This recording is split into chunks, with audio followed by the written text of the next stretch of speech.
Did you make it? Nah. I got the normal thumbnail guy.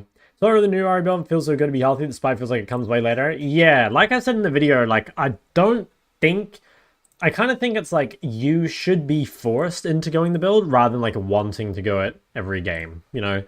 Like I think if you're, again, like if you're assassins and shit, hard matchup, I think it's really good. But I think you'd still prefer to play the normal build. So yeah. Normal thumbnail guy goated as fuck. Yeah, now I don't know if you guys noticed this. I'm guessing you didn't, but my new Ari video actually has 2 thumbnails. So YouTube has this thing where you can like test and compare thumbnails. And I don't know how long the test runs for, but because yeah, it just still says running, but it's actually got 2 thumbnails, which is real interesting. Yo, Tim, thank you for the 6 months. Versus Assassins and Dive? Yeah, I think it makes sense. I think versus, like, the Poke, I don't know. I'm still not sure if it's, like, better against the Poke or not. Like, the argument is just, like, you know, if you're behind, or rather, like, if you're going to be down a shit ton of CS by not going it, then you might as well go it, right? It's just whether or not you can get away with that. I found some of your videos on YouTube a couple days ago. Keep up the great content. Damn, thank you, man. Overgrowth in second win. Yeah, that would make a big difference. Okay, let's see. Let's get here.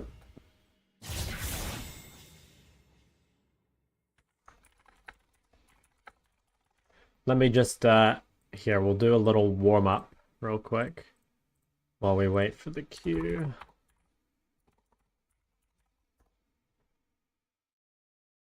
Hey Shot, what's up? The same video twice because of the different thumbnail? No way. Oh, Pat, what are we going to do with you? No numbers yet, but do you think the buffs to Catalyst... Oh, yeah, I saw that. We'll make it the meta Ari build. I don't know. I'm actually surprised that Catalyst got buffed, because I think Catalyst is already, like, a fucking crazy item, right? Like, I think Roa is kind of weak, but I think Catalyst is, like, crazy. So I'm really surprised they did that. I am very, very surprised they did that. Alright, let's do a little warm-up for the boys. What challenge should we play? Should we play Ezra again? I think the Ezra one's the most fun. What is the buff? They haven't, like, listed any numbers. It's just, like, on the list of things to get buffed. Fuck, oh god, I'm insane. Bro, the Fioras are so fucking strong. Like, bro, they're actually stronger than fucking Summoner's Rift Fiora.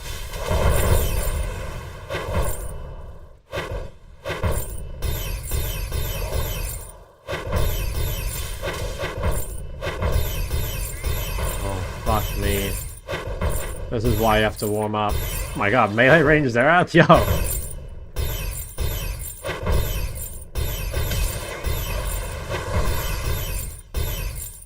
Honestly, the hardest part about this game is knowing when to use sums. You know what I mean? Because it's like, you wouldn't like normally flash a brand W. You know what I mean? So I'm like conditioned to like not flash that. But like, in this mode, you actually might want to. Like, I would never flash that in a real game, right? Like, you're full HP and shit. I don't know. It's like a normal laning range? True. DPI, I'm playing 2K. Yeah, I don't know. I think coming back to that question of like the Catalyst thing, I don't think it'll make it like the just like the way better item. But I mean, it depends what kind of buff they do, because like I said, Catalyst is already like a fucking really good laning item. Like, its only real downside is that it's expensive. And I guess the other downside is that it builds into Rod of Ages, which actually like is a fairly big downside, because Roa is like definitely on like the weaker side, but yeah. Okay. I think, you know what, let's just pop Ghost literally every time it's up, because like the Ghost seems to last like a pretty long time. Oh yeah, like I could be like pretty much perma Ghost, right? Dude, here I am trying to fucking min-max a warm-up tool. Like what's going on here? I guess I also lose score every time I take damage.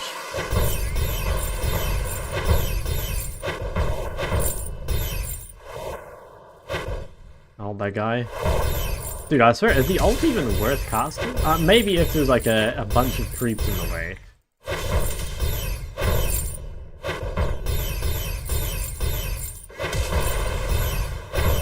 I think the play is to just, like, save Q for everything that's far away, kill everything else with autos. I get the do this. Oh, it's still... Oh, I didn't kill him. I was gonna say, does it cancel his spell if I kill him? Well, that was 85%. I think that was better. Can you flash out? You actually can. They did a really good job of like, setting this up. My mom says you're cute, no homo. Hey, thanks. Yeah, just tell her I appreciate that.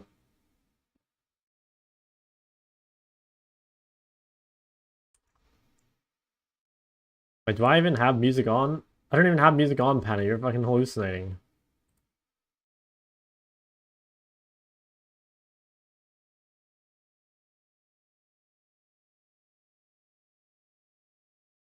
There we go.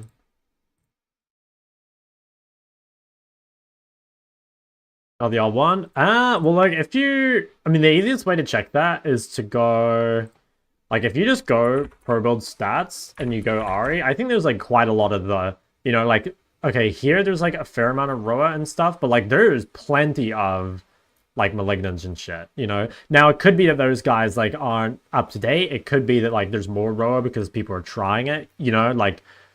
I can only give you my thoughts on it, right? And I am still of the opinion that, like, you shouldn't play it every game. But I also think that, like, if you wanted to choose one build to do every game, the Roa one's definitely easier to play. So there is something to be said for, like, you know, just, well, spamming out, right?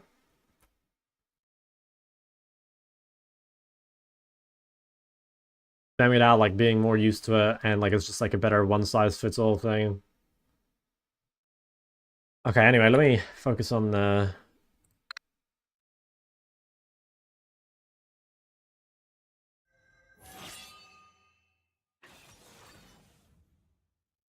Yeah, Panna, you're fucking losing it, bro. you're hella losing it. Do you think mages have too much HP? Okay, I think mages probably do have too much HP, but I think the reason that is not just like a mage-specific problem. It's that, like, the difference between itemizing damage and itemizing tank, there isn't as much of a difference in terms of damage dealt as there used to be. And that goes for other classes too, right? Like, you see... Like, there's plenty of times where, like, tanks, like Zac, for example, there's a very real chance that Zac does the most damage in this game. And I don't think that should, like, ever be the case, you know?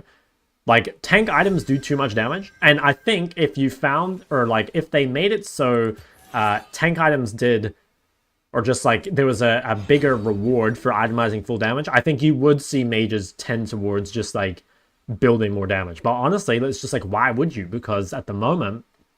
You don't lose a whole lot by buying something like Liandry, right? Like, Liandry is like a good default item despite being, like, in theory, like a niche item, right? Like, Liandry should be, okay, I need health, and they have health stackers. But I think you can buy Liandry even against 5 squishies, and it's actually pretty good.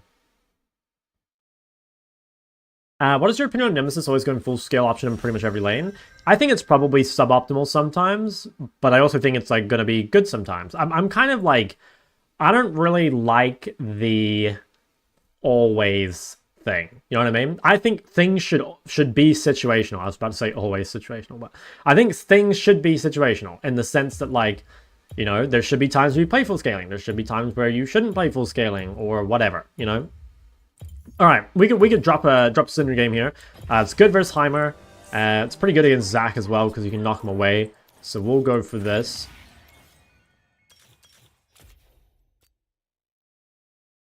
Yeah, I think depending on what Elo we're in, I think we can, like, experiment with a few other champs at the moment. Because I think I've got my required, like, early games in on Victor, Ari, and Ori. But we'll have to see. We'll have to see. Do you think the game was more balanced and enjoyable with Mythics? I think the answer to that could be yes. But I don't think it would be, like, because of that. You know what I mean? I don't think it would ever be because of that. Like, I don't think Mythics did anything. It's just, like, is the other stuff around it, like, fine. But rank, I'm gold 4, I think. Where do I submit my husband application? They're closed currently. Alright, I'll give you guys the rundown on kind of, like, what's going on here. This is kind of nice that we got a... like, a reasonably lower elo game so that we can just, like, explain the Syndra basics and stuff. So I'll do my best to kind of explain, well, yeah, like I said, the Syndra basics and I think like what's super important just as we go on. Makes me feel stupid for playing Scorch. I definitely think Scorch is like slightly overrated. Like, people take Scorch way more often than they should. But at the same time, like, yeah, I don't know. I think it's just like situational. All right, let me focus on this game. So our most important things when we're playing Syndra, just like the overview of the champ, is that you need to try and harass your opponent when they go up to CS. Like, that's one of the big strengths of Syndra, is that she's a scaling champ that also pressures the lane. You also, if possible, want to look for skirmishes with your jungler. Like, you do have CCs, so unlike most mages, you actually can fight early. And so we'll kind of just like talk how we do that. And there's also quite a few important Syndra combos, which I'll go over throughout the game. So we're going to start by getting pushed over the lane. This you want to do in basically any matchup. It's just going to allow you to kind of be in the position where you can pressure your opponent when they come up to CS. And also you'll be like level 2 first, which will allow you to abuse that little spike. Now, Heimer's a bit harder than a lot of other champs just because he has more MS when he's near his turrets, which makes it a little harder for us to actually hit him with Qs. But again, we're just trying to make it difficult for him to CS by every time he comes up to the wave or whatever, we'll try to Q him. One of the OP things about Syndra is that her cooldowns are a lot shorter than a lot of other champs, and also she has fairly low mana costs. So looking to harass heavily in the lane is super valuable. Now you can go W or E level 2. You can go E if you're greedy. But again, it's really, really important that you time it when he goes for CS, because unlike Syndra Q, Syndra E is actually like a pretty... it's a cooldown that is a lot of investment, right? It's like 17 seconds long, so it's really long cooldown. So we've really got to make sure that we don't waste that. Now, we've got to try to get some sort of ward down soon, because around 2:30, like, this is our time when we could start to get ganked. So what we're going to want to do is probably just, like, push a little bit of this wave in. We can actually pick up this guy's turrets, which is one of the reasons this is a good matchup. And then we're going to take this opportunity where we have no cooldowns up, so we can't harass, and we're just going to go drop a ward. Because the best time to drop a ward is when you don't have anything up, so you're not, like, losing any pressure by going in warding, basically. Just kind of clear out some of these turrets. So now I've got this huge health lead, so we can definitely start to like look for a kill. We just want to make sure that we continue to time our harass with the CS, just to make it as easy as possible for us to hit him. And then if he overextends, obviously, we can look for a kill. So we'll try trade here on this cannon, see if we can go for a kill. Nice. So we managed to get a kill, and that was, yeah, pretty basic, really, just continually trying to Q and W harass. The timing is really the most important thing. I guess one other thing is trying to find a way to like guarantee your comet. Like, it can be good to W your opponent for the slow, or it can be good to, you know, like stun them for the comet. Like, if you use a Q on a comet and it misses, I mean, it's not the end of the world, but a lot of mine missed actually because he had higher MS, but you kind of see what I mean. So, what now? We're in a pretty strong spot. We're way ahead of this guy in items, and we have a lot of extra sustain. So at this point, we're kind of looking to just continue to build our lead, right? He's got an Amtone, we've got Amtone Dark Seal refill, so we have much more health than him, and we also have much more damage than him.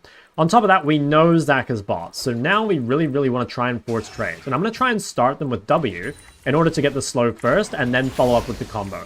A lot of the time when I'm coaching kind of like newer people on Syndra, they make like comboing and stuff like way more difficult for themselves than it needs to be. And a good example of that is like not slowing them before the trade, or, you know, throwing out their cooldowns randomly, or just stuff like that. So again, here we've got W available, we've got common available. We're going to wait for this guy to come up to the CS. We're going to start the trade with the W. If he doesn't walk up, then we can just kind of relax, right? Like, if he's using cooldowns to CS, that's fine. Unfortunately, missed the slow there, but I still did manage to hit the combo, which is good. And see also how my positioning, like, I'm trying to position to the side of the wave. What that does is it kind of pressures him to want to, like, use cooldowns to farm the wave, basically. And if he's using cooldowns on the wave and not on us, that's really, really good for us. Because obviously, like, then we're not under any threat. I think, yeah, I was going to say, I think this guy is basing, so I'm going to try put some pressure on him. I've set up my vision bot side, so as long as I hug to bot, I should be totally safe. Now, level 6 is where you start to get a lot of kill pressure. The way to kill people at level 6 is normally to Q the ground first, and try and go for a stun of it. So a lot of people just try and go for a QE, but it's actually much better to place a Q on the ground like this, and then try and position around it, and if they walk up, you can stun them off it. This gets a lot easier once you have 2 charges in Q, but try and just Q either the back line or the front line, and then play for the stun off this ball. Potentially, if we play this slow, we can probably just kill anyway. Nice. So see there, what I do is make sure to play that slow enough to get an extra ball in your combo. If you play that too fast, you're going to end up just like lacking a little bit of damage. I'm going to kite this guy out, stun him on the wave. Okay. Now we should be able to crash this wave. One little trick you can do if you're trying to push cannon waves quicker is just pick up the cannon and throw it into your wave. You can even throw it into your turret if you're a little closer, but that can be kind of useful just to make sure that it dies like a tiny bit faster. I actually don't think it made a huge difference on this wave, but potentially. Stun that guy away. Alright, and now we'll go for a reset. So it's pretty much just going to be the same thing here. Now we've got an even bigger lead over our opponent, so we're going to keep trying to abuse that. The thing with Syndra is that because she scales so well, you don't actually need a lead in lane, right? And that's like one of the things that makes Syndra OP, is that you kind of have the ability to pressure your lane, but you shouldn't feel pressured to do so. You know, like, you don't need to feel like in a rush, I guess. Just like try and trade and stuff when it's good, but you don't need to get solo kills. You don't even really need a CS lane just because you scale so well. So, first wave back on the map, we need to come and set up our vision, right? Like, we are a little vulnerable right now where we have no vision top side and no vision bot side. Once again, I'm going to try play for stuns off the wave. If I can't get one, then I'm just going to shove and try take vision. And in this case, we can actually just use our prior and walk straight to Zac. So there shouldn't really be a whole lot he can do. Just get rid of this. Nice, get a stun on him here. It's really important to get good at using that like ball on the ground. That goes a really, really long way if you can get good at that. Now I don't think, so basically I do want to help Nefiri here, but I want to shove the wave first, right? Like I really want to make sure that Heimer bleeds this wave. Possibly I'll just stay on the map here. I think I will. And the main reason for that being just that, like, I don't really have, like, any resource problems here, and I also don't have a whole lot of gold.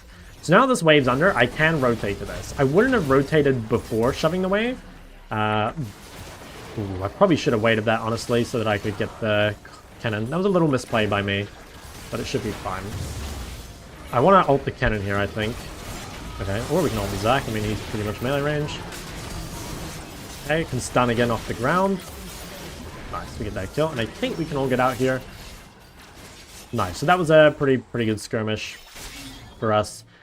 Really important when you're skirmishing that you find a way to guarantee stun. So again, you can do that by following up on other CCs. You can also do it with WQ stuns instead of QE stuns, or with R into E stun. They'll kind of show this a little more as the game goes on, but it's really important. Like, every Syndra I've ever coached, like, messes this up. So we'll make sure to point it out as the game goes on. So here, I'm getting close to Blackfire. I only need 300 more gold, so even though I'm like not particularly strong right now, and I could go home and spend my money, I think I'm going to try Greed until I have Blackfire, basically, because if I go home right now, like, Faded Ashes are not a particularly strong component, so I want to try and stay a little bit. There is the downside to this, though, is that, like, you lose pressure for a bit, but I'm kind of saying that, like, this loss of pressure is worth getting the, like, bigger spike. So I'm just going to relax, basically. I'm just going to do my best to clear. And I'm not really going to look to harass, because I don't really want to run I guess. Like, if I can get any bonus harass, I will, but it's not super important. So if we can just maybe kill these, that might actually... How much gold do these give? Like 5? No, well, none if you don't kill them. We can do one more wave, and then I'll base TP with Blackfire, and then at that point, we're going to go back and just, like, try and kill Heimer, right? So...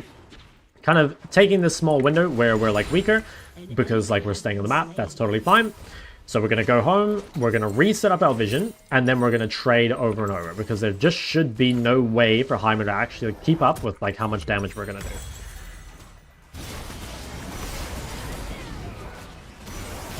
Okay, good luck fellas, you got that. Alright, so we know Zac's bot, which means for now we actually don't need any vision.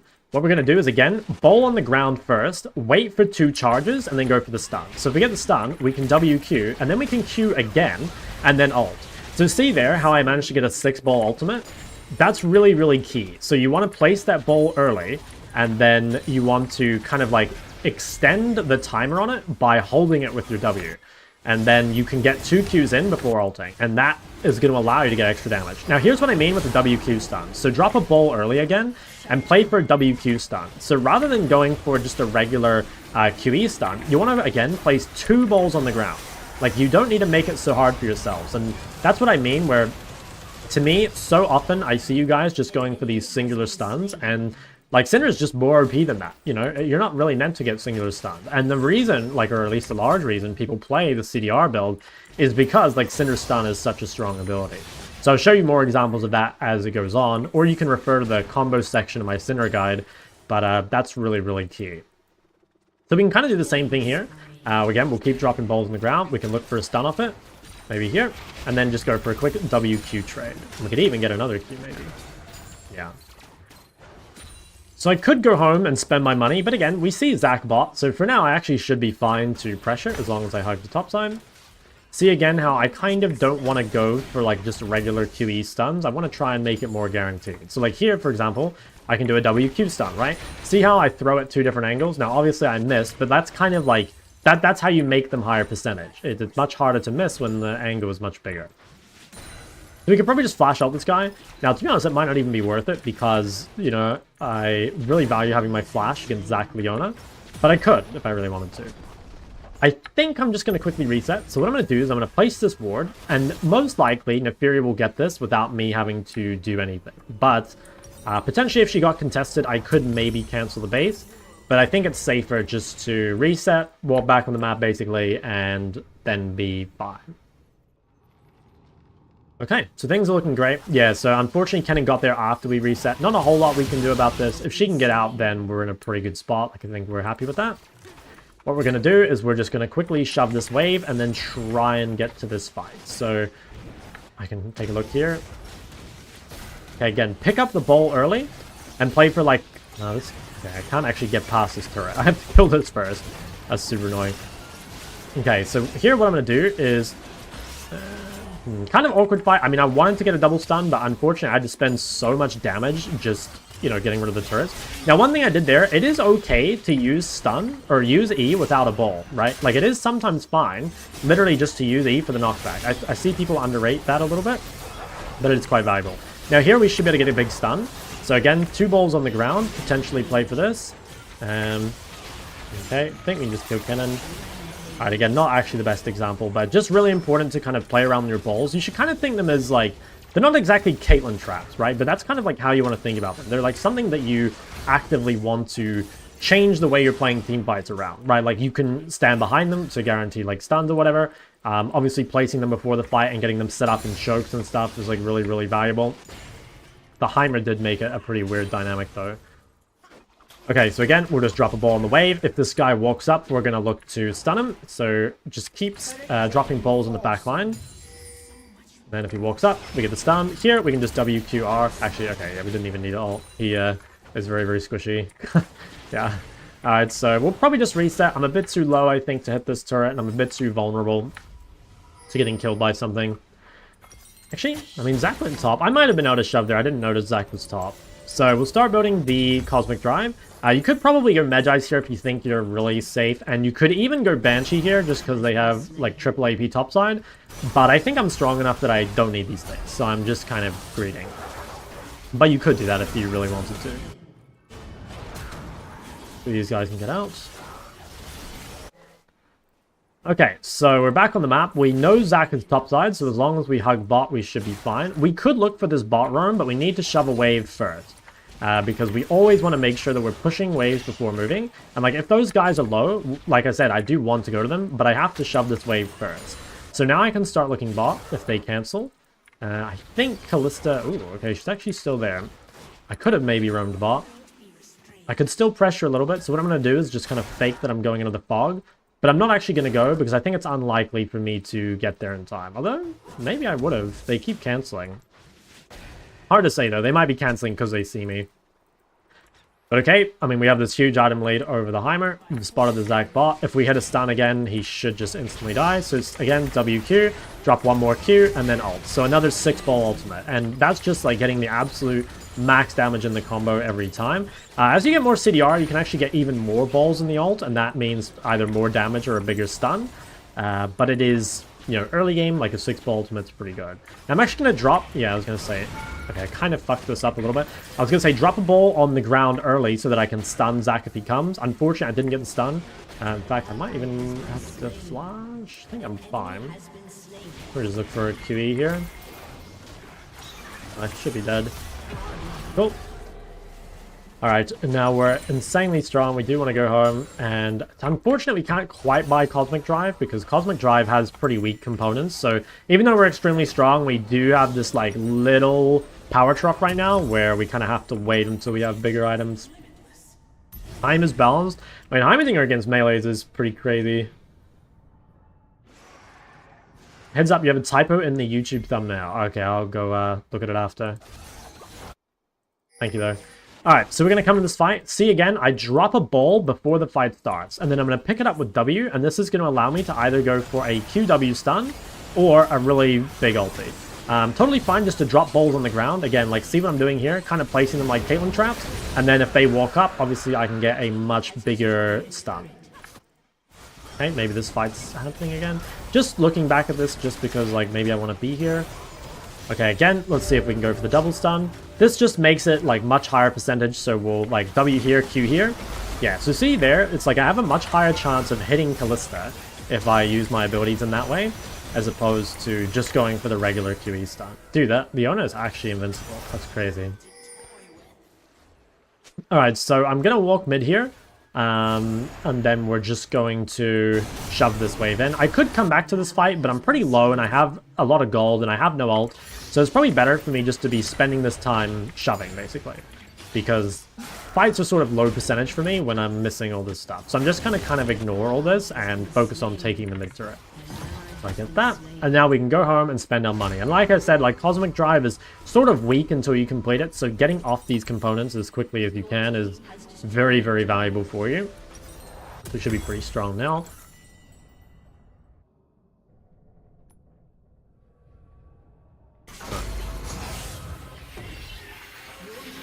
So we'll come push out our wave. Same thing, now that we're in the mid game, we want to make sure that we're finding farm whenever we're able to.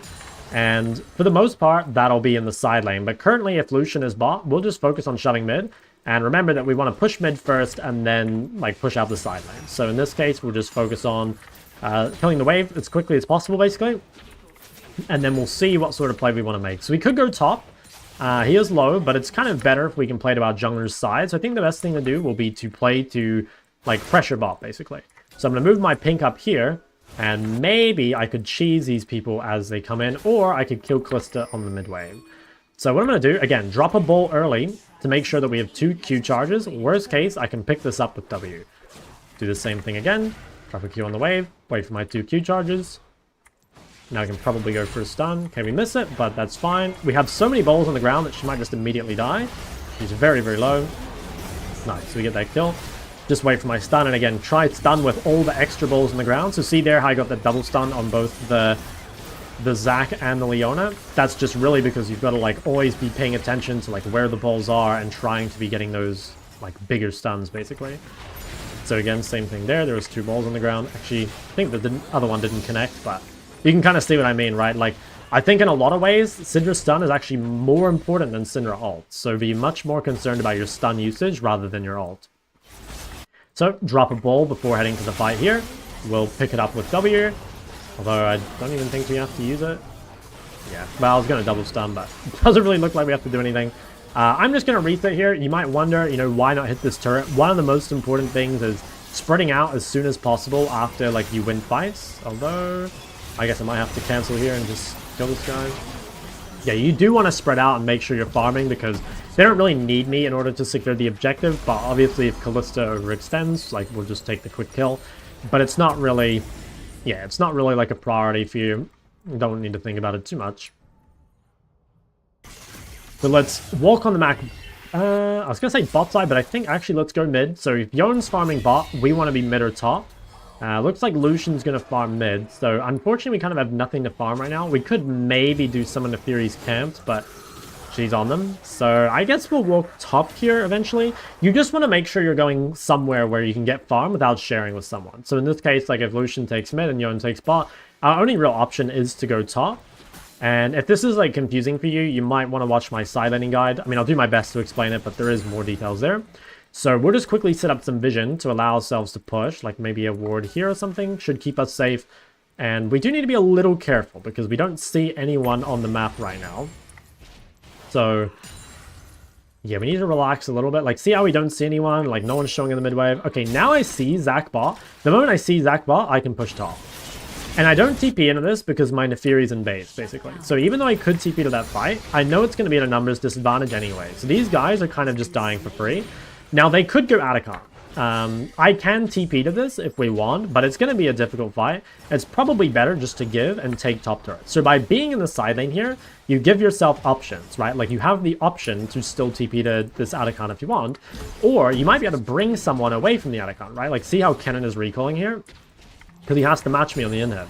So if I can bring 2 people to match me, that could actually be contestable. Okay, that guy just TP'd back in. I think what I'll do is I'll actually just take the 3 inhib. And then I could TP in after, potentially. So I'm just going to kill this. And then, should I look for the fight? Probably. No, it's already dead. So I was thinking about it.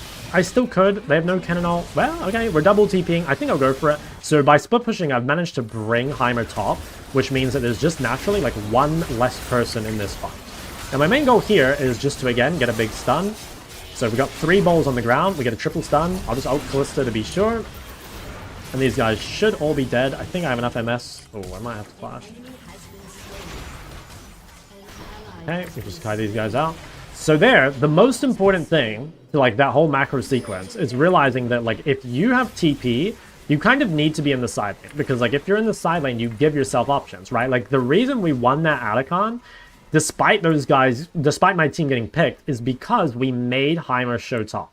And even if we hadn't been able to contest Atacon, right? Like, even if, you know, I don't know, Neferi just gives it up or whatever, we would have at least still taken inhib. Like, the worst thing that can happen is these guys dive bot, but you don't trade anything top. And in this situation, like, you know, getting an inhib is actually a pretty big deal, right? Because, like, getting an inhib makes it easier to pressure Baron, and it makes it easier to get dragons, and just everything gets a lot better, or a lot easier, basically. We'll clear that out. And now I don't have TP, right? So when my TP is down, it becomes a lot harder, right? Like the wave is so far away, I don't really feel comfortable being up there.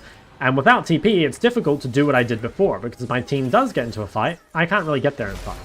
So what I want to do instead is kind of just group with my team and make plays with them. Because while my TP is on cooldown, well, yeah, it's just like much more difficult to side lane, which is fine. Okay, just going to save my stun for Zac if he decides to go in. Okay, again, it's totally fine there to just use it for the knockback. I was fortunate that I got the stun as well, but you don't really need that, right? It's a bonus. Now, what you can do sometimes is actually just ult a frontliner and then use it to get a bunch of balls on the ground. So this is not correct in this spot, but I'll actually show you, right? See how I ult the frontliner there, and then we can just get the stun on the backline? That's a perfect example. Like, always be thinking way more about how can I get the biggest stuns as opposed to, you know, who is the literal perfect ult target, you know? I think, like I said, it was probably a mistake to ult Zac there. Probably better to save it for Kalista, but I just wanted to show you guys, just as an example. Okay, it's pretty good. Yeah, I don't really like ulting him that much there because he's just really tanky, but it's just so important to be aware of that because literally every single time I've coached a Syndra, they're like so hyper-focused on like getting good ults and stuff, and they just like waste their stuns all the time, and Syndra is way more of a stun bot than she is like an ult bot, you know? Like, be way more concerned about that. So I think at this point, I mean, I'm so far ahead, I probably will just go Magi's. If you want to play it ultra safe, obviously you don't need to buy it, but it's pretty hard for anyone to kill me. Like, if I use my stun correctly, I should be more or less safe to anything. Right? Like, see your E as kind of your lifeline. If you hold E defensively until after they've used cooldowns, you don't really have anything to be afraid of. If you use E, though, like, make sure that you play a little more defensive while it's down. Because, like, well, yeah, basically, like, they will be aware of the fact that while your E is down, like, they can just engage on you. And it's totally fine. Like, sometimes you will make mistakes, right? Like, you will use your stun or whatever. But if you play around it, you should be fine. If you use your stun, though, and then you walk up and die, that's, like, really, really bad. So, again, we're going to just, like, spam out lots of Qs nice and early. See how I'm, like, setting them up? Like, I'm basically just making sure that I always have 2 Q charges available. But other than that, I can just use them whenever I like, basically. And that's going to mean that I can get, again, like a bigger stun if I need to. It means that if someone comes in, like I'll already have like a lot of balls for an ulti. So just kind of placing these balls in chokes or in, you know, positions I can use them is totally fine. Especially when I have blue buff, it makes it like way easier just to continue spamming. So really, really key to do this and just like put out as much pressure as you can. Okay, see if we can check here. He's not there. We could probably start a Baron here. I think I'd be kind of down. Or if we make a pick, like, we can probably do something there. Alright, we have to save Yone. This should be fine. So pick up the W early. Go for the double stun. Right, so that just makes it way easier. Didn't ult Callistics. So I thought she was just dead already. We probably ult Cannon instead. Nice, he just absolutely evaporates. Once again, go for double stun. Make it more guaranteed. Now, does that guy die? I don't think he does. I have a lot of MS, so I could probably chase him.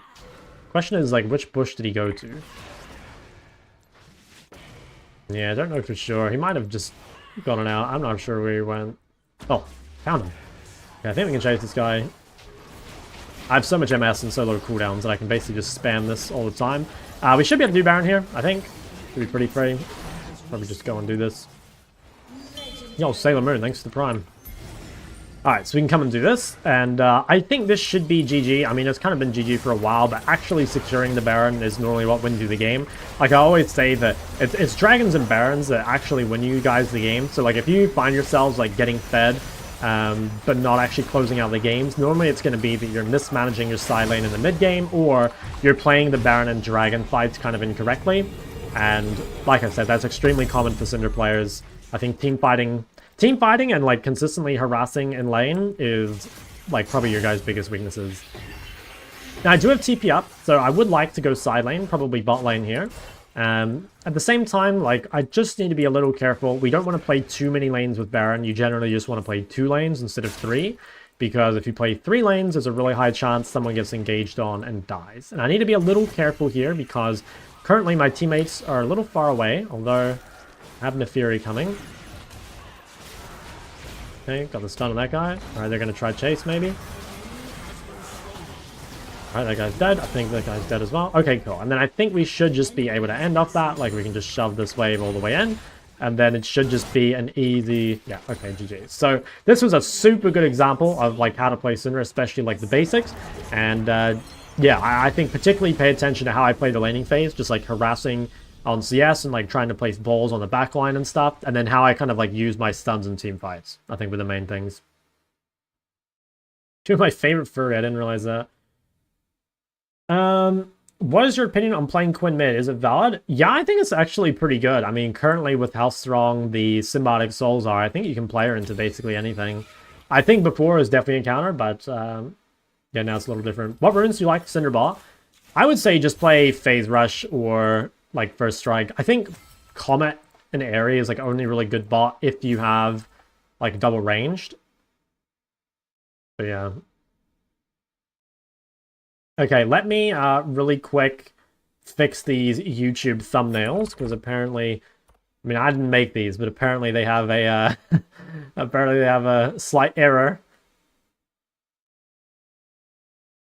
A little shocking, and I keep pushing the main. I might, I kind of want to, like, I do think I could go higher, but at the same time, like, you know, my viewership and stuff is, like, so much higher when I play on my Smurf that it, like, kind of doesn't make sense, you know? Like, I mean, I don't know.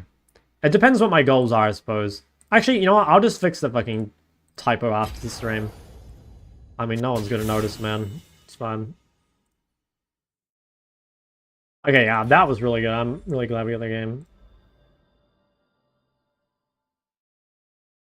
Put that in.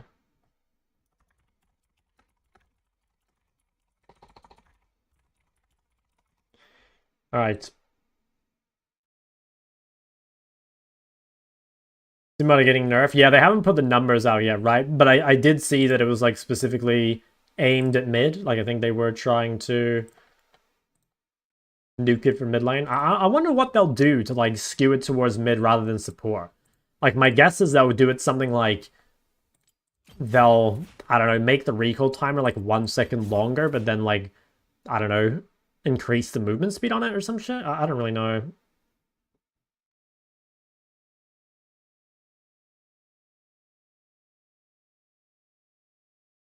Good morning, hello.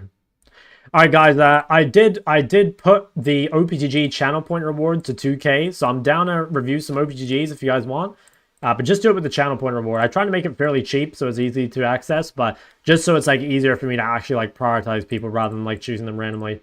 But if anyone wants me to you know, look at their OPGGs, I'm down. Can you teach me integral calc? I don't remember fucking anything about calculus. Dude, like, I swear, there's like so much shit that I've like learned over the years that I just like would have no clue how to do anymore. You know, like, I only went to uni for like a year and a half. So like most of my stuff was like at high school, but I'm just thinking stuff like I did like scholarship chemistry at my high school, and like holy fuck, like I would just have no idea how to do anything, you know, like just really no clue at all.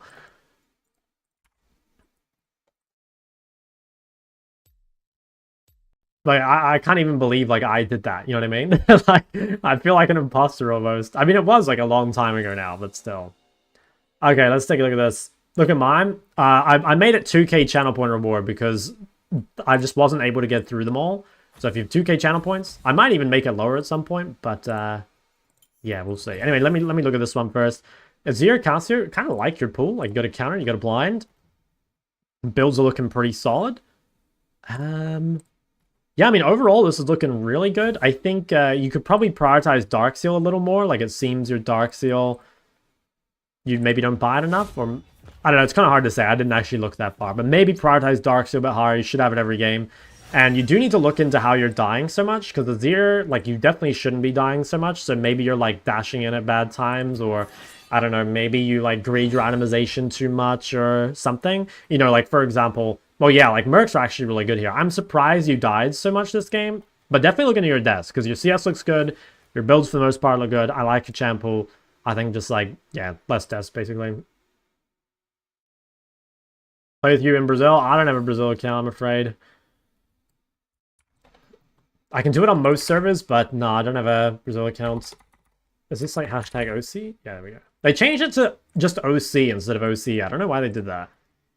That's like a recent change.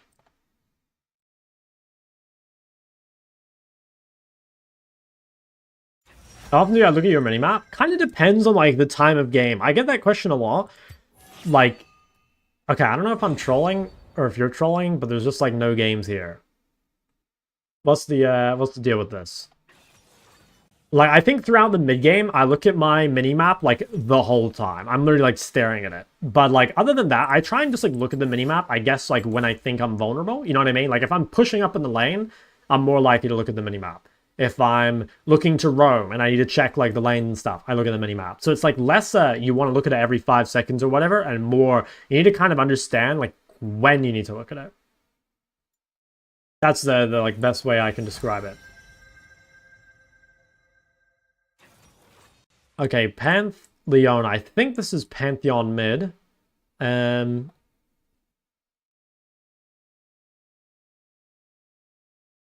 Potentially we could play, I don't know, do we want to see Hwei or do we want to see Syndra? We can see Hwei this game. I think Hwei is pretty good. Yeah, I like the Hwei this game. And we do need another Hwei game.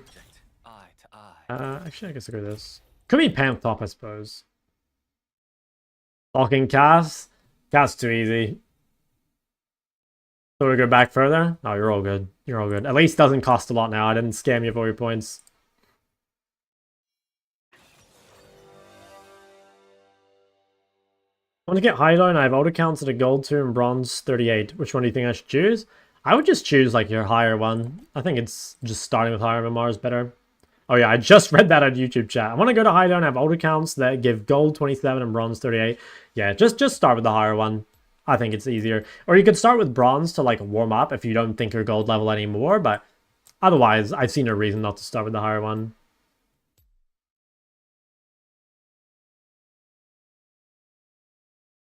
Team comp matter in plat? Nah, I don't think so. How early do you go Darkseal? I would say after first item. I wouldn't buy it too much before then. After first item is good. You could buy it before first item. Like one thing to consider is that Nashor has a pretty shitty build path, right? Like, you can end up in a spot where you have nothing to buy, and you might want to just buy a Dark Seal. But generally, I think you don't want to delay the Nashor spike. I think it's a bit too strong. Third item, Rabadon. Yeah, I think it's solid. When you skip first item for Storks, again, kind of dependent on like what gold you base on. Like, Storks is a super strong spike early, but it's like just not as...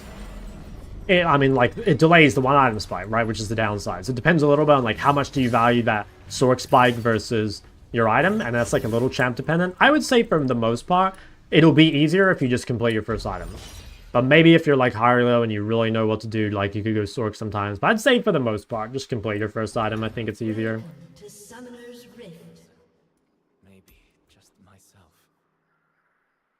Alright, so this will be good. I'll get to show you guys like a Hwei versus ranged matchup.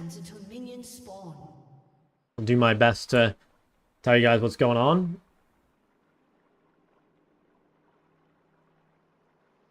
Yeah, I feel like 27 per win is like a lot, isn't it? I'd be pretty happy if I got 27 per win on my main. Everyone's made of contradictions.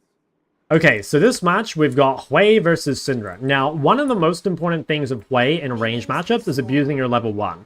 So, the OP thing about Hwei at level 1 is there's very few champions that can test him from hitting the wave early. And if you hit the wave early, you're basically guaranteed to get prize. So come up here, and if your opponent contests you, just QQ them at level 1 and get the free damage. If they don't contest you, then you get free orders on the wave, and a lot of the time this will turn even losing matchups into winning matchups. I also like to use my very first cooldown on the wave, and that basically guarantees that you get prior. It does, you know, lose, I guess, a little bit of opportunity to harass as a result, but like I said, you're going to make up for it by having, you know, push over the wave, and like, see now how the enemy Syndra is like forced to use cooldowns to CS because she's just so behind in the push. And this basically guarantees that we're going to be ahead the entire lane. Every time she uses cooldowns to CS, I'm going to walk up and try and punish her. So already, just off wave 1, the lane is virtually over, right? And it's so important to realize that. Like, obviously, it's like more things skewed towards higher elos, but oftentimes in higher elo, the lane literally is just over level 1, right? And like, here's another good example of that, where like, she's basically just dead already. And that's all from just, like, understanding how to play the level 1. Like, the level 1 is really, really crucial. And, like, Syndra is meant to beat Hwei. Like, this is a winning matchup for Syndra. But just by knowing kind of, like, what to do on these early lane, or these early waves, we're already, like, massively far ahead and, like, potentially can kill her. So, let's keep pushing. On this wave, we'll try and look for, like, an EE into QW and potentially get the kill. We do have to be a little careful, because, like, right now, this is, like, a reasonably common time to get ganked, which is, yeah, what's happening here. Should be able to just walk it out. So, yeah, it's a little annoying. We lose a little bit of pressure there because we're getting ganked. We know that Viego was topside, so he should cross into bot side, although he might try and invade Nefiri. We'll have to see. But, yeah, that is quite annoying. I missed a big window, unfortunately, there to kill Syndra, but it's okay. Now we're a little low in mana, so we need to kind of like regen a little bit. We need to spam out WEs and wait for that. Oh yeah, he did decide to invade. I thought he might. Now if she keeps using cooldowns on the wave, we can potentially punish. So like there, for example, see my positioning? I try and like move up on the wave and pressure her to use cooldowns to CS. And then if she uses cooldowns to CS, we can get good trades. Now I could quickly come and collapse on this guy. See if we can... Okay, nice. No spot. I think we can just kill. Nice. So they're basically our prior over the mid wave, and what we've gained from like beating Syndra in the 1v1 allows us to move first. Now Syndra has no stun, so we could literally just walk at her, right? Like she is missing her most important cooldown, so we can literally just walk at her and play for a kill, which we do. So it's really, really important to like punish your opponent's cooldowns, especially their important ones, right? So like certain cooldowns matter more than others. Like the ability they're maxing normally matters a lot, and their CC ability normally matters a lot too. So basically, we're now in like a super good spot, despite we've got a losing lane and everything, like losing matchup, just by punishing cooldowns basically and abusing our strengths at level 1, we're now like super far ahead of Syndra, right? We're going to base with a chapter, and she's only got Amped and Refill, which is an amazing, amazing spot for us to be in.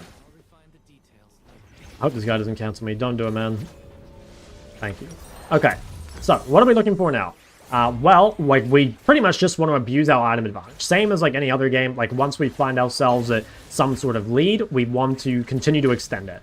Now, Hwei is not the best roamer. Like, it's difficult to actually just roam to other lanes. You can roam to river fights, but, you know, full roaming to another lane is sort of hard.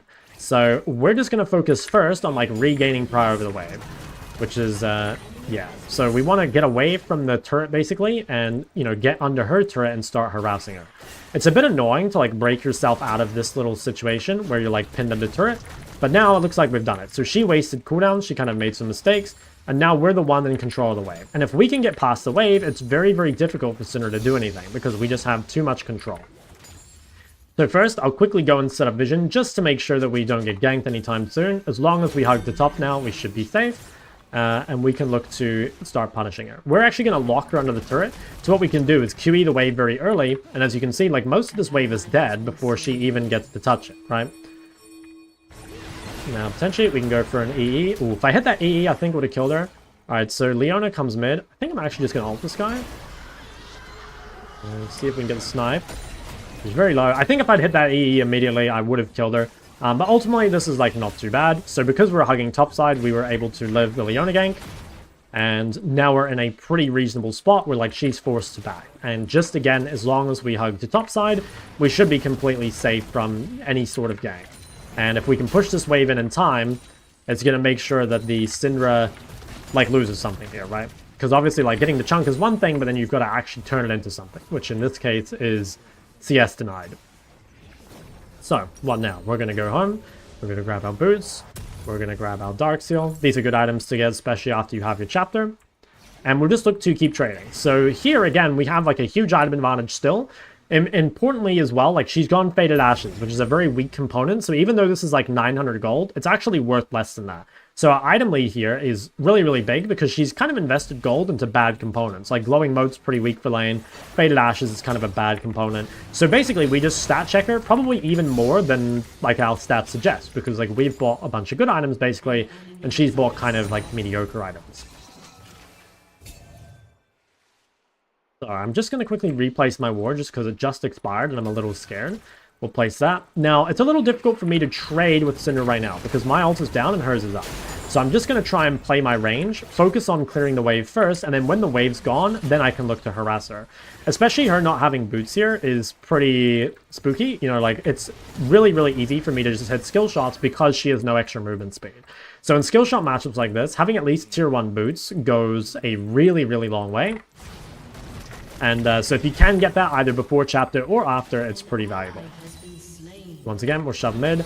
No point going bot because my jungler is topside, so we don't really want to play for that. Now we can potentially look for a kill here. So what I'm going to do is I'm going to try get a little bit of harass first. Okay, now we know she has no stun.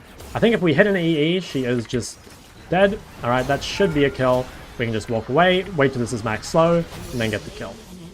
Great, so that's perfect. And we managed to punish the fact that we have this huge item lead and that we win trades. We even managed to get our Pantheon ult, which is going to help our top laner breathe a little bit.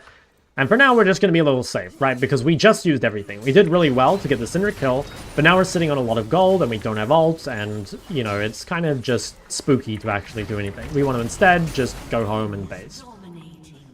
Now, this is kind of like a difficult spot to buy items in, and the reason is that like Blackfire is a super OP item on this champ, but we don't really want Faded Ashes, because if we buy Faded Ashes, it allows us to push, which is good if we want to neutralize, right? Like if we just want to push waves and ignore Syndra, then buying Faded Ashes here could be really good. But we want to pressure, so I'm going to go Sword Shoes and Refillable, which gives us a lot of just power for the lane, but this does delay my first item spike, which makes life kind of annoying. But ultimately, like, it's pretty good still. We're going to be able to abuse this lane. Now, this is going to be a very hard game because my bot lane is getting absolutely demolished. So if you see this, right, like if you see a losing lane or a lane that's losing this hard, first thing is make sure you just like don't go anywhere near them, right? Like you don't want to interact with your losing bot lane in any fashion, because any fight around their bot lane and around your bot lane is going to be super losing. So the best thing you can do is just kind of play to your strengths or your team's strengths. So in this case, like I have a 2-1 to Fury and I'm strong. So if we can take fights in our mid jungle, we can probably win. But obviously, like, yeah, any fight that involves their bot lane is just going to be like massively losing. So we need to kind of avoid that. Now, I'm in a bit of a weak spot right now because I have no vision. So currently, it's very hard for me to trade with Pantheon because I have no vision around mid and I have no trinket available. So I'm just going to kind of clear this wave and just play safe here because in 20 seconds, I'll be able to give myself vision and I'll actually be able to play aggro again. But until that, it's really important not to die. And being aware of these little windows where, like, you know, maybe you don't have flash or maybe you don't have wards or whatever, and making sure you survive those is really key because, like, a lot of the time, you're not vulnerable the whole game, right? Like, if you have vision and flash, for example, like, you're much safer than if you have no vision and no flash. So, yeah, you want to kind of be, like, hyper aware of the windows where you're vulnerable, but then realize, like, when you're actually kind of immune to ganks, like now. So, like, if I come and drop vision, right, like, deep vision on this side, plus I have my flash available, as long as I hug the top side, I should be pretty much safe from anything. Yeah, it wasn't quite quick enough to get the thing there, but that's fine. Alright, so, okay, no stun. Now, we still have this huge lead over Syndra, right? Like, she still doesn't have any movement speed, so potentially we can just, like, walk up and trade with her. Alternatively, like, we could shove the wave a little bit, try and, like, pressure her a little. I don't really want to alter super early, because I kind of want to save it to where, like, the chunk actually matters, you know, to where she's, like, a little bit lower, and then she gets, like, too low health to actually contest. So for now, we're just going to kind of chill. My Aatrox is starting to come back in the game. So this is kind of a classic, like, top side versus bot side game, where, again, just, like, don't go anywhere near bot lane. Just make sure you're always warding and hugging and everything to top side. The side of the map where we're, like, way stronger on, basically. Okay. Just going to go for the max range ult. Now, I think this is not quite a kill, but it's close. Yeah, very, very close. That's fine. She gets chunked out. Maybe sniper here. Ooh, very close. That's fine. We still see Viego bot, and we're just going to keep shoving mid. I think Syndra has no TP, so now's a pretty good time to just continue to shove in. And just continue to deny everything. So, great. Now, I could roam for this. Why don't I? Sitting on a lot of gold, no ult. Basically, I'm just, like, too weak. If my team wins this, like, good for them. Like, that's really, really good. But I'm just, like, kind of low impact in that sort of fight. Because I just don't have anything up, right? Like, without ult and with having a ton of gold and no health, it's really risky for me to roam bot. But it's actually really good. Like, if my team can kill Ezreal, like, we're in such a good spot. Like, I'd say, alright, I'd say we're probably winning now. The only real thing to be careful of is they do have 2 dragons. So it's going to be really important that we're there at the 3rd dragon fight in order to put a stop to that. But, yeah, like, basically, the game should be in a good spot now.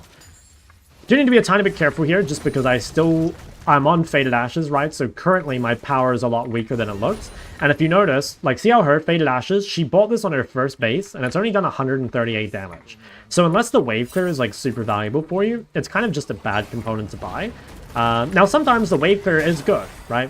But the reason it's just kind of weak for laners is because it's balanced around junglers. Like, it's meant to be a jungle clearing item rather than, like, a laner item.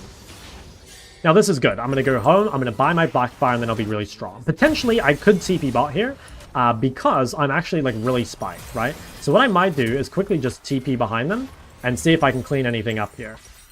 Because, like, now I really do want to take fights, right? My ult is coming up soon. I am, you know, really, really strong. See if I can get it, okay, that's kind of unfortunate. I died a bit too soon. I could have pinged the Syndra coming. I kind of knew it was happening. So that was maybe my bad. But ultimately, like, this is not too bad. Like, we can hold the turret. Should be pretty easy. Like, we have tons of wave clear. I was only really willing to go bot lane here, even though they're, like, losing, because I'm so strong, right? Like, because I've reached the items that I need, basically. But this is a little annoying, because, like, now I'm sort of trapped against 2 very strong individuals. But, to be honest, I can, like, clear waves pretty easily. Just gotta make sure that I don't die here, right? Like, if I can hold this turret, it's really good. If I end up dying, it would be really, really bad, because, if, you know, obviously Ezreal's already so fed. So if we give any sort of disadvantage to him, it would... or any more advantage to him, it would really suck. But yeah, we should be totally fine just to clear waves. Now, they might just try and dive me here. I actually think they probably could. Let's see. We can probably kill Leona, I think.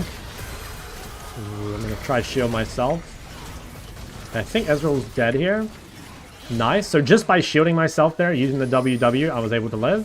That's a really, really important thing to be aware of. Like, WW is kind of like...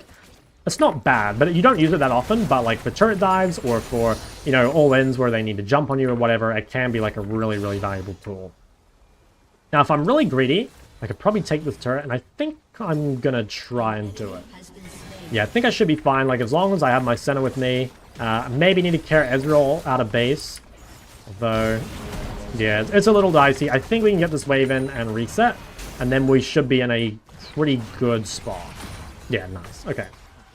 So we'll go home. We'll start building our Liandry. Liandry is basically just like a solid default in Hwei. Can't really go wrong with it. Like, you can take it pretty much every time. We are going to sell refill and buy a pink because that's going to allow us to set up our side lane properly. It's pretty difficult to effectively side lane without a pink. So having that is going to allow us to set up proper vision and like basically just get deeper into their jungle, and it's going to put us in a much better spot to carry the game basically. So what are we thinking now? I don't have TP available, so I kind of don't want to side lane too much. At the same time, like, currently it's a pretty good time to push bot because dragon's spawning soon. And again, remember, this third dragon is super critical to winning this game. Like, if we lose third dragon, it's still winnable, obviously, but it's going to make the game a lot harder. So if I can, what I'm going to do is try and shove this wave before dragon spawns. Because what this does is it means that someone is going to have to go back and answer this wave. And if they answer this wave, we'll get free control over the dragon, right? So see, if we just watch this, either they'll bleed a bunch of CS, or we'll get free control. It looks like they're actually just going to bleed the CS. Okay, Syndra went bot, which is kind of good for us. I'm actually just going to pink this bush. So we managed to get a little bit of damage on this guy. Okay, I got a huge fucking ulti here. That should be a deadly owner. And so see here, like, just by forcing Syndra to show on the bot wave, and then like holding this vision and making it difficult to contest, this just end up as a super winning fight, right? Like, by the time that Syndra even shows up to this, they're basically all dead. So just by abusing our 1v1 strength, which allowed us to win the side lane, that then allows us to win the team fights. Like, you've got to really leverage the fact that you have like a winning 1v1 to get prior of the side.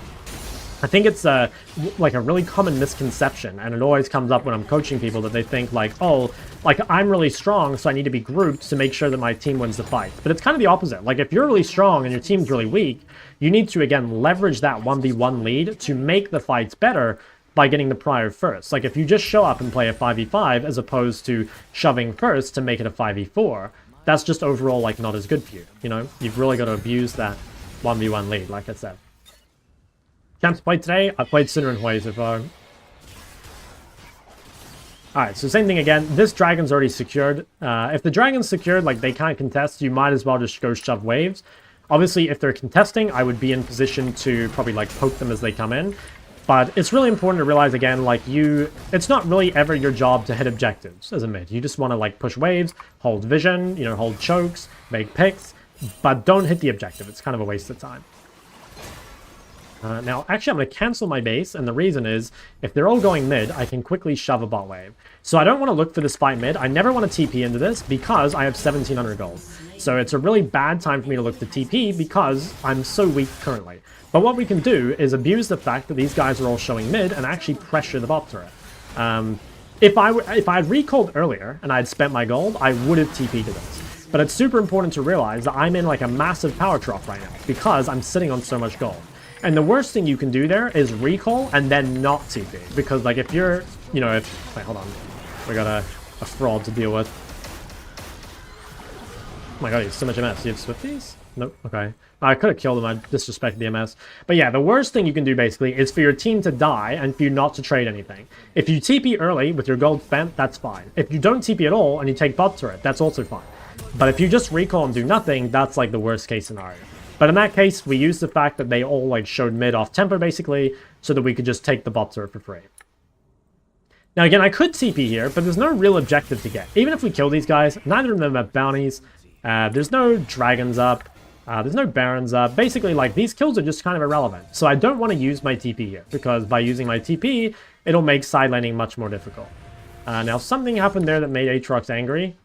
So, that happens. Maybe could have gone top. I was assuming Aatrox would go top, but he's kind of... I don't know. He's having some issues. That's fine, though. So again, we'll just shove in bot. We've got TP. We can set up vision for ourselves. And we'll just rinse repeat. Like, basically, we'll push the side lane as far as we can without dying. And then we will try and pressure the map. Now, this fight we could come to, right? We've shoved the bot wave. We can have a look at this. Our ult's still down, so we need to play this a little slowly, but we've made Syndra show on side, so it's definitely not a bad fight to come to, because it should be slightly numbers advantaged. Now, I can't really go bot here. It's just a bit too far away. So it's probably better for me instead to, like, yeah, look for some sort of play here. So basically, when you can't go bot lane because either it's too far or you don't have TP or whatever, the best thing you can normally do is, like, kind of chill around mid lane and try and make picks. Now here, as soon as the fight's over, I have no reason to really be there anymore. So I'm going to go bot lane, reset up my vision, push the wave in, and just, again, same thing. I do want to go home at some point here and spend all my money because I do have, like, a lot of gold. But we can take the opportunity of 3 people showing top to shove this wave a little further first. So I'll just shove that. And then I'll recall and go spend my money, right? I could go and do Atacon right now. But the reason I don't want to is, again, I don't want to end up in a fight with a lot of gold in my inventory. So I shove the wave all the way in, and then I make my reset. The side lane is basically exactly the same as the laning phase, right? Like, you just want to, like, make sure you're getting farm, and you want to make sure that you're pushing as far as you can before you make a play or whatever. So in this spot, I'll go top. Now, I can TP to this, and I actually want to TP to this because this fight here... Yeah, I think I have to TP. This fight here does lead to Atacon, so I'm willing to TP very early. Now, this was maybe an aggressive, maybe even a too aggressive TP position. Kind of bad QW placement for me as well, but we should be able to win the fight. Let's see if we can get this guy. So I played this fight pretty badly, to be honest, but I think the macro was good. Like, it was good for me to TP to this fight. Unfortunately, I just played it badly. But it should be still winnable, so we're just going to kite back, spam out QEs. We have ult very soon. These guys are very low. Nice, managed to get the Ezreal. That's really good. Maybe even look at Syndra here. Okay, that's fine. So we'll clear out this wave. We cancel this dude's base, I think just barely. Nope. Okay, that's fine though. So yeah, I'm not sure if I explained it well because the team fight was so hectic, but basically I want to TP here because this fight actually does matter. If we get kills, it leads to Atacon. And yeah, maybe the position was a bit too far up, but I didn't have a great other ward to TP to, so I kind of felt like I had to. So yeah, that's basically it. Now I do probably want to get another reset in, right? Because I'm sitting on a lot of gold again. Might quickly just look at Syndra. So she has no stun currently, so I can maybe look for something. Alright, no flash. That's totally fine. You have to be a little careful here. I think I'm fine. Ooh, maybe not fine. I have to flash. That's unfortunate. I really don't want to lose my flash outside of a team fight, so like that is a pretty big mistake by me. Fortunately, it does kind of work out, like my team manages to get stuff. That was a little risky. I probably shouldn't have gone for Syndra, given that I was still sitting on so much gold. I think it was probably better to reset, spend my money, all before Dragon. But, I mean, it kind of worked out. But I do think it was kind of greedy. Anyway, they used a lot. Now, without TP here, I'm just going to run mid out of base, right? Like, too long to go top. I'd like to go bot, but again, it's like, stuff's already happening, so I kind of just need to be here.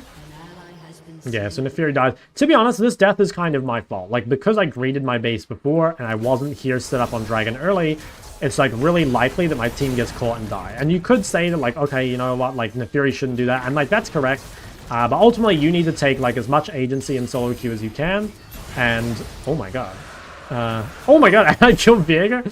Okay. Yeah, that was very lucky. But like I said, I think I would say that was mostly my fault for, like, chasing that Syndra kill and it not working out. But, I mean, that was pretty crazy. I managed to snipe the Viego, send us still the Dragons, which makes things a lot better.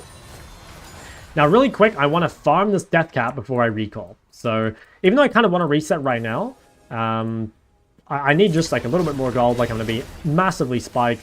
And currently, since there's no one else farming mid, I will just do it. Especially because I don't really feel comfortable going side. You need to be really careful here, though. Like, when your whole team is off the map and you're pushing up like this, just be very, very cautious. So this is good. We'll go home. We'll grab our Death Cap. And now we're going to be, like, absurdly far ahead. We have TP coming up in a minute, so we can probably start playing side lane again. So we'll go top, because that's currently where no one is. We'll set up our vision, and then we'll kind of go from there. If anything breaks out, again, I kind of want to TP, because Atacon is, like, quite a nice objective. But until then, we'll push top. And we should be safe to push top. We see Viega bot, we see Pantheon. So the only person that can be here is Syndra, and she's not, like, really a major threat to us. So we want to push this wave, again, not only to get ourselves golden XP, but also to kind of force someone to answer top. And if they answer top, like, that makes all our fights on the other side of the map a lot easier. Now, I could look bot. That's a 2v3. Yeah, so I wanted to TP, but they just died a bit too early. Again, though, if they die, then that's fine. We'll just shove, and, like, if they decide to do Atacon here, I'll make them lose stuff top. So it's really important that, again, by pressuring side lane, it gives us the option. We could TP to Atacon. Potentially, though, it might just be better to take the top inhib, right? Like, that's a fight that doesn't look that good to us. And also, they're just, like, leaving their top inhib open. So, again, we can TP, and maybe we want to TP now that Ezreal's top. I think that's actually what we want to do. Although, probably going to have to... Okay, I think I might have fucked up here. Can I live? I think no. I think I misplayed. So yeah, this, I just misplayed my... I misplayed a couple ways.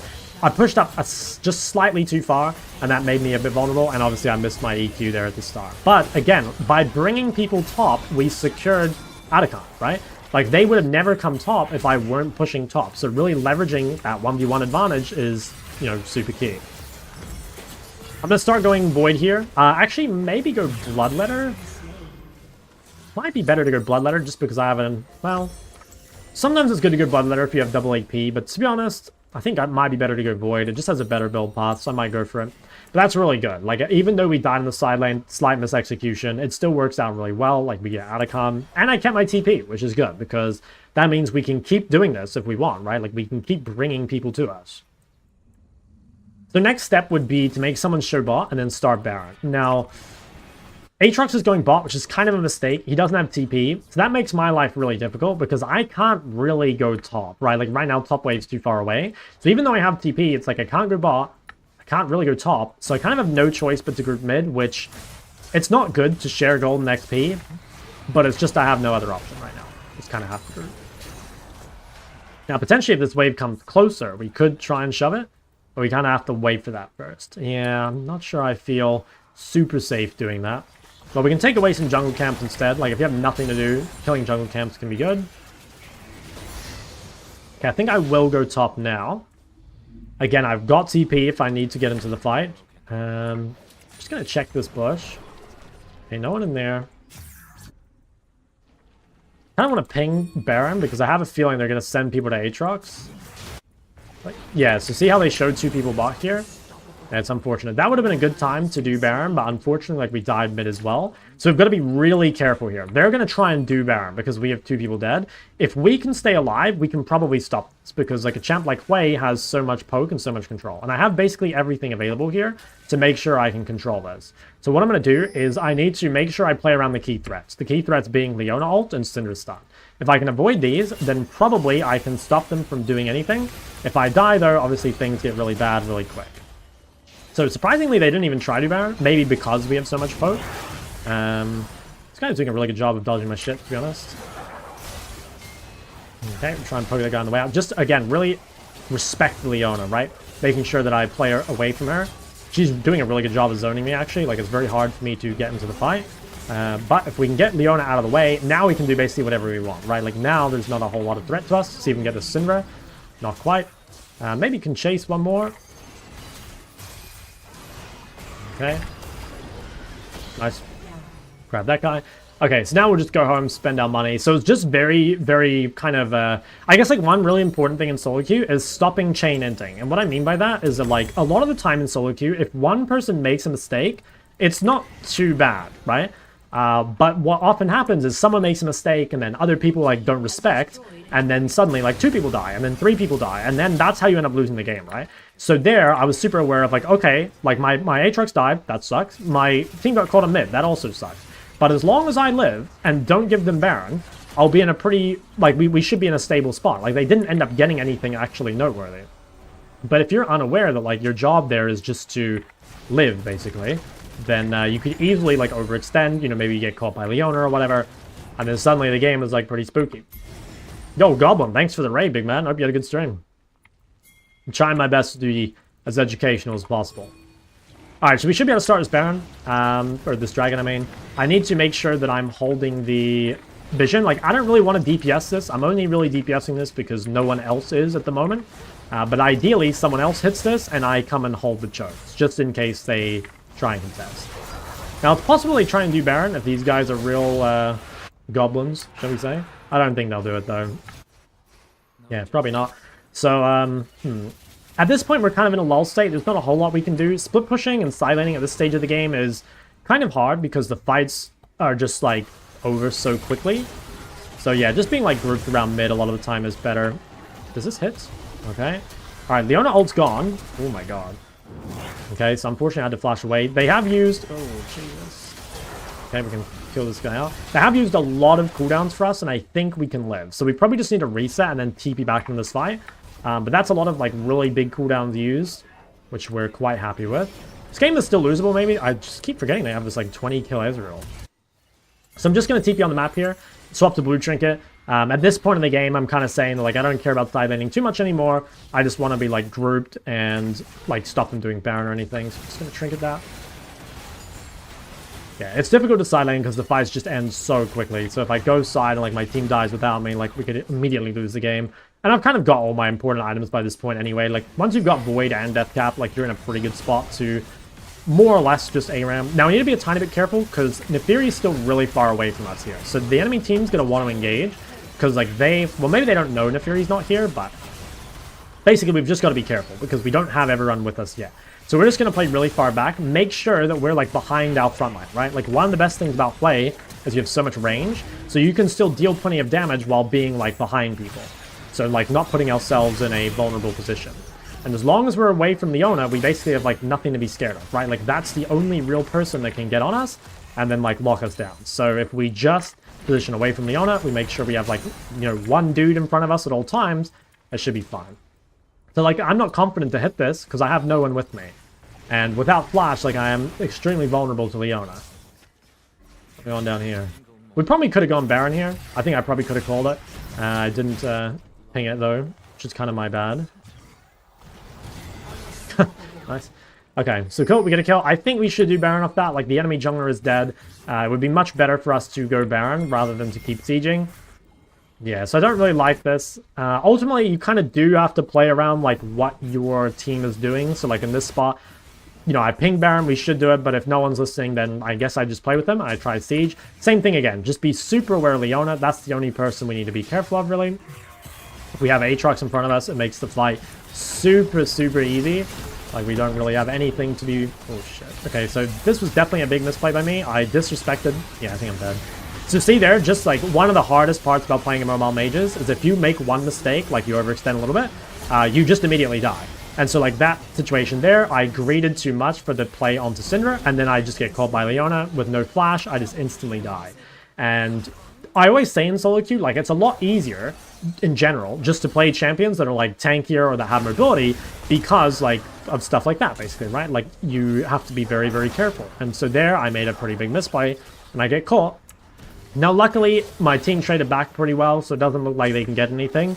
But hopefully that's, like, a super obvious example of, like, what happens when you misposition, right? I think it's very obvious. I think I will buy these. Basically have nothing else to buy at the moment, so we'll just do this. Should be fine. What does bootcamp imply? I think, for me, bootcamp is just playing in a different region from your own. Okay, so it would be nice, I guess, for us to get Baron and just end the game. But probably we'll just play for 4th Dragon. And again, 4th Dragon or Baron, that's like what you're looking for to actually end up winning the game. So in this situation, like if we can get Mountain Soul, we should be in a pretty good spot. I would say we outscale their team as a whole, so we shouldn't be super worried. They can still win, obviously, if we make mistakes, but I think we're in like a relatively good position. So again, we'll come and try and like take control of this area nice and early and make sure that if anyone walks in, we can chunk them. We might have to be careful of them just doing a Baron. If they play it really well, they give Mountain Soul and they do Baron. I don't think they'll do it. So most likely we can just hold this vision. But I have a blue trinket just in case they do it. No, they might. They might even look into Fury. So, okay, yeah, they're going to try. Fine, we get some damage here. Get control of the mid wave. They also have a bot wave to deal with. Oh yeah, they're actually losing in him. So this is pretty good. I think we'll be able to just start the Baron, or the Dragon. Although we might end up in a fight. I have Flash soon, and that's going to make it a lot easier to play around Leona. Until then, though, I've got to be like very, very aware of where that Leona is. Because I'm definitely like the most valuable target for them. Alright, no Leona ult, so that immediately makes the fight like way, way easier for me. In fact, I'd say that I might even say that's GG, you know, because the only way they're killing me is with a Leona stun, or Leona ult or whatever. And so now that they don't have that and I can just play like a regular front to back, we're in like a super, super good spot. So I'm just going to keep dropping all my CCs in the choke here. It's very, very difficult for them to do anything as long as I, you know, again, just keep dropping QEs and whatever in the choke. Could maybe TP into the base and end. Yeah, fuck it. You know what? I think we can end. So it's kind of a weird way to end the game. You know, we didn't actually like play up any objectives, but ultimately, like we played the team fights well enough to win. Like I said, I made that one really big mistake, and honestly, like that could have been game losing. It wasn't game losing. Well, I guess it could still be. Okay, I'm just gonna keep dropping all my dots. Dude, Leona is just the best champ in the game. Alright, I think we finally win. This 21 kill Ezreal feels like a 5 kill Ezreal, by the way. And that's not a skill thing. I think I'm just an Ezreal hater. I think this champ sucks. I think we finally end. Just saving my CCs until after he uses dash. And yeah, finally we win. So, yeah, another pretty good game. And I think especially a good example of how to play, like, Hwei versus range champs, especially with, like, cheesing the lane early. And also, I guess, like, a couple examples of, like, what happens if you misposition in team fights. Check Discord.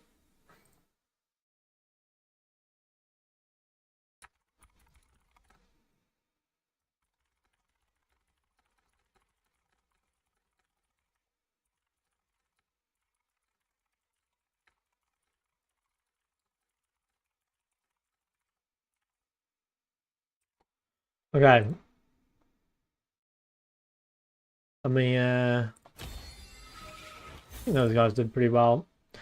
I've changed the OPGGs. You guys can just redeem the OPGG reward. I made it 2k channel points, so just redeem it. That way I can actually do people in a queue rather than like doing it randomly. Share your thoughts about Ari versus Victor. I think 1v1, Ari gets fucking annihilated by Victor. But like you have good gank setup, potentially you can look for punishment. You just join? Yeah, sorry. It's like I was doing it that way yesterday, but I stopped because like there were just so many and I couldn't actually get to everyone. So I think like having it as some sort of queue is good. And I feel like 2k is like not that high. Like, do you guys think 2k is too high? Like, I still want to be able to do a lot of people, but I just wanted to make sure there was an actual queue rather than it was like random. All right, let's take a look at these. Okay, wow, you're a Heimer main. Okay, I will be honest, I don't know anything really about Heimer. Heimer Akali. I mean, your Akali's looking good lately. So for you, I would say probably you need to look into your CS. So like your CS here, for example, is really low. That means you either just suck at last hitting, or you roam too much at bad times, or, I don't know, you don't know how to side lane, or something. I would say just, like, look into, like, one of those things. Because we really want to pump these numbers up. Like, if you have 0 deaths, you want to be getting, like, at least 8 CSPM, I'd say. Okay, let's see this. Already most played. What they say for you? CS is actually looking very good, so that's really positive. For you, I would say probably Des.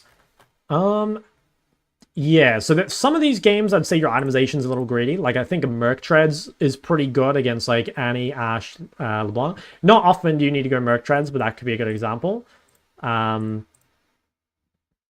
Not sure what happened this game. I mean, again, Banshee could maybe be good this game. They've got triple AP, Ari, KL, Teemo. So yeah, I would say mainly look into, like, you can go this itemization every game and you can't really go wrong with it. But if you're dying, I don't know, from bad itemization or bad positioning, you want to look into that. Basically, you're just dying too much. But your CS looks really good. So I'm a big fan of that. God, we got a lot of them here.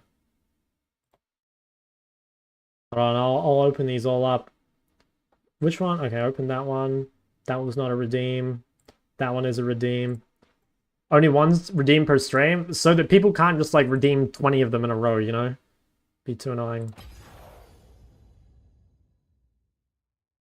I opened that one. Oh Jesus, there's so many. Okay, okay. Look, I'll try my best to get through them all. That's a fuck done though. Yo, thanks for follows. Okay, what are we looking at here? Okay, immediate thoughts, maybe too many champs. Like, yeah, it seems to me like you're playing a lot of different champs. Yeah, I think that would be my biggest thing. I think lock in on some champs you want to play first. Like, you can take the ones at the highest win rate. You know, like, you could play Luxmel, for example. But currently, you're just, like, spreading yourself too thin. Like, lock in on a champ pool, and then we can, like, go from there. Okay, how about this one? Aurora Ari, okay, looking good. Yeah, basically same thing. Like, guys, you guys play so many different champs. Like, kind of keep yourself limited to, like, 3 or something, you know?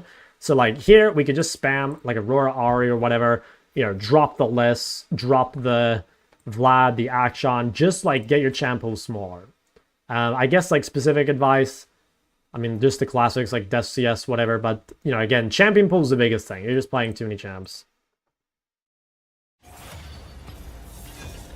Alright, Victor, Melton, okay, so pretty much Syndra one trick, which I like. This is looking, yeah, pretty solid, like their itemization and stuff. Okay, I think sometimes you can change your runes, like, Ari is not particularly good versus Yasuo because he has too much sustain. I think you just go phase rush this game. I guess everything else is looking pretty good. Yeah, I like your builds overall. I think you... yeah, I mean, good resolve game. Yeah, again, Comet not super useful against Yasuo. I think just play phase rush. I think CS could be a thing for you. You know, like 3 deaths, 7.1 CSPM. I mean, it's not bad. I don't know, 6 CSPM. I think you could work on your CS. But overall, I mean, it's looking pretty good. Like, your runes and builds and stuff are good. I think your farm does look pretty low.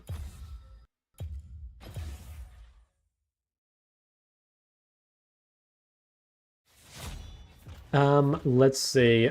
Hwei, Galio, Vel'Koz, and Mal's. Okay, I kind of like it. Like, not playing too many champs. I think on the Hwei... what would you say about the Hwei? Kind of don't like your builds. I think, like, this Shadow Flame should just be a death cap. I'd say same thing again. Like, in my mind, like, death cap third's a lot better. And you definitely need to buy Dark Seal more often. Like, you need Dark Seal every game, right? Because, like, you shouldn't die on Hwei for the most part. Actually, okay, you are doing it most of the time. Again, like, CS very low and, like, a lot of deaths. Not too sure what's going on. Steel caps are pretty useless on this champ because you're not really getting auto-attacked most of the time. Basically, like, Hwei is balanced around doing, like, you know, like, really high CS and, like, really low deaths just by default. So, like, if you're having, like, 3 deaths on Hwei are not equal to, like, 3 deaths on Brand, right? Like, that's a lot worse. So I'm not sure. Maybe look at the mid-game would be my guess, because it looks like, for the most part, you start very solid, or, like, you are doing well, but maybe in the mid-game you, like, fall apart a little.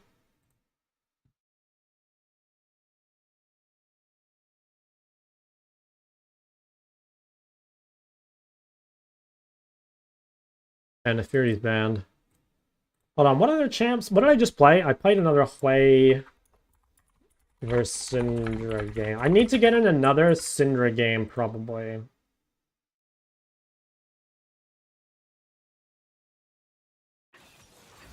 Ragus Orn? What the fuck am I verse?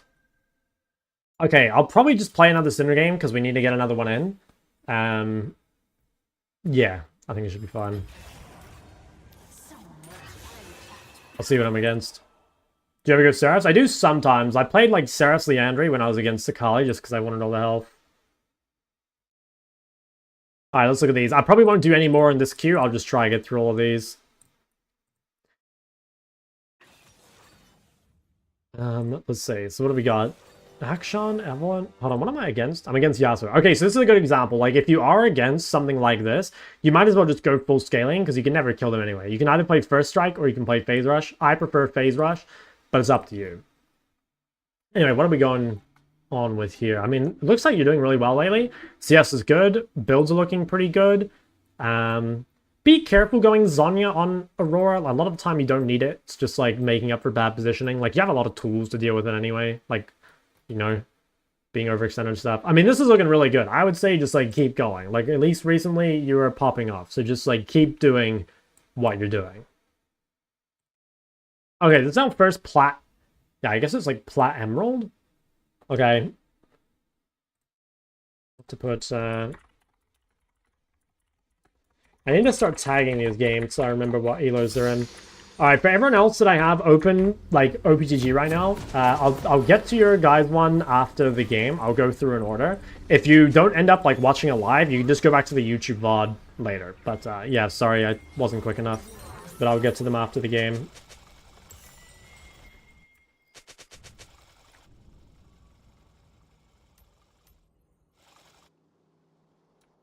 Oh, maybe you skipped me? Dude, you didn't redeem. Right? Did you? No, you didn't. I've got to prioritize the people that are redeeming, because they're spending money, you know? Like, I don't mind, I don't mind doing the free ones, but, like, the problem is I don't have enough time, so I'm trying to prioritize, like, the queue, basically, right? Alright, so there's a few things to think about this game. First off, like, up against a champ like Yasuo, he has too much sustain for us to actually kill. So our main focus is just to, like, get a lot of CS, basically, and keep the wave on our side. Like, Yasuo can definitely run us down the lane. Yasuo is one of the strongest early game laners. So we just want to keep the wave defensively on our side, and that's why I've gone for this full scaling setup. Other things to think about, he's got Ignite, I've got TP, so I can always TP back very early in the game, and that'll mean that I don't really lose anything, right? I don't want to, like, die or, you know, get chunked out significantly. And I also want to drop a ward here at level 1 because I'm not going to get any prior. Like, I actually want Yasuo to push into me because I, against, like, most melees, want to be shoved in, and, like, that way he can't run me down. Now, most melees are kind of weak level 1 and 2, so normally you can, like, punish them a little bit before you start freezing the wave. But again, Yasuo is just so strong in the early lane that we actually can't do that. And sometimes it's actually a mistake to auto-attack Yasuo too much in the early game, because again, you don't want to accidentally end up pushing the wave to him. Once the wave is, like, confirmed coming to you, at that point you can look to, like, harass and stuff. But yeah, basically be careful. So now that it's in this spot, this is really good. It'll be pushing to us. We can just hold our E defensively and make sure he can never go on us. So we'll start fishing for, like, mana flow procs, and if he tries to dash on us, we'll literally just knock him back. We don't even need the stun, just the knockback is enough. And obviously you need to play a little careful when your stun is down. But as long as you can keep this wave frozen outside your turret, you shouldn't really be under any threat. So the longer we can keep it here, the better. And with a lot of melees, not all of them, but most of them don't scale very well, at least compared to Syndra. So if you go relatively even, you'll be winning. And especially against Yasuo, like, unless the Yasuo is extremely good at, like, playing side lane and stuff, you'll just outscale and outperform them in the team fight so heavily that it won't really matter. So, again, I'm just trying to chill. I don't want to accidentally, like, push the wave, you know? So I'm just kind of harassing him when he's away from the wave. And I'm kind of hoping that he, like, walks up and autos for me, right? Now, if the wave does push out, like here, the best thing you can do is now immediately start spam pushing. Don't use too many cooldowns on the wave, because if you use cooldowns on the wave, like, he can zone you off. If you can hit him and the wave, you can look for it. But otherwise, we're just trying to basically get a huge creep lead, right? So we have this huge, like, wave that's going to allow us to crash it. So even though Yasuo is, like, stronger than us 1v1, it's pretty hard for him to trade when we've got literally, like, you know, 10 range creeps on top of us. Now, I think I actually missed that cannon, which is a little unfortunate. But you can see, right, like, the trades are going pretty well for us because, like, we were level 4 from our, like, big wave, and just because, like, trading in a massive creep wave is, like, sort of difficult for Yasuo. As long as we hold E, we should be fine. Oh, wow, okay, that was pretty well played by him, gotta be honest. Should be fine, though. This is probably the scariest window where the wave shoves out. If Yasuo's good, he plays to freeze. Now, the only problem is that for Yasuo, right, like, he is, like, too low health to realistically freeze us. So if we were winning less hard, we would base TP right now. We would go home, we would spend all our money, and then lock him in lane. Now, the thing is, we're actually winning hard enough that we can probably just keep pressuring. Although we have to be careful with this. Yo, Hezzy, thanks for Prime. Okay, so, yeah, basically, wasn't much we could do there. Gragas came and shoved the wave, which is, like, totally fine for us, right? Like, so here, we're actually virtually just even with Yasuo, but the thing is, like, being even with Yasuo means you're, like, massively winning, right? Like, I would say, even if you're down 10 CS PM to or 10 CS, not 10 CS PM, if you're down, like, 10, maybe even 20 CS to Yasuo, I think you're winning. I really do. So, this is amazing for us, basically. Being in this spot where we're super, super happy. Now, I could TP to this wave, but the reason I won't is because I don't really gain much by TPing here, right? Like, the tempo on the map doesn't really matter. Yeah, like, we're both going to miss the cannon anyway, so it should be fine. And I really want this TP, again, because I'm in a losing matchup, I want to kind of hold it defensively in case I need to recall. Because that way I can just, like, immediately TP back, I can go home, spend my gold, maybe I can get my chapter or whatever. So we'll just continue to, you know, keep the wave on our side. Just be aware of, like, these ganks and stuff. And the thing is, like, freezing against roaming champs is generally not a good idea, right? Like, if you freeze against, like, a Talon, for example, it's quite risky. Against those sort of champs, you might want to keep the wave in the middle. That way, like, if they do roam, you can punish, and if they don't, like, they're still relatively safe. Against Yasuo, though, like, Yasuo's really bad at roaming. Like, Yasuo can't really use his prio for anything. So it's totally fine just to keep the wave frozen. And that's because Yasuo is, like, not a... You know, he doesn't really have any reliable CC, right? It's not like something like... Well, again, Talon that can either roam really quickly or something like Fizz that, you know, has so much set up on his own that he can just make plays. Yasuo just can't do that. So again, if we can just perma-freeze it in this location and be relatively even, we're like massively, massively outscaling. And you'll probably see that this Yasuo is going to have like a really hard time finding any sort of impact in this game. And unless he's very good at side laning, which honestly, even in the higher elos, I have found like most people are generally like quite bad at side laning. So what are we playing for here? Basically, we want to try and get to chapter and then like immediately base TP on the map. Until then, we'll just trade defensively. Potentially, we could look for something here. Let's knock this guy back. Okay. Do have to be kind of careful. Like, we really, really don't want to get chunked out now because we don't want to have to TP before our... we don't want to have to TP before our chapter. Now... Oh my god, that was kind of spooky. That is a bit annoying that I got chunked. Now, we can't really do a whole lot here. To be honest, this is kind of the tact to being a mage against Yasuo, right? Is that, like, they're kind of stronger. Now, we could maybe come to this late, but honestly, it's just a bad fight. Like, they really shouldn't be looking for this. And that's because, like I said, I'm just too weak. So, I can probably come if they get super low, which is, like, kind of what's happening here. Like, maybe I can kill the Gragas. But see how I, like, only come after I've shoved the wave? That's because, like, it's not really, like, my job to do this. Like, I'm just, like, not actually that strong. And I have a tiny bit of mana. Yeah, no, not quite. I gotta be careful, actually. Might flash on me. Yeah, so this is, like I said, you kind of... I didn't have a whole lot of impact here, and that's just because, like, that's the reality of being in a losing matchup, right? But the thing is, like, since we massively outscale, like, if we're even early game, or even if we're losing, like, we're in a super, super good spot, right? Like, actually, right now, we're in an amazing spot, because this guy didn't reset. So we can come back, we've got chapter now, we have this huge item lead, we have a huge health lead, and we should actually be able to end up getting these bronze, which would be super good. So this time, we do want to come to this, right? Because now, I'm massively ahead of Yasuo for, like, a short time. Where, like, we have money spent and he does not. Okay, so he windwalled me, which is kind of fine. We should be able to end up killing these guys.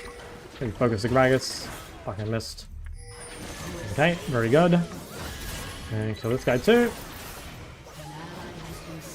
Nice.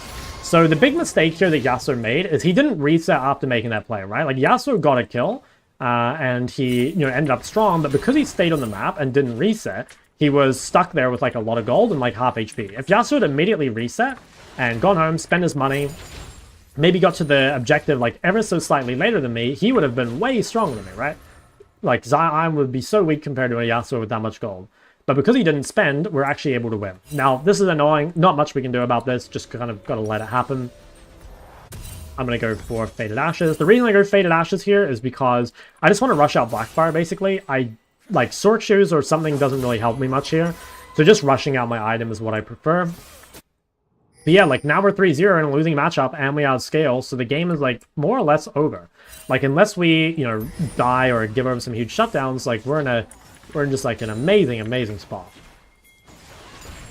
Okay, we could probably fight this if they end up going for it. First thing we got to do here is make sure we shove in the mid wave, though, right? Because, like, if we walk into the river too early, especially with no flash, we can easily die. It's also quite risky for me to actually shove out into Yasuo because he can run me down. Like, I'm still not... I am strong, but, like, Yasuo is still stronger than me in 1v1. Although, currently I'm level 8, so maybe I can look for something. Okay, that's fine. We can just kite this out. Get a really good trade here. Nice. Then the phase rush allows us to dodge everything. So that was a really, really good trade. Got a huge punishment onto him. And we should now be fine to, like, kind of play aggro. We just gotta sort of find where Gragas is first. Because obviously, you know, Gragas Yasuo, a very scary combo. So we're gonna quickly just shove one wave, set up our vision, and then we should be able to actually punish Yasuo. So we're gonna come here. We're gonna hit this. Drop some vision topside. And then now we can, like I said, we can look to punish. So we're level 8 versus level 7. We're, like, reasonably strong. This guy's chunked out. We see Gragas bot side, so currently we don't really have anything to be aware of, or scared of, I guess. He will probably come mid next, though. So we could waste a bit of Gragas' time by potentially pushing up and trying to bait him. It is a little risky, though. Obviously, we have no flash, so we are very vulnerable. He's probably coming mid right now, so we're just going to hide out the top side. Like, it's pretty greedy for me to walk up there. In fact, yeah, that's kind of exactly what I was saying. Just gonna grab this. Go for the double stun. Always good to play for double stuns. Now, this guy might just ult me. Okay. I think he actually just missed all. Yeah. Okay, there's the Shen ult. That should be fine. Nice. Okay, so that was really good. We were like hyper aware of where Gragas was. We were hyper aware of where our jungler was, and that meant that we could just like run away basically if, you know, if we ended up getting ganked. So yeah, already at this point we've outscaled Yasuo in teamfights. Now Yasuo with Bork will still beat us in the 1v1, but like that's totally fine, right? Like Yasuo's a champ built for 1v1, and like, yeah, if we basically play away from that win condition, we'll be in a super good spot.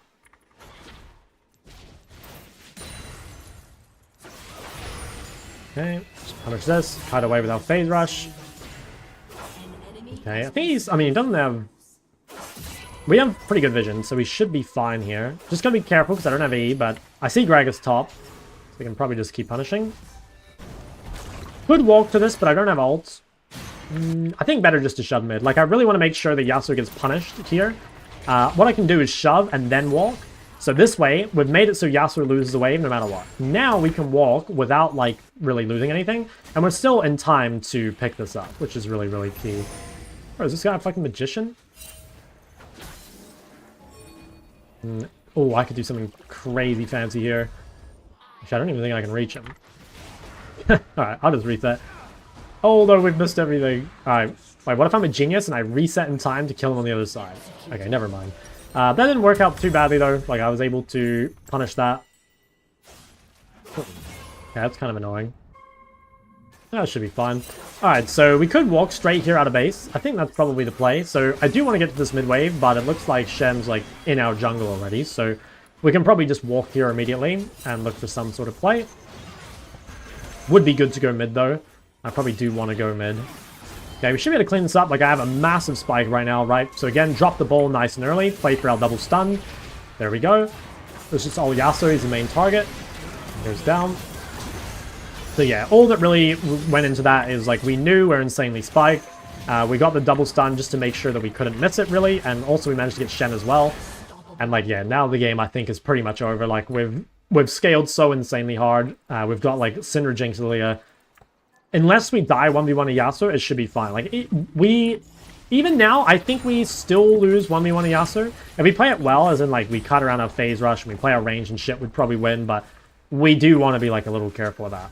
So I'm going to go home, just spend my money, come back on the map really strong. I think I will just go Swifties here for the extra MS, although Storage for the spike, probably better to go Swifties, but you could definitely go Storage for the spike. Now, what do we want to build second? I think it's just Cosmic. Yeah. Probably should have bought that, but that's fine. Yeah, we'll go for Cosmic. Obviously, Cosmic with the Blackfire is very solid. When you go Cosmic versus Liandry's, most of the time you will go Cosmic if you have Blackfire. You can go Liandry if you're playing like Seraph or something. But yeah, like, not often. Okay, so we shove in. Yasuo is like roaming off tempo, so what we're going to do is just shove mid. We could look bot, but our ult's still on cooldown, so let's just wait until we have that up before we go for some sort of play. I do want to TP into this, but again, like, I'm going to wait till I have ult first. And honestly, they might not even need me. Okay, now, here, I didn't manage to get the double stun, right? But what I can do is I can just ult him first. So I'll ult first, and then again, guarantee the stun, right? So in this situation, I have like 50 balls on the ground. Okay, he managed to get away with his MS, but you're always thinking of like, how can you guarantee the stun? And the two ways to do it are like, well, actually 3 ways, is QE when they're already CC'd, or to WQ stun. So a good example here, I'll just show you, is to, again, like, Q before the fight starts, and then pick it up, and make sure you place your W and your Q in 2 different spots. So like this. And then you can stun at like a wider angle, right? Or the last one is obviously you can just ult them first and then E off of it. And that's a really good one to use in team fights because you get like the maximum amount of balls off. Okay, so we have a lot of money. We do want to get another base off before we take a fight. Probably just clear all this. Looks like we're going to get everything, so it should be totally fine. We don't really want to look for a fight right now because we're sitting on a lot of gold. Now, if you're confident here, you can definitely go Magi. Now, I think it's kind of a bad game to go Magi because they do have a lot of threat, right? Like Kaisi, Yasuo, Gragas, Ornn. That is a lot of kill threat on the backline.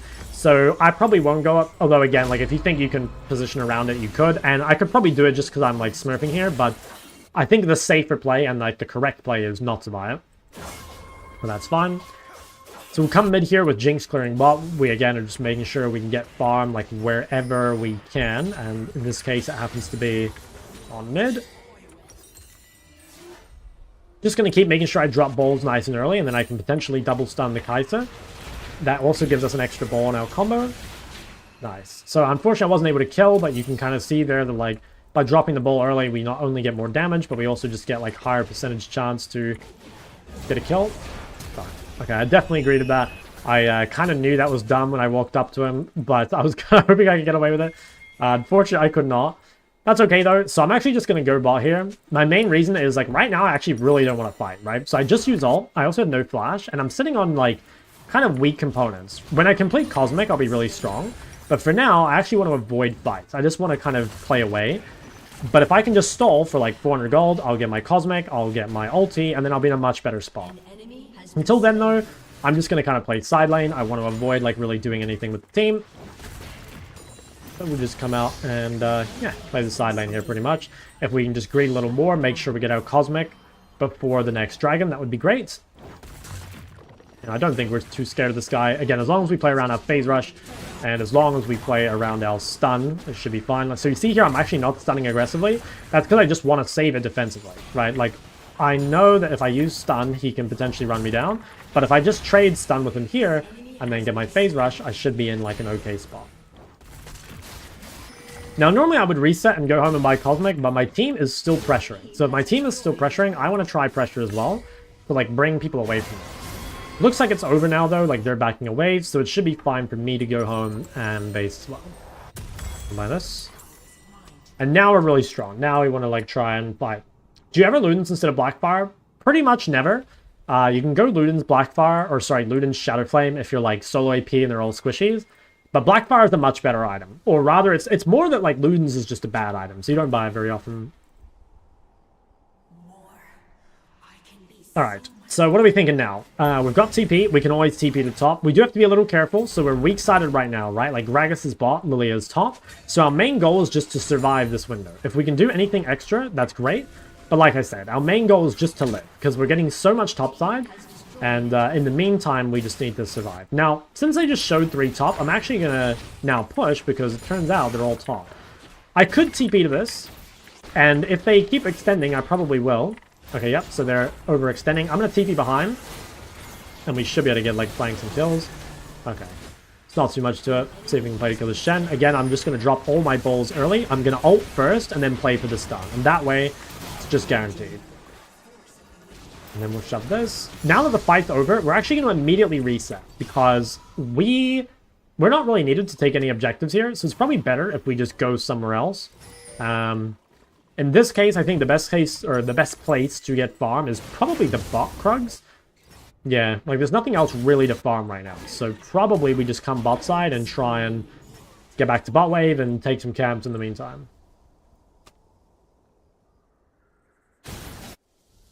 We'll just save this. Yeah, we don't really have a good place to be right now because there's like nothing really to farm, like the waves are too far out, but if we can get set up in the side lane again, that would be ideal for us. Just kill that. And all this.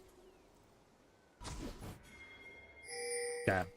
So we'll go shoving bot. Now we do need to be careful. We don't want to stay here too long because like we don't have TP. Now the thing is, even if our team fights here, we can probably trade quite a bit of gold bot because this turret is so low. So it is sometimes okay to side lane even though you don't have TP if you think you can trade enough to make like your team possibly dying without you worth it.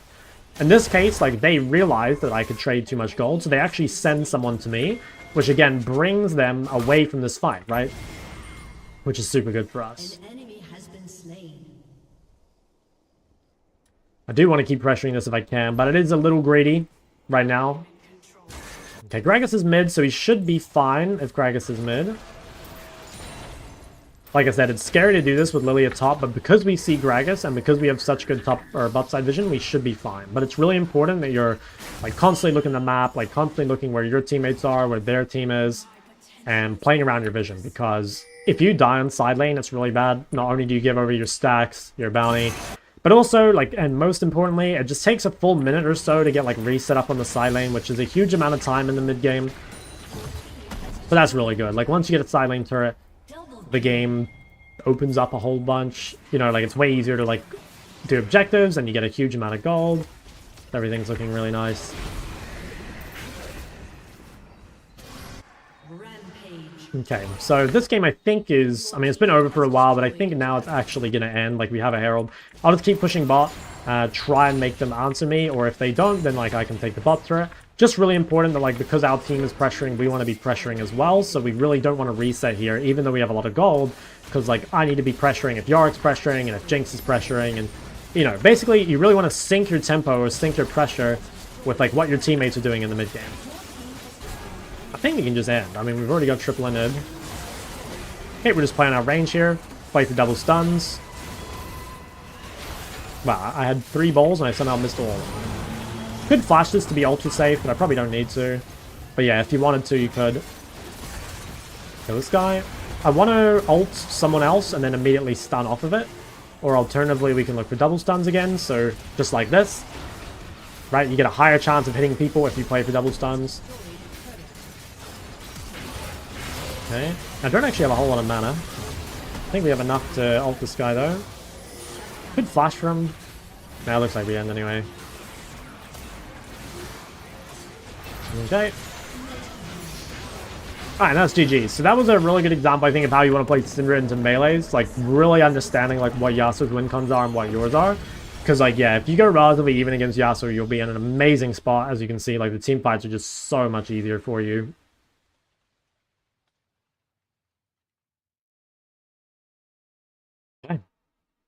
Yeah, that game should have ended like a long time ago. It was kind of annoying that it went so long, but... Vex beat Ari? I think it's maybe slightly Vex favored, but I think it's more or less a skill matchup. I don't know, I haven't actually played it enough to say. My feeling is it's a skill matchup, but I could be wrong. Okay, let me try to get through these OPGGs I had from the last queue. So what do we have? We had Arrow... Most played Ari. Okay, your champ pools... I mean, you're smurfing on the Ari lately.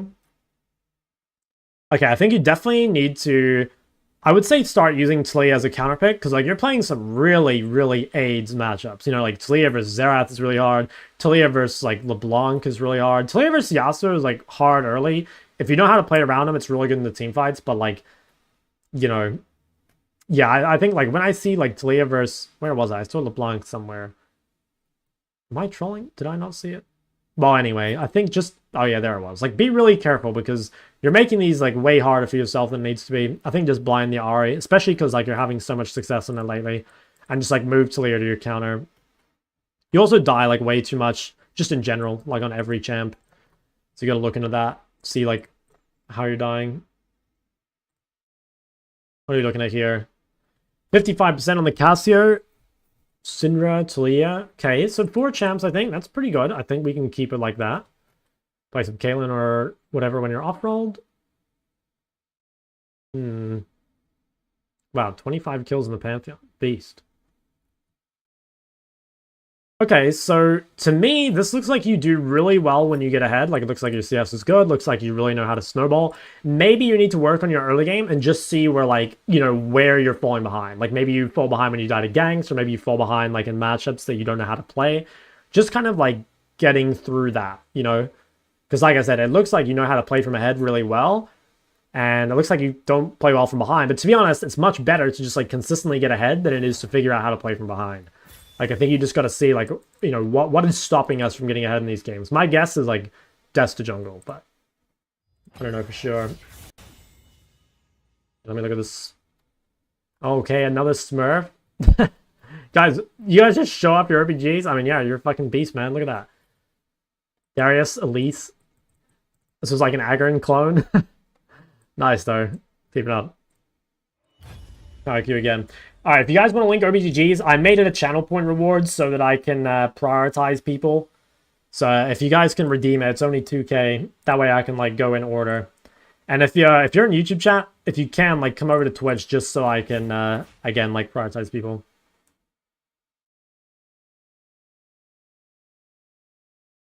There we go. Let's see these. I tried to keep it cheap so it's like easy to get. But I just wanted to be able to like do people in order. So what are we looking at here? ADC main? Okay. I'm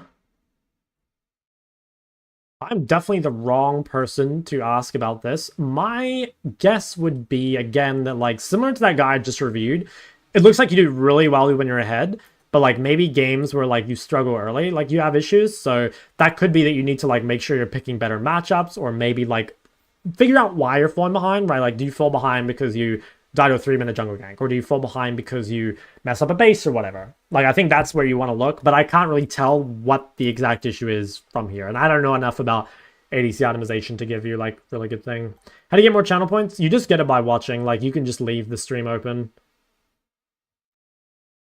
Holy shit, we got a lot of here. All right, let me open all these.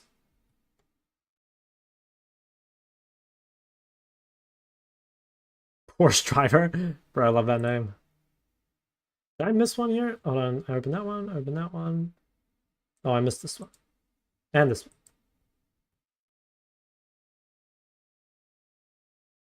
one. Okay, close that. Platinum 1, most played Ori. A little bit of Mel in there as well. Some Garen, some Brand. Yeah, I think, again, like, too many champs. I think, like, lock in on 2 or 3 champs would be my guess. Like, just, you can choose ones that you've got high win rates on. But, like, I think that's more important than anything. I think you're just spreading yourself too thin. Like, whenever I see you guys spamming more than, like, 2 or 3 champs, I get worried, you know? Maybe, like, 4 champs max. Okay, testing the new Ari build, like that. Recently playing Ari Yone, Ori, Syndra, Victor. Yeah, again, maybe too many champs. Like, I'd like to see a few less. Like, you don't need, like, random Azirs and shit, you know? Like, that's a hard champ, and, like, unless you're really maining him, it's probably not worth it. So, kind of same thing to you. I think really, like, decide how you want to use your champs, you know? Have, like, you want to, like, blind Ari, for example. You want to pick Syndra into mages, and you want to pick Victor when there's no threat, or something like that. Like, really try and have, like, a method to picking your champs. I think that's very, very key. Okay, what do we see here? We've got Ari, LeBlanc, Victor, Lux. Okay, you haven't played a ton of games, and it looks like recently, at least, we're mostly Ari, so that's kind of good. For you, I'd say, like, Deaths and CS. Now, those are mostly going to be, like, hand in hand, right? Like, if you die a lot, you're obviously going to lose a lot of CS, but yeah, you've probably just got to look at some, like, basic laning, or not even laning, but, like, mid-boy, or fucking, I read femboy and I said mid-boy. Mid-lane fundamentals, right? Like, just knowing when to roam and, like, when to side lane and stuff, because, like, if you have a lot of deaths and, like, low CS, you kind of don't get to play the game until you fix those things. And yeah, like, we've really got to figure out, like, what's happening. And my guess is that, like, you just need to watch some, like, mid-lane fundamental videos. Mid-boy. Sending OPGG. I made it a channel point reward. So I could prioritize people.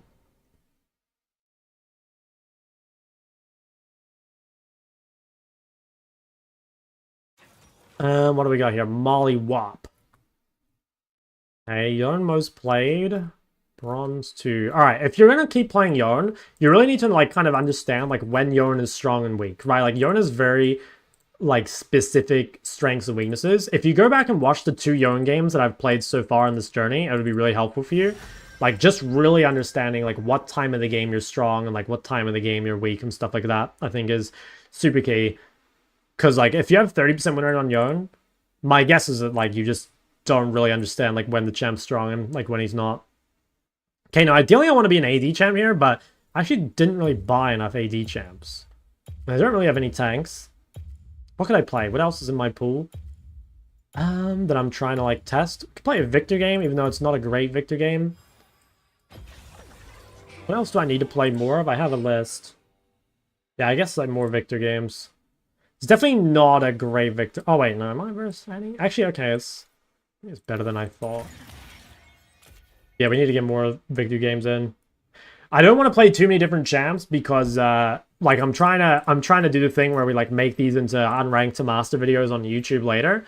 And so, like, I need to make sure I'm collecting more VODs of champs as I go through the elos. So I think, like, mostly it'll be the champs I've got so far. Mid-main? Okay, I'll have to get to it after this game. Yeah, if you're not here when I end up looking at it, just go back and look at the VOD later. I'll do it after the game.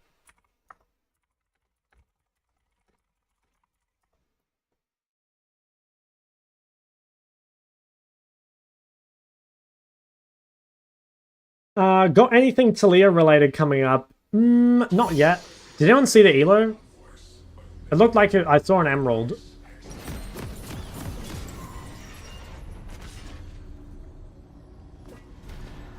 That emerald? Okay, I'm gonna add that to my list. I just like to tag the game so I know like what we're playing. This is Victor versus Annie.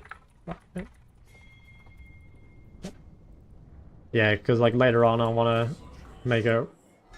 I can always go back and check. Summoner's Rift. Plat emerald, plat gold. Alright, can be all of those. 30 seconds. Give a video or advice on how to play when your whole team is behind and you can't win fights. I have videos on how to play from behind. Yeah, like I think if you just search shock how to play from behind, there's also like a couple like gameplay videos I've made, like how to play when your whole team is feeding and stuff like that. You'd have to go back and look. Honestly though, like the real answer is like if your team is all losing, like there's a good chance you lose as well, you know? Like it's just hard. You kind of just like keep playing the fundamentals. Dude, what the fuck's going on? Has been slain. Minions have spawned. No, I'm coming, bro. Ally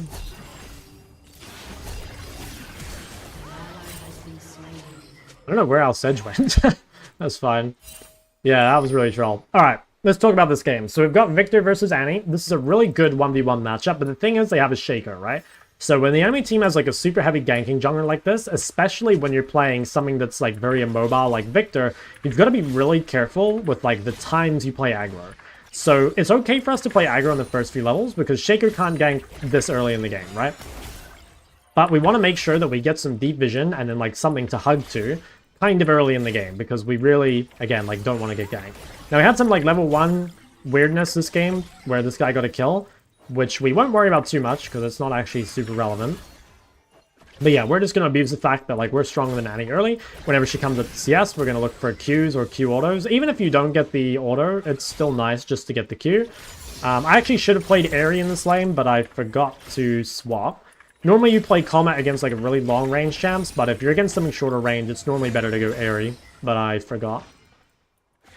But yeah, so here's what we're going to do. We're going to crash this wave under the turret, and then we kind of want the wave to come back to us. So yeah, unfortunately not getting the wave under the turret there does put us under a bit of pressure. As long as we hug the top side, we should be safe, because most likely Shaker's starting... Okay, no, he actually... Yeah, no, he did his bot side camps.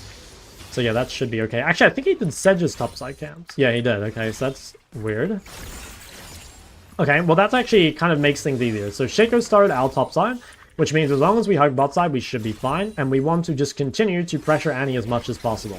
Now, the nice thing is that because she used her TP, it's like she is eventually just going to run out of health here, and then we'll be able to build a big lead. So we've got to make sure that just like at all times, we're like hugging to this little pocket. I just dropped a ward there, mainly to see if Annie was rotating. That wasn't so much if... Shaker was rotating. I think I actually have to flash this. Yeah, I do. That's really annoying. Yeah, I mean, that's super, super annoying for us. Because that means we lose a lot of pressure over Annie. We're just going to have to... Fuck. Can I flip this? No. I was going to say, we have to play safe to make sure that Shaker can't just regank us, but I underestimated how quick his Q would come back up. So that's a very, very bad death. And it puts us like very, very far behind. And it's really, really critical that no matter what champ you play, that you don't have deaths to the jungler as a mid laner. Because like that's one of the worst things you can do. Like one of the easiest ways to lose a game is dying to the enemy jungler.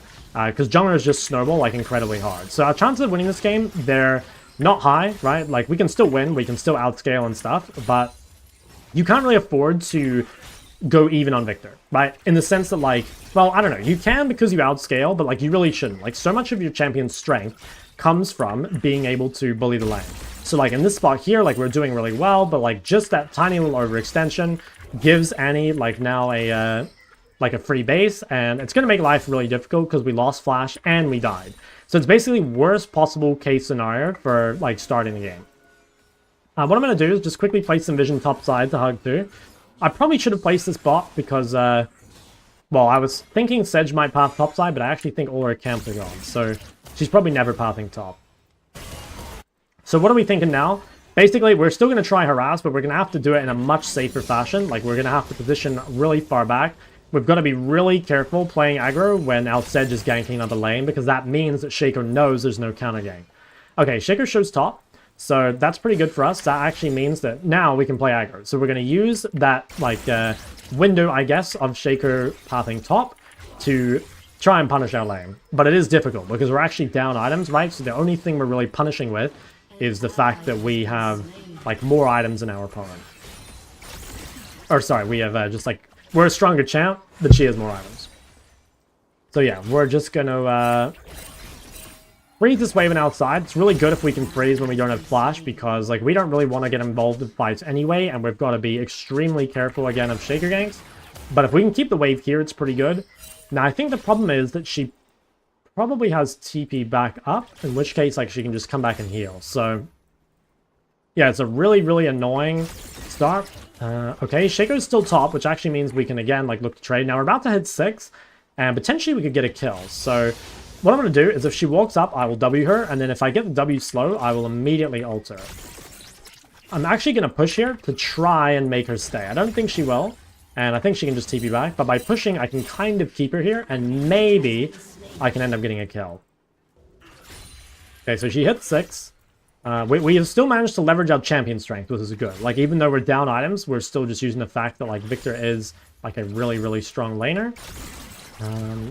Really tempted to look for the WR. Fuck, I missed cannon. It's fine. Okay, I think that hits. Okay, and then she should be dead. Okay, has flash. Fuck, I think I'm dead, actually. Okay, not quite. That's pretty annoying. We managed to get Annie's flash.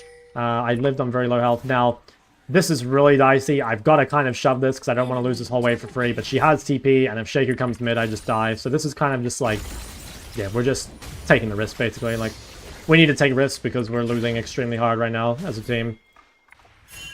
Alright, so I'm going to reset. Now, fortunately, we are, like, kind of ahead in items. Do we think he's here? Oh, wow, he actually is here, yeah. Okay, we are ahead in items over the Annie, so, like, we can maybe do something when we get back to lane, but like I said, I think if we win this game, it's going to be because the enemy team makes mistakes rather than this being, like, a good game for us, because you can't afford to have deaths early as Victor. It's just too punishing. Yeah, I think my Sedge is going to die here, maybe. Hopefully she gets out. So we lose a bit of a wave. Not much we can do about that. That's just because she had TP and we canceled our base because of the Shaker. But we will try and do something here. Like, our flash is coming back up. And we can probably pressure. Like, we have a pretty big item lead in the sense that, like, she built Swiftness, which is obviously good for, like, roaming and stuff, but it's not particularly good for just actual trading. So if we can look for, like, punishment in the 1v1, just, like, forcing trades, that'll be really, really good for us. So we'll shove that all the way in. Let's set up our vision on bot side, because that's the side that our Sejuani is playing to. Oh, we could actually even look at this Morg. So this looks like kind of free kill. I'm not even sure why Morg is here, to be honest. So, okay, I think she flashed. Now, can I actually kill this guy? I don't think I can.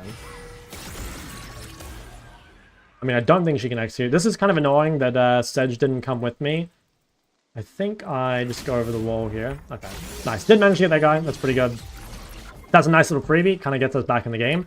Now, unfortunately, that means Annie has a move into River. I'll just quickly shove this wave, and then I will come help her. Should be fine. Okay, spot the ward, and we get the dragon. Okay, so, like, we're in not a bad spot right now. I'd say we're, like, reasonably happy. Yeah, it seems not bad overall. We've, like, kind of managed to come back. It is, like, a lot from their mistakes, though. Like, I think Annie kind of itemized badly. I think, obviously, Morgana gave us a free kill in the river, which is good. I think I'm just going to ult this guy back. I don't even know if I win this, do I? Okay, she's very low. I take a lot of damage. Now, I have TP, so it's not too bad. Like, I can just base TP here, and that's probably the play. Yeah, I think I'll just base TP, because if she tries to shove, she'll probably just die. Yeah, we want to try and punish this. Like, she really shouldn't be allowed to shove this in, but maybe she'll actually get away with it. Where's my Dark Seal? Yeah, okay, she's actually going to get away with that. I was kind of hoping that Sedge should come stop her. If Sedge couldn't stop her, I probably should have stayed. But yeah, I was really hoping that she wouldn't be allowed to get away with that. But oh well, it's fine. So what we'll do is, once again, set up our vision and then look to play aggro. So we should always place vision bot side here, because our bot lane is winning really hard and our top lane is losing really hard, right?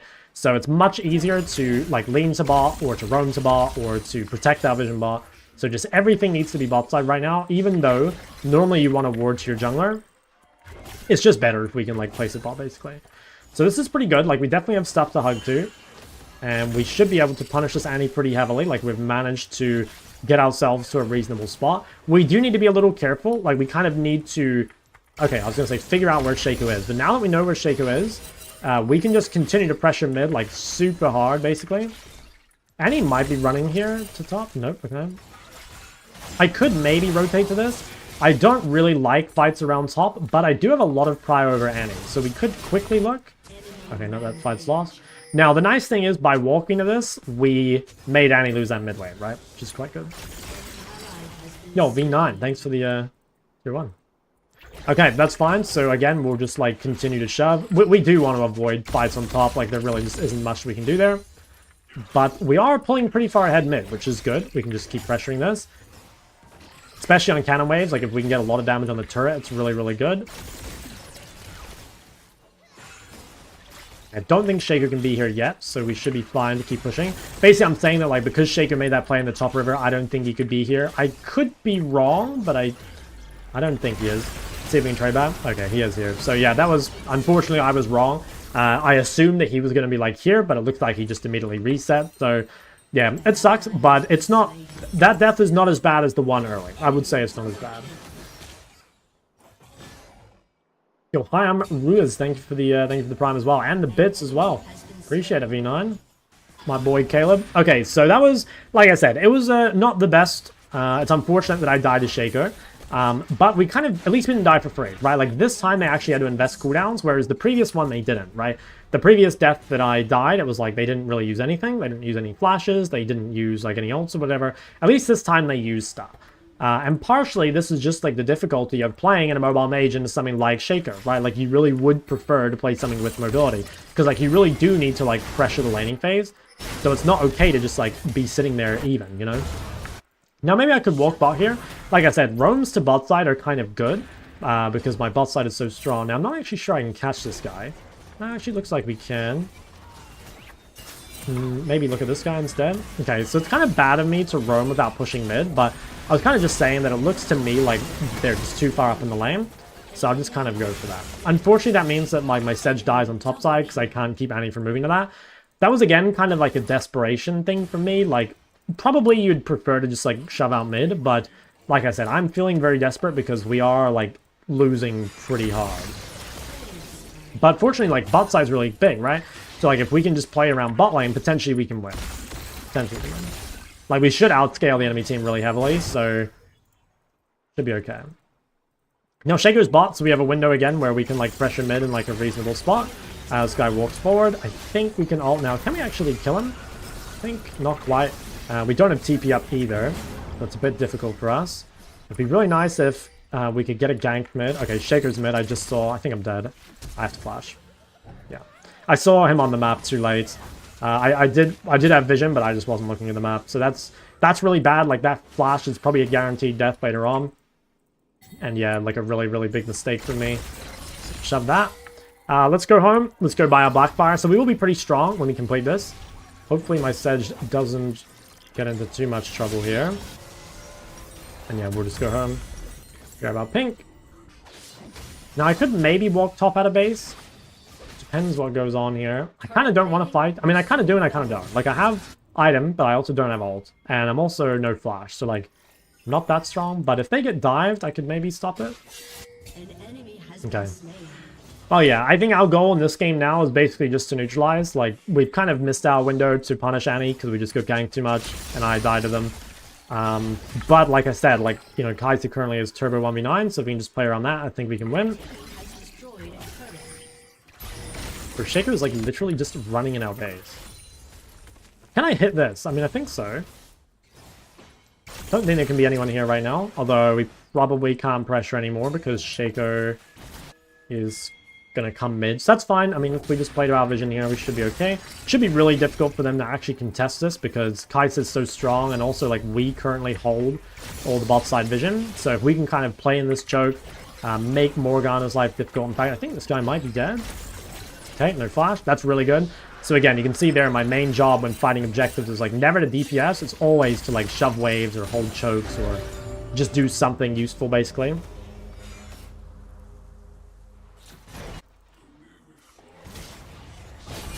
Okay. I'm just kind of holding the choke again. Like, if they go bot, I will follow. If they don't, though, I'll just shove mid. Now, maybe careful this wave. Shaku can come mid. I kind of don't think he will. I think he's going to go clear his camps. It is possible, though. I'm just taking the risk. Looks like I can get that wave all the way in. And now, since Annie roamed off tempo, she's actually going to lose some stuff. Oh, wow. Okay, so Shaku's here, then. Yeah, so I'm just dead. Nothing I can really do about this, but again, the punishment is she roamed off tempo, so at least she loses some waves. The thing is, there's kind of like, what's the word? There's levels to deaths, right? Like, the worst possible death would be one where the enemy team uses no cooldowns, and they take like a Baron or something, and you just die for free, right?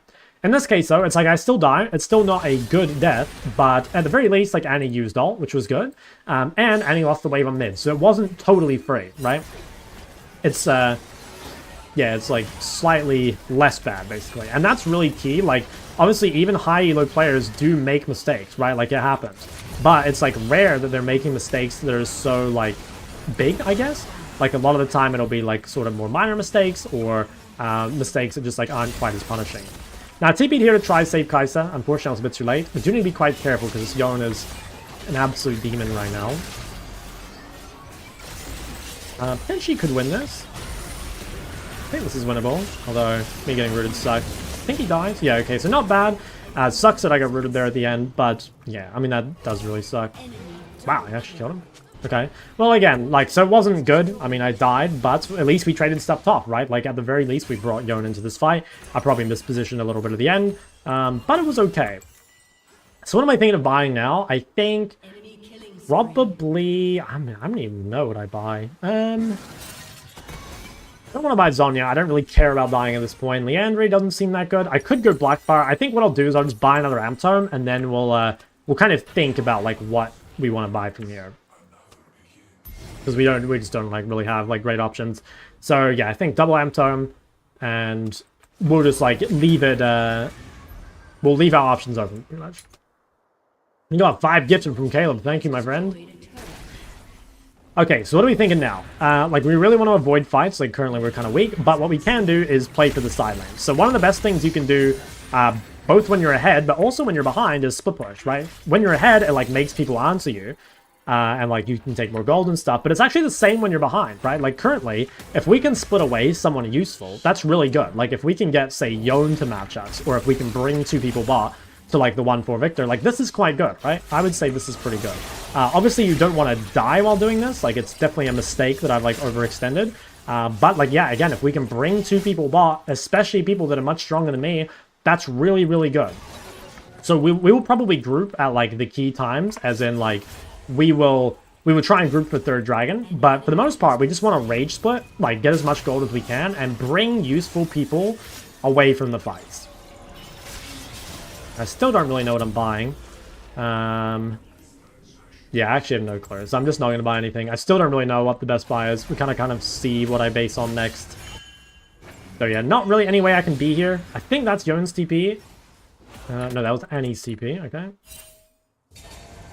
So we do have to really respect this Yone right now. Like, he's much, much, much stronger than us. So probably the best thing for us to do is just to, like, chill and basically not die before dragon. Like, if we're alive for 3rd dragon, we'll be able to be useful. But if we die outside of that, like, it's definitely not that good. I can probably kite back here. Actually, I think I'm dead. Yep, okay. So disrespected.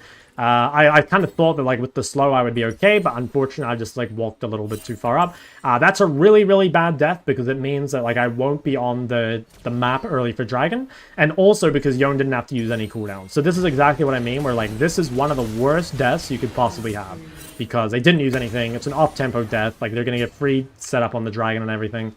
Extremely, extremely bad death. So what do I buy now? What should I buy? I think I'll go...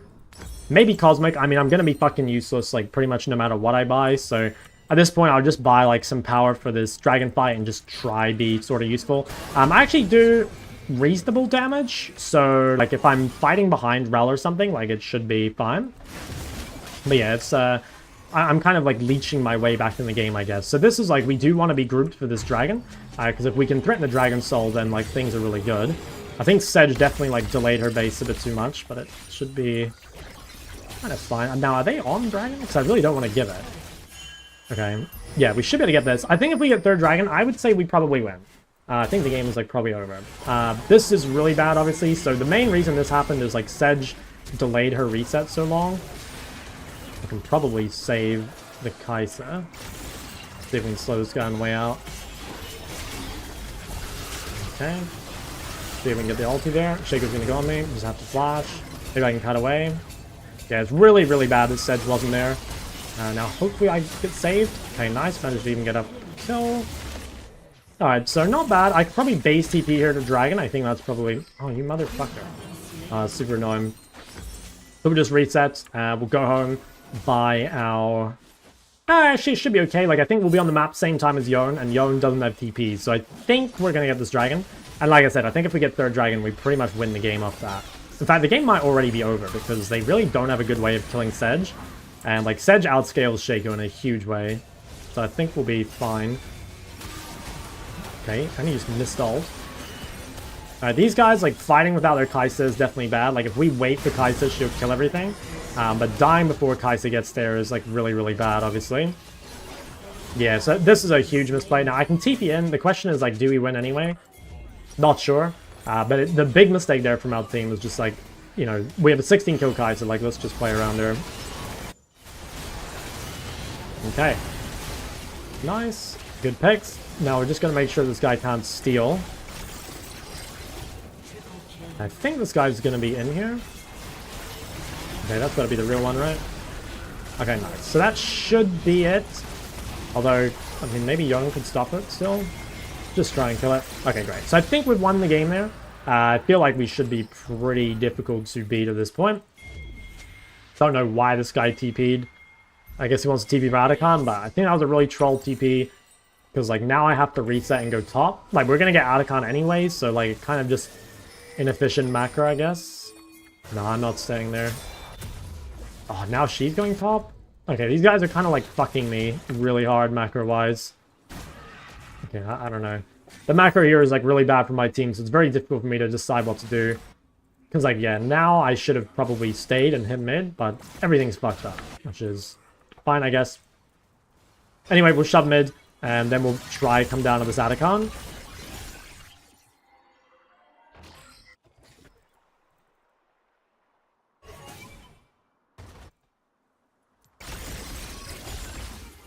Right. Shove that. Now we can walk down to it. Should be okay.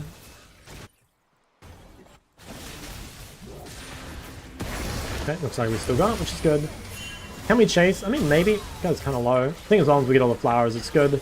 And I can go home and buy Cosmic here. I'm definitely not, like, useful in the sense that, like, you know, I'm not going to, like, really provide anything to the game. But I do provide damage, which is, like, you know, it's better than nothing. I actually don't think I can base here, so I want to go home and buy Cosmic. But if we're pressuring mid and pressuring bot at the same time, I kind of am not allowed to reset. I need to stay on the map because we need to sync tempo with our team. And in this case, like, with everyone fighting, it's really important that I'm here doing something. By, like, at the very least, I'm, like, bringing people bot, and that allows them to, like, make plays mid. So, yeah, this is fine. We should be really careful. Like, Ryze and I are very weak, so we're kind of just here to, like, tickle them and waste their time. Oh, fuck. Okay, I didn't see this guy. Alright, my bad. So, I don't know. I just didn't see. I thought he walked away, but I disrespected the bush. So, like I said, it's really our only thing here to do is not die. So, walking up and dying is pretty cringe. Okay, at least I don't get any objectives though, like I didn't lose Flash and there's no like Barons or Dragons or anything, so if you have these like on-tempo deaths, it's kind of like what I was saying before, like it's not too bad to die these times, it's much worse to die if there's like a Baron or 4th Dragon or, you know, whatever is spawning basically, definitely makes life like way harder. So what now? I mean, pretty much just need to try and push out one wave before Dragon. Like the best thing we can do would be to like shove top and make someone show and then like we walk to Dragon, you know? Like, just try and make it so that the dragon fight is as, like, what's the word? Like, as favorable for us as possible, as weighted to us, I guess, as we can make it. And the best way to do that is to leverage our TP, right? So to go top, kind of, like, make someone show here, and then either walk down or TP down and then we'll do what we can with that. Now we see Shaker mid, so potentially I could actually trade with Annie, although I need to be careful. They might walk into top side. But yeah, with Sedge bot, I actually can't shove top at all. I've just got to wait. I do want to get this wave shoved out, but like I said, it's very difficult with Sedge somewhere else. I've got to be really careful here because I don't have TP, so if my team gets into a fight right now, it's really, really bad timing. But I also just don't feel comfortable shoving out. Oh, I think we're going to... They need to just wait 13 seconds. Like, if I can... I feel like they're going to get flanked on both sides. And I want a TP, 5 seconds. I think they're going to get caught. Okay, no. They got away with it. Okay, cool. So what we'll do here is we'll just shove top, and then, like, as soon as this fight actually starts, we'll TP in. But until then, we'll wait. Okay, fight actually starts. We've got the top wave pushing, so someone will have to answer that. Okay, these guys just died a bit too fast. Not much we can do about that. That's okay, though. It's actually, like, not as bad as you'd think. Can we kill Annie on the way out? She dies. Ooh, shouldn't quite get stunned. Okay, that's kind of bad that I lost ult. Because, like, yeah, now I won't have ult for Dragon. Although, it's going to be up. The nice thing is, though, we got to push in the top wave. So, by pushing in the top wave, it's going to make it a lot harder for them to, like, do Baron or to contest Dragon or whatever. Okay, just cut this out. Alright, they're going to try and do Baron. I think if they do, we can just ignore it and play for Dragon. Like, if we get Cloud Soul, it's pretty good. I think we should give this. Really doesn't matter. We don't need to contest it. Them getting Baron and us getting Cloud Soul, I think would be pretty much GG for us, unless we, like, immediately lose into the Baron. So, yeah, this should be fine. Like, they have to reset. We're going to be on the map early with, like, a lot of vision control, pressuring side lanes, right? Like, both mid and top are pushed. Like, we've got all the vision. We've got our really fed Kai'Sa. Question is, can we just one-shot it? I think we could probably just one-shot it. I'm not sure we actually should be playing for a pig. I think we should just be killing it. Although... Yeah, so see, by pushing our wave top, we, like, made them answer, right? Like, that's what pushing that top wave did, is bring Yone away from this dragon, which is actually, like, a big win, right? Like, that's their strongest member, which is great. So we're gonna grab this. That gives us Cloud Soul. Should probably be enough to win the game. I'm just gonna go home and spend my money here, if possible. Now, without TP, I kind of need to, like, instantly regroup. Hopefully, Ryze can go top. Like, I don't really want to be playing against the Yone. Looks like I kind of have no choice though. Like I'm gonna have to give this turret and just play to defend tier 3. But I've got to be extremely careful. Like this guy is insanely strong compared to me. If I can neutralize him though, we're in a pretty good spot.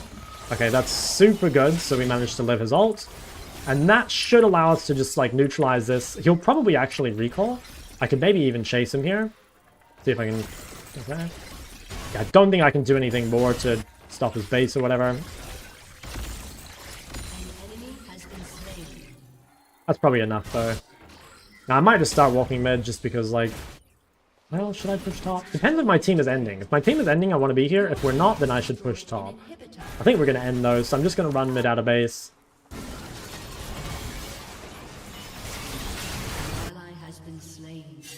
Okay, well, that's kind of awkward. Like, I showed up, but not quite in time. I don't think we should look for this fight. We don't have our Feg Kai'Sa, so we can probably just chill out.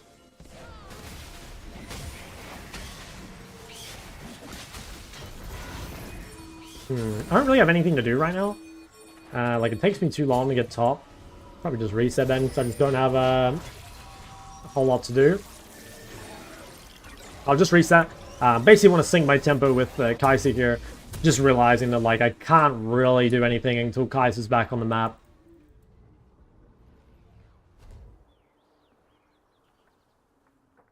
Yeah, it should be fine to just, like, quickly shoot one of these top waves. I don't really feel comfortable side-laning anymore just because, like, the fights are just going to be over too quick. So I'm just going to group here, even though I have TP available. And as long as I'm with Kai'Sa, like, things should be kind of fine, I would say. Yeah, looks like it should be good. So we'll clear this out. And then as long as we have an actual team fight, I don't see a way we lose. I would like to shove top to get level 16. Maybe I can quickly go one wave, because I do have TP soon. I just want to be careful, because I don't want to be here long. I think just get level 16 and run straight back mid. They're going to try go here. I think my team can win. Hopefully they can cut out. Yeah, nice. This should be a game-winning fight, I would say. We can chase these guys down, get a slow on the Morgue, get a reset as well. Okay, Annie is dead. Now the only thing they can really do is like maybe have Shaco cut out wave, but I don't think they will. Nice, they get that kill. And that should be GG.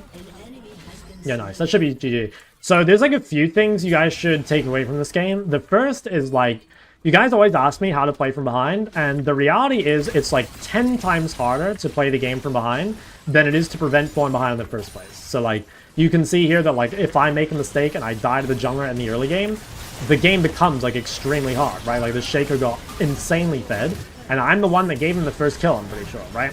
So like, it's, again, like I said, much easier to avoid having that mistake in the first place than to recover from this. The other thing that's really important is that having a champ in your pool with a dash is super valuable, right? This game here, being a mobile mage against like Shaco Annie is really difficult. That's why, like, ideally you would either like blind pick something like Ari in this situation, or, you know, if you see these champions, you would then pick like your safer pick or something that's like hard to die. Because even though you could survive this, you're gonna have to play really well, and it's just so much easier to play something that's either like tanky like Galio, or that has a dash, or that has like really long range, or doesn't need to pressure the lane, or something, you know. Are with row build? Yeah, probably.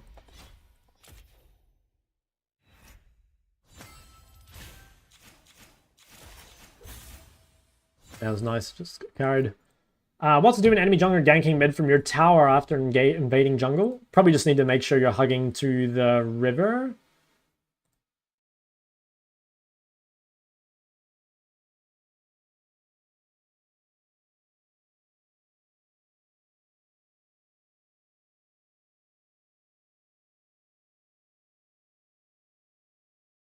Alright. Not like Luden's Shattered Flame? Not really. Shattered Flame, I think, is a pretty good item. I think Luden's is a terrible item. Especially in a game like this, where, like, you have so much magic damage on your team, so... Yeah, no, I don't think it's particularly good. I think, like, I mean, I don't really like Blackfire Cosmic. I probably would have gone, like, Blackfire Lichbane or something, but the problem was I was just so behind, and, like, I didn't have the luxury of building any good items. Because, like, my buys were just so weak every time. Okay, let me see. There's one OPGG review that got redeemed. Also, let me look at this one first. So what do we got here? Okay, you're a jungler as well. Dude, you're fucking just spamming. Okay, yeah, I mean, keep it up. I don't really have anything to say. Like, yeah, just keep going. Your builds look good. Yeah, no, keep going. That was this one. Veigar, Ori. Damn, okay. Alright, personally, I do... Oh my god, a 20 death Ari game? I don't even know how that happens, but anyway, I really don't like most of your Veigar builds, I think. I think one of the most important things is to make sure that you get death cap early. So I would say, like... No, actually, I don't know. You're doing it sometimes. Yeah, maybe it's good. Like, I'm not, like, a Fimbulwinter fan, and I'm also not really, like, a Deadman's Before Death Cap fan. I think just go like Roa Deathcap or Seraph Deathcap and then like get everything else after that, you know? I mean, I don't know for sure, but to me that feels like the most important part of the champ. I think there's probably games where you should go a different rune as well. Like, I don't think Ares always the best. I think Spellbook can be really good. I think Phase Rush can be really good, especially in like more difficult matchups. So yeah, I'm not a huge fan of that. And also, I don't like First Strike. Like, I think that should be a Phase Rush game. Or Spellbook if you really want inspiration.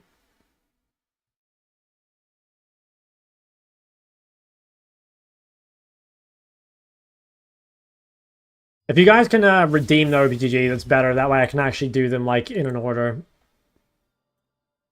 What do we have here? I better do Caleb's one. That guy's been throwing me money. Hold on, let me go to his messages.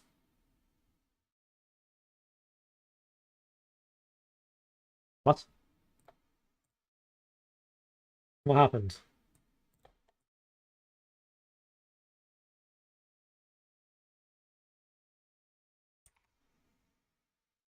OPGG just die? No? Oh, that's why. So yeah, that was that. Let's see this. Syndra, okay, you're playing a lot of champs, but it's not too bad, I think. Yeah, I don't know. I think you're playing a bit too many champs. I think I would try and, like, Just have a blind and maybe like 2 others. I don't think you need to play so many. Like just a 3 champion pool is good. I think that's the first thing. Like I think you're just playing too many champs. Like you're spreading yourself too thin. I think just choose a blind pick and then like 2 counters or whatever and just leave it at that.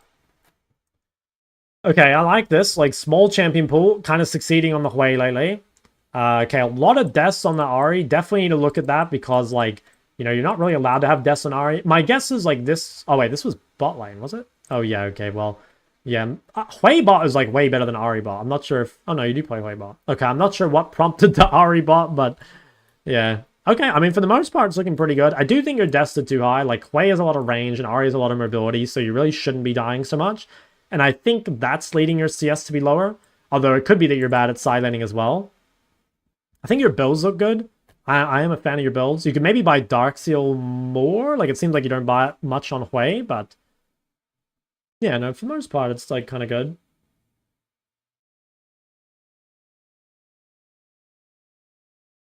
Guys, if you can redeem, like, go to the channel point reward and redeem your OPGG rather than just linking it, that way I can, like, order based on people that, like, haven't had one, you know? So, like, if you have 2k channel points, just do it there. My allowed to link to OPG, even though it's on YouTube. If you can link it on Twitch, it's better, because I put it behind a 2k channel point, just so that, like, I can prioritize people that haven't had one, like I said. First strike stats. Yeah, I think first strike sucks. I think it's really overrated. Like, this is like unpopular opinion, but like, you know, when people want to scale on Syndra, they do this, right? They go like this, which gives them like the triple tonic, and it gives them like all this scaling, right? I am pretty... Oh, for fuck's sake. Did that... I better not have undone anything. Okay, good. So people go this for like max scaling on Syndra. I'm pretty sure that this is actually better scaling while also being better early game. I'm pretty sure. I'm really not a first strike believer. What do I do in these kind of games when my bot lane is not ahead? Then you just lose, right? Like, I made a mistake both in champ select and in the game. And if you make mistakes, you lose. That's how the game works, you know? So yeah, the answer is you just lose. You'd have to, like, either avoid the ganks better or pick champ with more mobility or, I don't know, play safer early or whatever. But, like, yeah, I got lucky. I fully admit I got very lucky last game. I should lose last game. I just got lucky because my ADC was, like, super fed. But, like, yes, if you play like that, you're going to lose this game most times. G2 caps. Okay, you know what? Well, let's have a look. Let's have a look. This G2 caps guy, he's kind of good. He has had a few unfortunate losses to Shock recently, though. Like, I seem to remember an Ari game where he lost against Shock's Rise. Let's see where that one is. Yeah, a defeat here to Shock's Rise. I think we also had a capped Yone that was taken down by Shock's Cassio. Let's just check in and see where that one is. Would have been in the top lane. Yeah, there it is. So 2 weeks ago, you know, again, against Shock's Cassio, Caps did unfortunately go down. No, Caps is really good, though. He's much, much better than I am. But he's not unbeatable, okay? He's not unbeatable. Yeah, the better team. Yeah, the better team. Kings always win. I like that name. Good name. Okay, Zed main. Zed one trick, looks like. Okay. Kind of a fan. I like pairing something AP with it. Again, I think, like, maybe you're playing a bit too many champs. Like, it looks like you're having success. But I would say, like, choose Zed and then, like, a couple more and just, like, leave it at that. You know, like, I don't think you need quite as many as you're playing. Like, maybe Zed Silas Ari or Zed Silas Ori or something I think is good. Now, I'll be honest, I don't know enough about Zed to really tell you what, like, runes and items and shit you should go, so I'll kind of avoid that. But at least for your Ori, biggest thing to me looks like CS, so, like, you're probably really bad at side laning. And that makes sense. Like, if you're used to playing Ignite, you probably have no idea how to use TP properly. So I'd probably watch a side laning guide or a TP usage guide or something.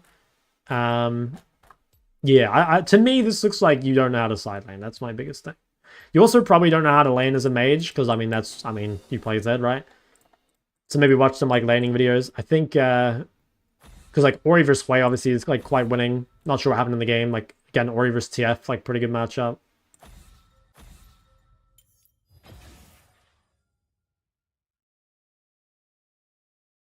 You have to pay for OPGG. If there's like extra time, I'll do ones that are like not paid for.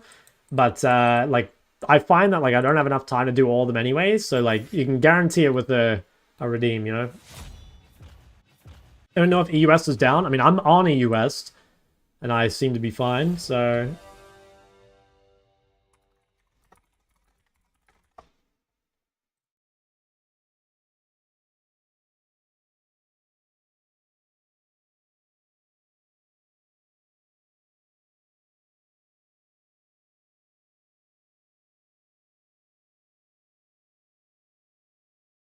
kind of broke. No, you don't have to pay money. Channel points. You don't have to pay real money. Bro, you just need 2k channel points. How many channel points do I get from watching? I'm not even sure like what the like ratio is, you know? I don't know how quickly you get them. Okay, what else is on our list? We could play a Yone game into Syndra. Yeah, I think I'm down for that. Play a Yone game.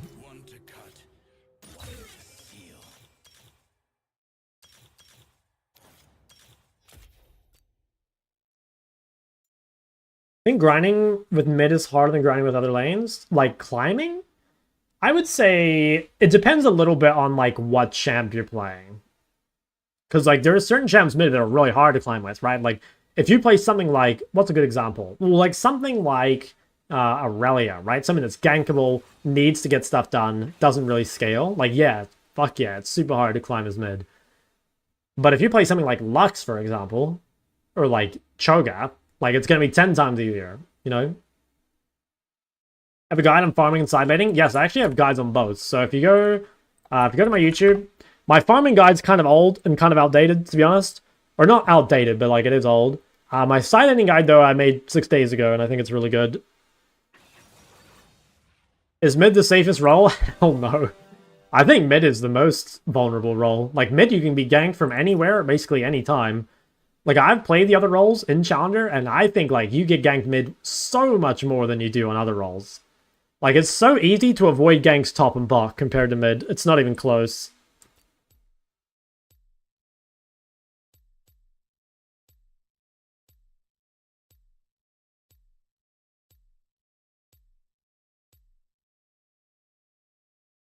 Which AD champ of the pool, Yone or Trist? Yone's probably better overall, but, like, Trist is very good too. Okay, so this is another... mostly a platinum game.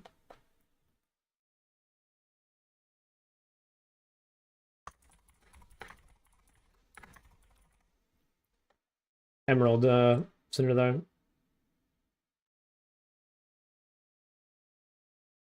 Yeah, I'd say boss savers. Champs are also effective to escape ganks. I mean, are they? Some of them are. Not all of them though, right? Like if you play Syndra, Victor, Ori, you know, like these champs are all like super gankable, right? But you are right, like champ like Ari is hard to gank, but that's kind of like the same thing we were saying before, is that like, you know, playing a champ that is hard to die, whether it's like in lane or to ganks or whatever, it's so much easier to climb with in solo queue. Now Pantheon, that's not bad. I think it's a little underrated, to be honest. 30 seconds until minions spawn. What are we doing here, fellas? Fear, once named, controls no one.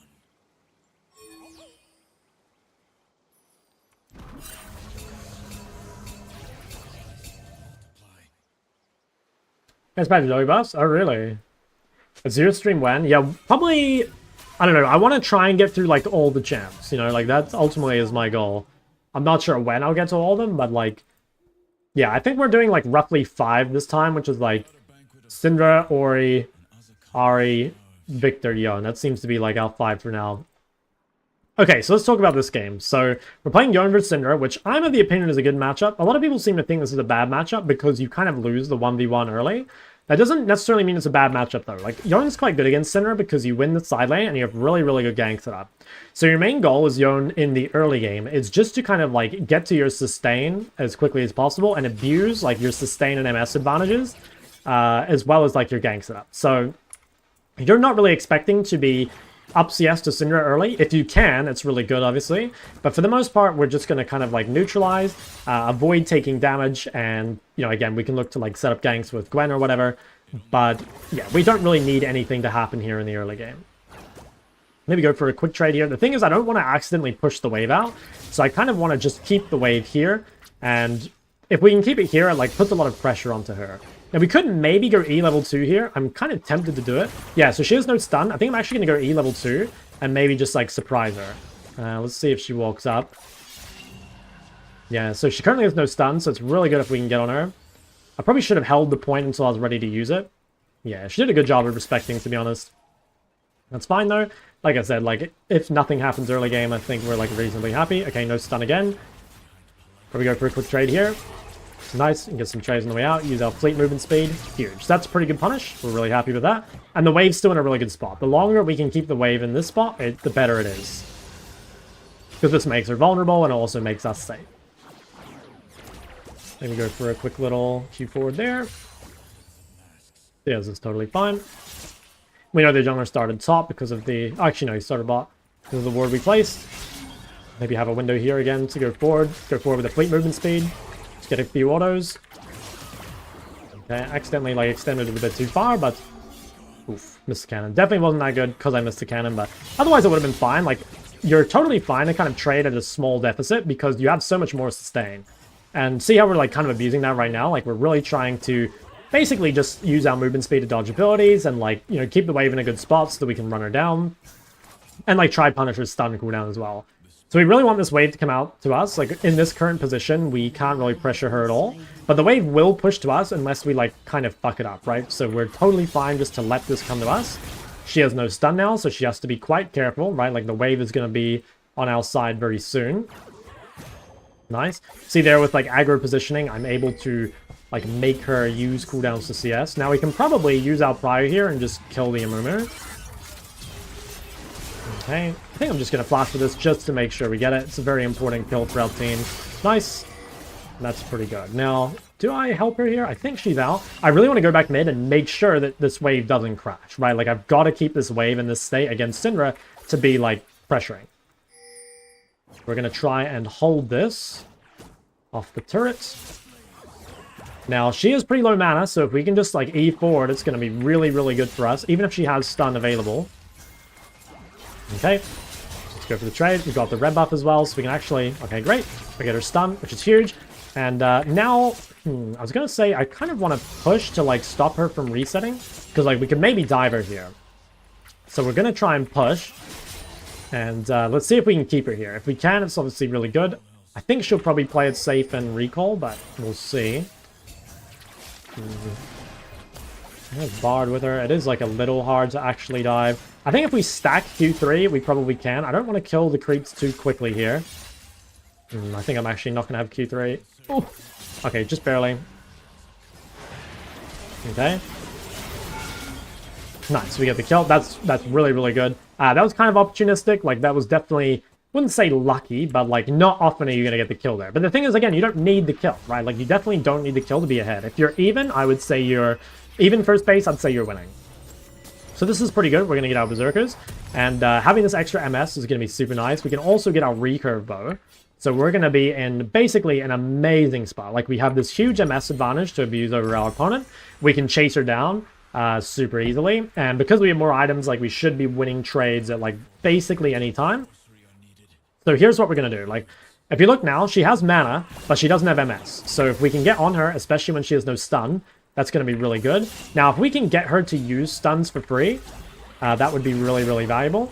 Even here, like, even if she hits the stun, right, like, we still are able to take a really good trade.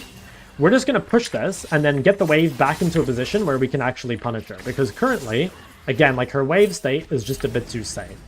Now, I don't actually think I can stop this Amumu because my Gwen isn't here. I can kind of, like, scare him maybe, but, yeah, realistically, I can't do a whole lot about that. But the wave will come back to us, and then potentially we can kill Syndra. So we're just going to leave the wave in the middle here, right? We don't want to push out too much. She just used stun, so I'm just going to go for a trade on her. Totally fine to go forward, by the way, even if you don't have Q3 available. Like, once you have your movement speed and you can just chase people down, like I said, it's totally fine to just, like, go forward and punish.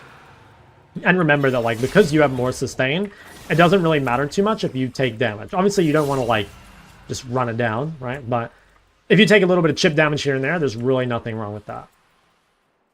Now, I'm not sure. Did Amumi just die? I'm not sure. I'm not sure if he died or if he just did stuff top. I don't really know. But I want this wave coming back to me, and then I want to run her down. So she's going to be in a really rough spot here where the wave's going to come to me, and then I'm going to have an opportunity to, like, really hard punish. Potentially just go forward here again. Okay, unfortunately missed, but that's pretty good again. So, like, the E timing, I always see people, like, only E forward with Q3. You really don't need to do that. Like, you can E forward a lot of other times. Now, Hwei's stun, I think I will just immediately alter, because she'll probably be playing around my E, but I can just kill her with ult. So we'll try and see. I gotta be a little careful of Bard. Okay, try and play aggro. Okay, see if we can just ult immediately. Alright, no flash. There she just like overextended a little bit, and we're able to get a pretty good trade. We get her flash out, which means that like she's really, really vulnerable to some sort of gank, or obviously to our own play. We can also probably dive her under a turret. So again, I'm going to kind of keep the wave in the middle, because I don't want to push too early. I want to make sure that I have my E, and then I'm able to punish. Now we know she has no stun. We could probably freeze the wave if we wanted to, but it would be better if we could cancel her base. Yeah, so we're just going to get the cancel, and then go back to doing what we're doing. I do kind of want to freeze, but also I want to make sure that this base gets punished. So I'm kind of like trying to stay around and be like a little threatening. Now I think my Morg's gonna die. I don't think I can actually get to her. Yeah, that guy has a not log for this world, but that's fine. Like she managed to bait them away from the wave. I get some hits on the turret. Okay, just dodge that. Should be fine. It's really important again that you like use E to like dodge abilities and stuff. Like obviously I would have died there if I didn't E that.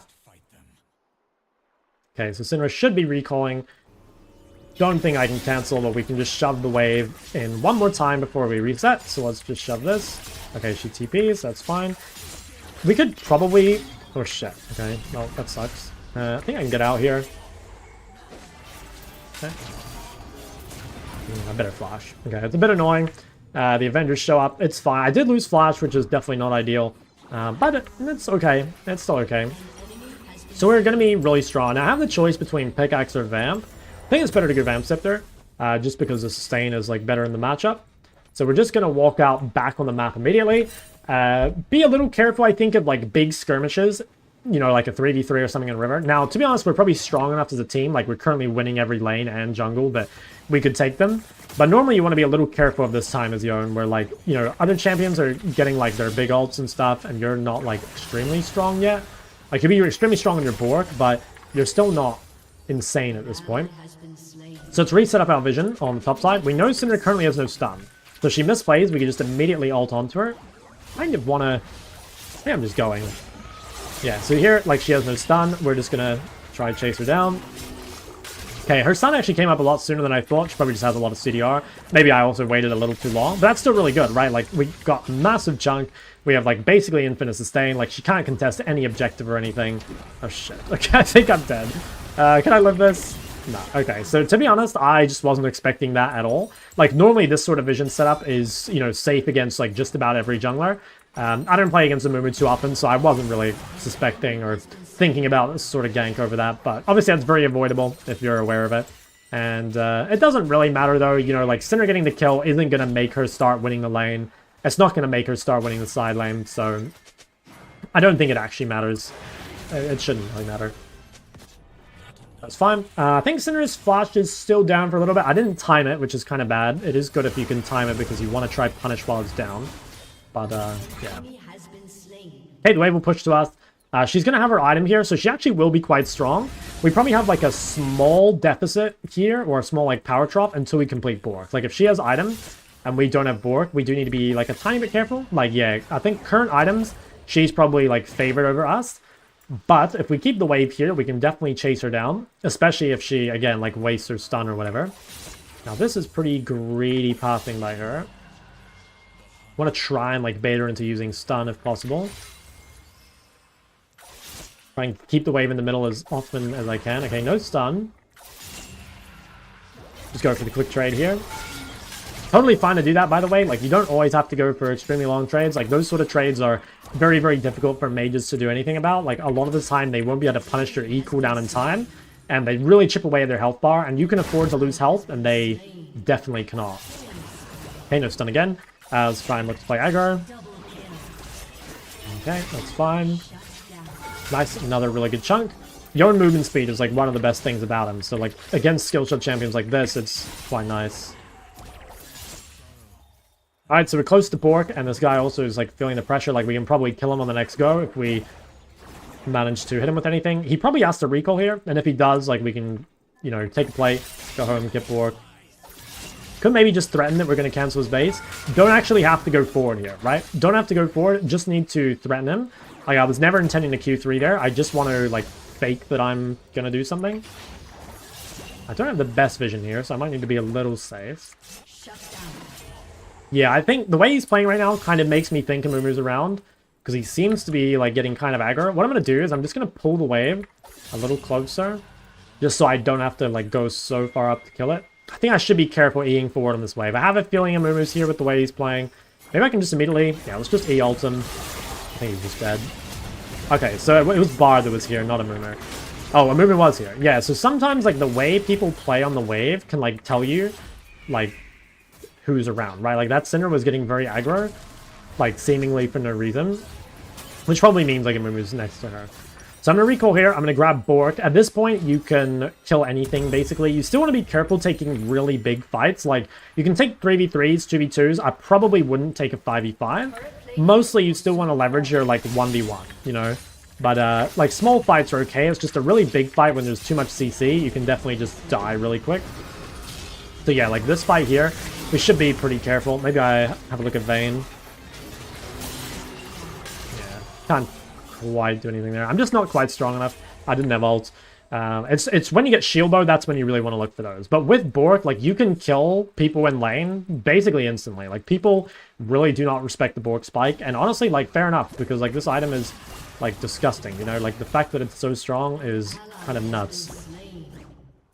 Okay, let's see if we can go forward here. No stun. I can probably kill this Syndra or get pretty damn close. Yeah, Bork is a real item, guys. That is fucking disgusting. I mean, Yone and Aurelia are basically like Bork vessels, you know what I mean? They literally just carry the Blade of the Rune King, and it's like you're playing the item, not the champ. So that's exactly what I'm talking about there. You just fucking one-shot people. Let's even get a quick trade here. It's fine.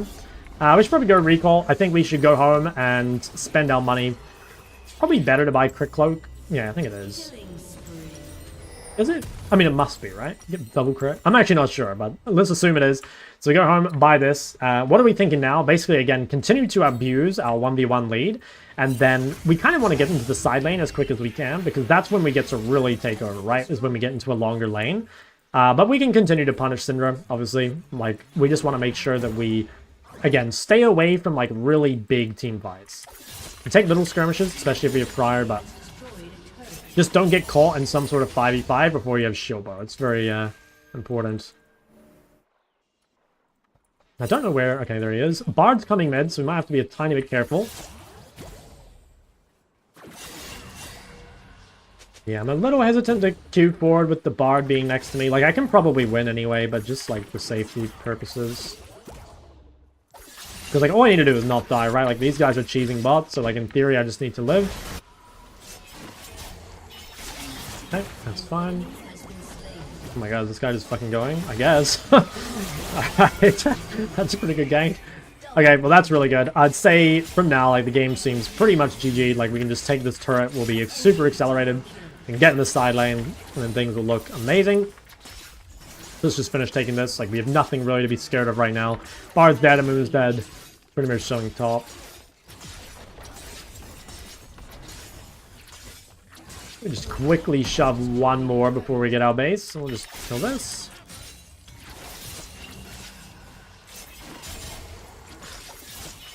Nice, okay.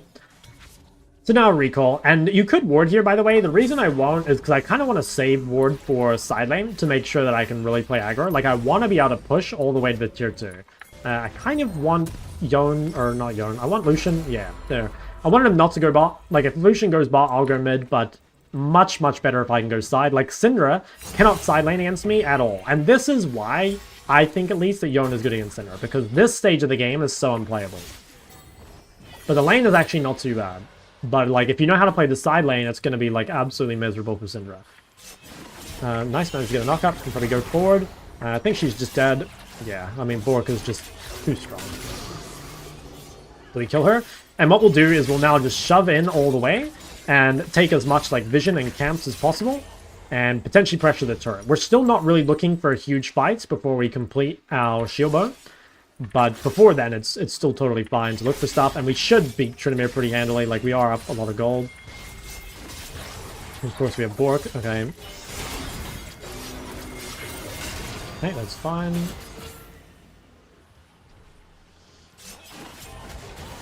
I don't think we can kill this guy now. I'm not sure why there's so many people in my lane. This is not ideal. Like, again, I don't really want to be grouped with other people. I want, like, solo gold on the side lane. So having other people here is definitely, like, not ideal for me. Yeah, I don't really like having my whole team with me. It's much better if they just, like, let me do my own thing, basically. But, I mean, it's fine. Like, we're still getting stuff done. Okay. Take a quick little trade. Could have probably ulted that guy, but I don't think it's really worth it. Alright, we'll take this turret. Yeah, we have 3 grubs. It's much better, obviously, if you have 4 grubs, like, you can pressure the side lane even harder, but this is basically exactly what you want to do. Just, like, spend the whole game in the side lane, getting as much gold as possible. Now we've got shield bow, so once we've got shield bow, we can look for fights if we want, but we still want to leverage that 1v1 advantage, right? Like, in theory, a fight should never be even, because we're going to have, like, prior over the side lane all the time. And that's going to mean that, like, fights are always, like, we're either there first, or it's, like, you know, 45, or just that we show up with more golden XP, right? Like, I'm level 14, and, you know, one of the most important things about playing a melee carry is being, like, over-leveled and over-static. Because, like, if you show up to a fight and, like, you're level 12, and the enemy AD carry is level 12 or whatever, like, that's really bad for you, right? But in this situation here, like, I'm level 14, and Vayne's level 11. Actually, the closest person to me is level 12 Syndra, right? So I'm 2 levels ahead of the closest person, which is, again, like, exactly what makes these good. I'll just ult this guy in. Nice. Guys, that's 16 kills.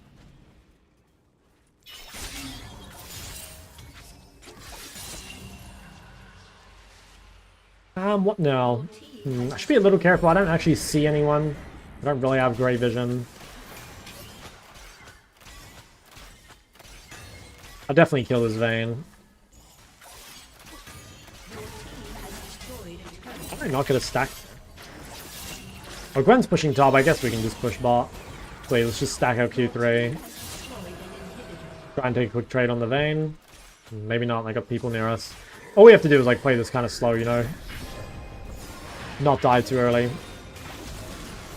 Syndra uses stun here. Maybe we could turn this. I don't have ult, though, so... Yeah, this whole thing, like, with my team grouping with me is definitely not ideal. It's much better for me to just be, like, solo on the side lane and them to, like, do whatever they want, basically. Wow, this guy actually does fuck tons of damage. I actually lost my shield bow, which is not ideal. Hey, fuck. Holy shit, this Vayne is so strong. Alright, that honestly kind of surprised me. I mean, I guess I've virtually missed everything. Which is not ideal. If I could get 100 more gold and I could grab a BF sword, it would be nice. I think I might just sell my D shield. Probably better, yeah. Big spike lets me get pink as well. Alright, I'll go shove out top side. It's kind of awkward that we've, like, taken the inhib so early, because we don't actually have a whole lot of stuff to do. Like, we kind of need to do, like, Baron and Atacon, I guess, but, like, Baron's not up, Atacon only just spawned. We don't really have, like, dragons for a while, so this is kind of going to be... I mean, I think it's, like, game over, but it is going to take a while to actually end the game. Okay, let's just shove all this out. I could TP to this fight if my team needs me. I'll just watch this. I could even solo Atacon, I think. I'll probably shove one more top wave, and then I'll go solo Atacon. Maybe set up some vision first would be good. Let's just ward this, because I have 2 wards anyway. Want to be kind of careful Eing forward on this side right now, just because I don't have my jungler. Yeah, I just have to ult early. I think I might just be fucked. Hey, look at Syndra. Yeah, so I kind of misplayed this. It is greedy to push out top side when my team is making a play bot side. I thought I'd be able to get out in time, but I didn't respect the bar portal basically. So they got on me a little earlier than I expected. That is pretty annoying because like one of the worst things about dying in the side lane is it takes you so long to get set up again. Like it's gonna take me a full minute to get in a position where I'm pressuring. So the last like 2 minutes or so has been pretty bad. Where like obviously I got chunked by Vayne and then die top. You really want to try and avoid that because like your time in the side lane as Yone is so valuable. Because you farm quicker than anyone else, right? Like you push waves quicker, you farm camps quicker. So time just spent alive, like you're naturally getting ahead compared to other champions. Hey, hopefully my team does Atacon. It'll be fairly free.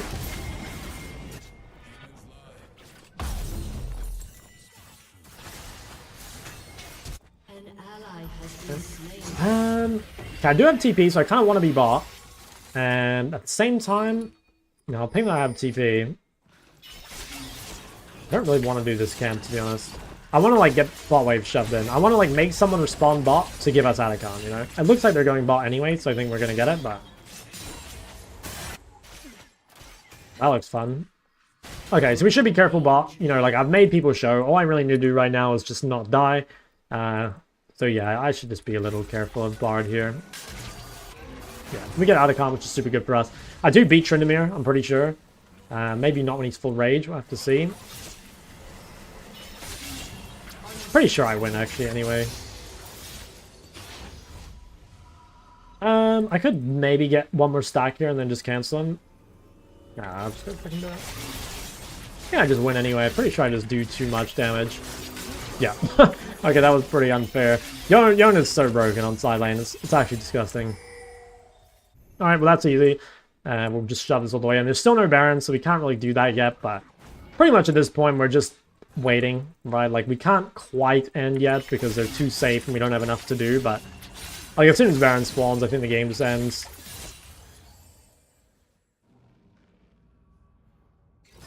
Your team has Let's see if we can get this. Dude, my Lucian is just like right-clicking down the map. Kind of like that. I might have to ult that again. Kind of disrespected again. Fuck, I could have A'd that. I don't know if it was worth. I think I had to, yeah. Okay, so I'm definitely like underestimating their pick potential. Like they've got pretty good pick with like Bard and Syndra stun. So like I'm doing a good job, I guess, of pressuring side, but it's really important that you don't die when you're doing this, right? Like if you can be positioned like literally just like a tiny bit further back to where you bring them to you, but then you don't die, like that's what you want, you know? Again, none of these deaths really matter because like as long as the waves are pushed, there's never anything they can do, right? Like if you die here as opposed to dying here, it's like, if you die here, they take your turret. If you die here, it's like they still have to push out so far. There's no Barons, there's no Dragons, so... I don't know, it's little mistakes that I shouldn't make, but also, I don't think it, like, has any change to the game whatsoever. So I think I want to go straight to Baron, although maybe I need a TP bot and defend. Do I actually care enough about bot tier 1? Maybe not bot tier 1. Maybe bot tier 2, though. I guess I'll go bot. Yeah, I'm actually surprised he managed to get so far, but I guess his wave clear is pretty good. your turret has been destroyed. Okay. If we can do Baron, that's our next step, right? Like, we can easily get push over all the side waves. We can start Baron, like, super early. I hate that they've made it so Baron doesn't spawn until 25. Well, I don't hate it. It's actually a good change, but... oh, wow. They're, like, trying to do this? Okay. Do I need a TP to this? I think the answer is yes. Unfortunately, there's no really good ward. I wanted a TP earlier, but there's no really good ward. So it is kind of a late TP by me. Pretty sure we can stop this. Let me just stack my thing first. I don't think they can do this.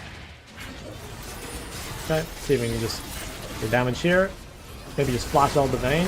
Okay, nice. Nice to get it. Oh, I actually stole Baron as well. Okay, I was mainly going for Vayne. That's definitely a bonus. So, yeah, it's pretty good. Yeah, it's kind of a weird game, like I said. Like, we didn't even really add time. I was going to say, like, my bad deaths sort of added a bit of time to the game, but, like, not really, because we had to wait for Baron to spawn anyway, so... yeah, I don't think the game was ever really in danger. But, yeah, we should be able to end here. Maybe Syndra can try defend. Should be pretty over, though. Okay, no stun.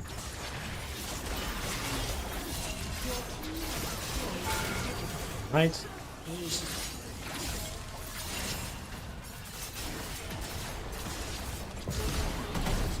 Okay, there we go. Alright, that was a pretty good example, I think, especially of how to play the early game. Like, playing against mages as Yone is, like, definitely what you want, but you still gotta kind of know, like, what makes you good against them, right? Like, it's not just straight-up trading. There's, like, you know, abusing the MS and, you know, your gang setup, wave control, all that sort of stuff.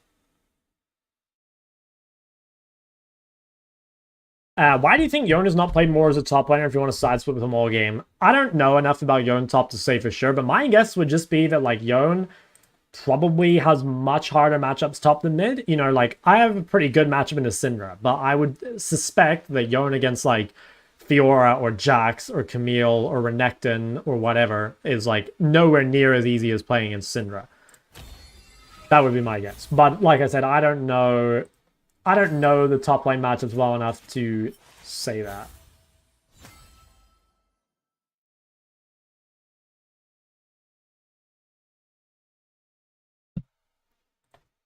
Okay, that was pretty good. You were happy with that one? Show my father, the quality of content just goes up. Thank you, man. Appreciate it. What sense you on? I play in 2K DPI.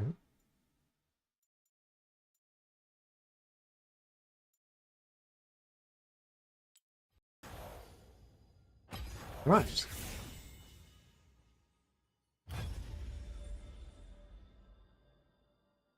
Playing stat check bruises. That's kind of what I think too. And like being behind on Yone, you're like completely useless. You know, you don't offer any utility, and like if you can't win side lane, like then what? You know? So I think, yeah, you've got to be at least even, if not ahead. And like in mid lane, that's very easy. And top lane, yeah, it doesn't sound so easy.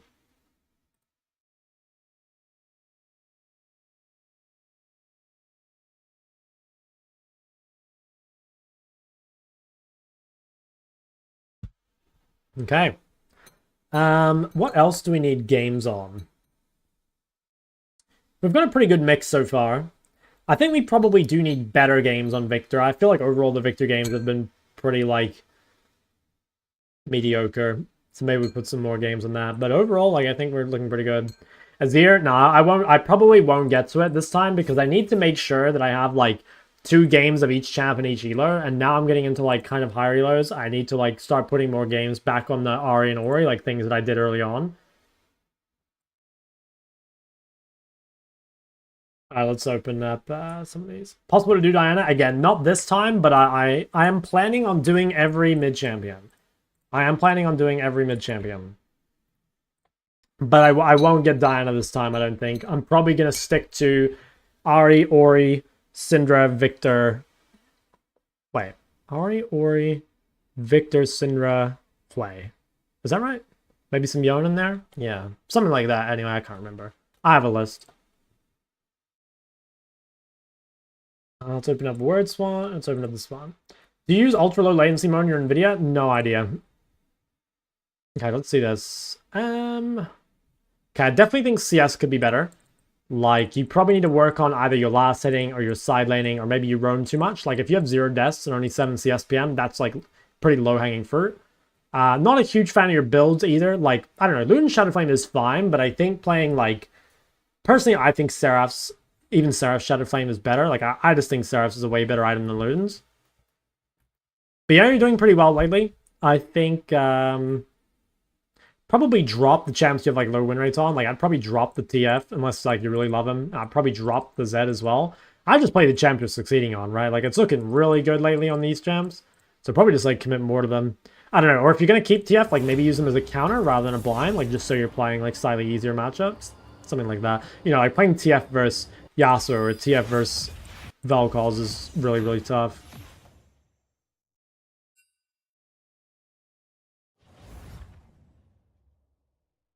Okay, how's this? Okay, pretty much an RE1 trick, kind of like that. Alright, immediate thing is, like, deaths are probably too high. Like, you shouldn't really be dying on Ari. It's very hard champ to die on. And, like, that'll make your Darksteel value, like, a lot higher. So you probably need to look at, like, your team fight positioning or something. And, yeah, I think that alone will like move up your CS. But like potentially your mid game is like not the best, but I don't know, like yeah, you shouldn't really die so much in Ari. It's very hard champ to kill.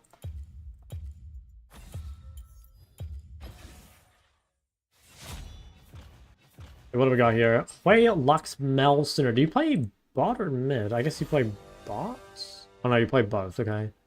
Okay, immediate thing seems to be, I think you underrate Darkseal. It's the best AP item in the game, so you do want to be buying a Darkseal pretty much every game on every AP champ, and it doesn't seem like you have that many. Does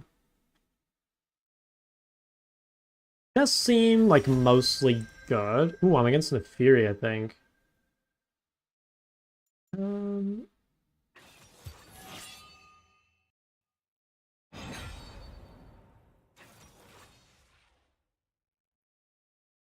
Yeah, I don't know. It's kind of hard to say, like, maybe CS. It's hard to say, like, where your CS is going, but the CS does look like a little low. I think you could definitely improve on it a little. But I think Darkseal is, like, the easiest thing to add in. Yo, losable gang. Thank you, my friend. All right, what are we thinking here? Is this AP Shiv?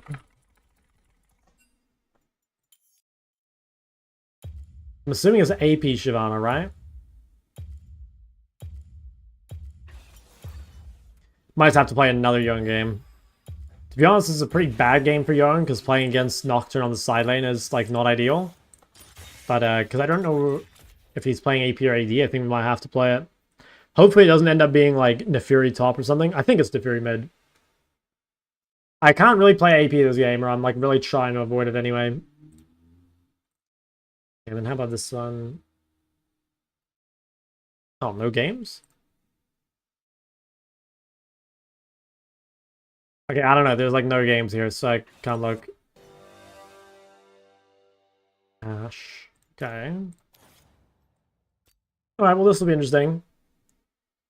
Yeah, I think Nefiri is pretty good against Ari, but I also think that like Ari's pretty good this game for just having safety against Nocturne. Like playing Yone into Nocturne definitely makes sidelighting way harder, so I'm not a huge fan of this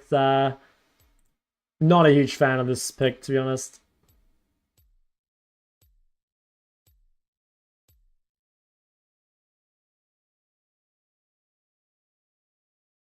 You have a good counterpick to Assassins. I think it's not bad. I wouldn't say it's like good, but I think it's not bad. Okay, it's mostly Emerald game.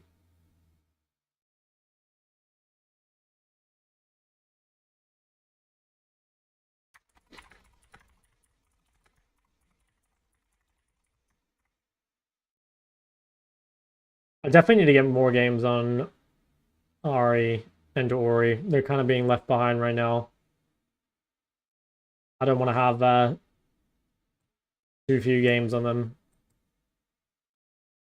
A fat weeb? Which one? Oh my god, the 12th one.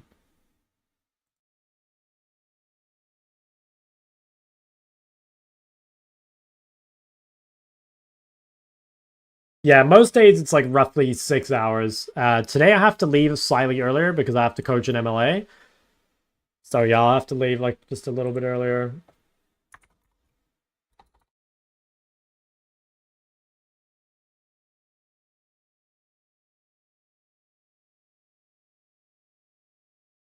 Do I get an execute? Did you link the wrong count or something? If I was to join on MLA, do I get one-on-one coaching or a mixture of everyone over time? You can go to whichever coach you want. Like, you can go to the other coaches if you prefer, or if you want to, like, only come to my sessions, like, you totally can. It's basically just your choice. You can do whatever you like. Okay, I think it might be better to start D-Blade in this matchup, but I actually don't know the matchup. So I'm just going to go D-Shield just to be safe, but I could probably go Blade. I'll just play it safe, though. Do you think Losers Queues exist?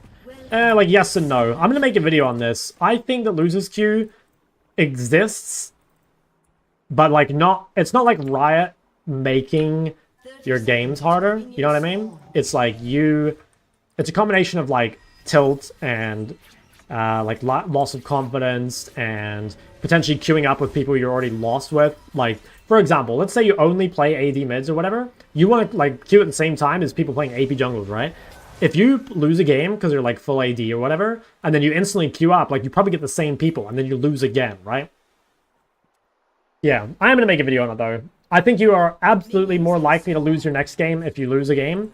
But like I said, I don't think it's because like Riot makes that happen, you know?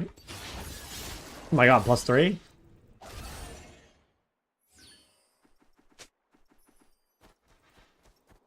Okay, so what are we thinking? I mean, melee matchups are, I think, pretty good for Yone, especially like later on when you get Bork. Depending on what melee you're against early, it can be tough. Like, I think sustained DPS melees can be pretty hard early. But I think in the theory, we should be able to just like play to dodge abilities. Like, as long as we dodge, I think 1Q, we should be in a pretty good spot. Like, we won't take all the damage. And I think, yeah, probably would have been better, I think, to go Blade, because I am getting a lot of push over the lane. But this is fine. And I think this is the kind of matchup where, like, we might be able to find ourselves ahead early. But ultimately, we're mainly playing for the mid-game spike. So anything extra we get in the early game is just a bonus. Keep shoving. She is using a lot of mana, so I actually think we're in a pretty good spot already. Like, she's going to be fairly which is great. Just get a nice little double trade there. I do have to be careful. This guy's playing Halo Blades. He is very all-in on the laning phase, this guy, because he's taking Halo Blades, and he's also taking Ignite. So we don't even really need to do anything here. We will just, like, naturally outscale very heavily. And because we're playing TP versus Ignite, we have this, like, huge mid-game win condition. So, like, even if nothing happens early, we're in, like, a fantastic spot. It is really key, though, if you're playing, like, TP versus Ignite, that you don't get solo kill, basically. Like, just make sure to TP back before you die, you know? Because, like, as long as you don't die to the Ignite, you'll be in, like, a totally, like, better position, basically. But if you randomly die to Ignite, then suddenly, like, the game gets really difficult. So probably what we'll do is, we can literally just, like, base TP right now. If she bases, because she's low mana, we could actually shove. Yeah, I think. Okay, she kind of juked me there. It was pretty well played by her. She's pretty though, so we just need to be kind of careful. Like, if she doesn't kill us soon, she won't ever be able to kill us, right? Because she's going to be completely So we're in a really, really good spot now where, like, she's kind of stuck in the lane, and we can probably go for some short trades. Ooh, okay, it's kind of annoying, but it's fine. Again, she does not have the mana to, like, stay around and do this. So we can literally just stay in the lane and abuse the fact that we have, like, virtually infinite resources, and she does not. So she's in a really, really tough spot right now. The wave's, like, pushing to us, and she's completely which is, like, kind of the worst case scenario. Like, if you can't kill Yone early, then, like, he just keeps sustaining, right? Which makes life really difficult. Probably look for another trade here. Might even look for a kill. Got the bone plating. Ooh, that was a rough Q to miss. I think if I hit that Q, I probably would have killed her. Honestly, good dodge from her. But yeah. Now, I think we could just keep this wave frozen, I think. Should I push? Maybe I'll push. I'm going to push just in case she tries to stay and then we kill her on the turret. And getting extra gold is, like, obviously quite welcome. So we'll just shove this. Okay. So we're in a crazy spot, right? Because obviously, like, we outscale and we're already ahead early. So things are going, like, absolutely amazing for us. Now, you have choices here. If you want to snowball harder, I think you just go, like, recurve. I'm going to go Vamp. Again, this is kind of just because I think that, like, if I play slow, this game's over. You know, like, if she doesn't snowball into me, I will outscale her and I'll shit her on her in the side lane. Maybe if I were, like, more familiar with the matchup, I think it probably is better to buy recurve. But like I said, I'm very happy to play it safe. Because I just really don't think she'll do anything unless she gets a random solo kill. And this also does mean that, like, I can take some really bad trades and just stay, like, healthy enough that she can never actually kill me. So I'm going to keep this wave frozen on my side of the lane.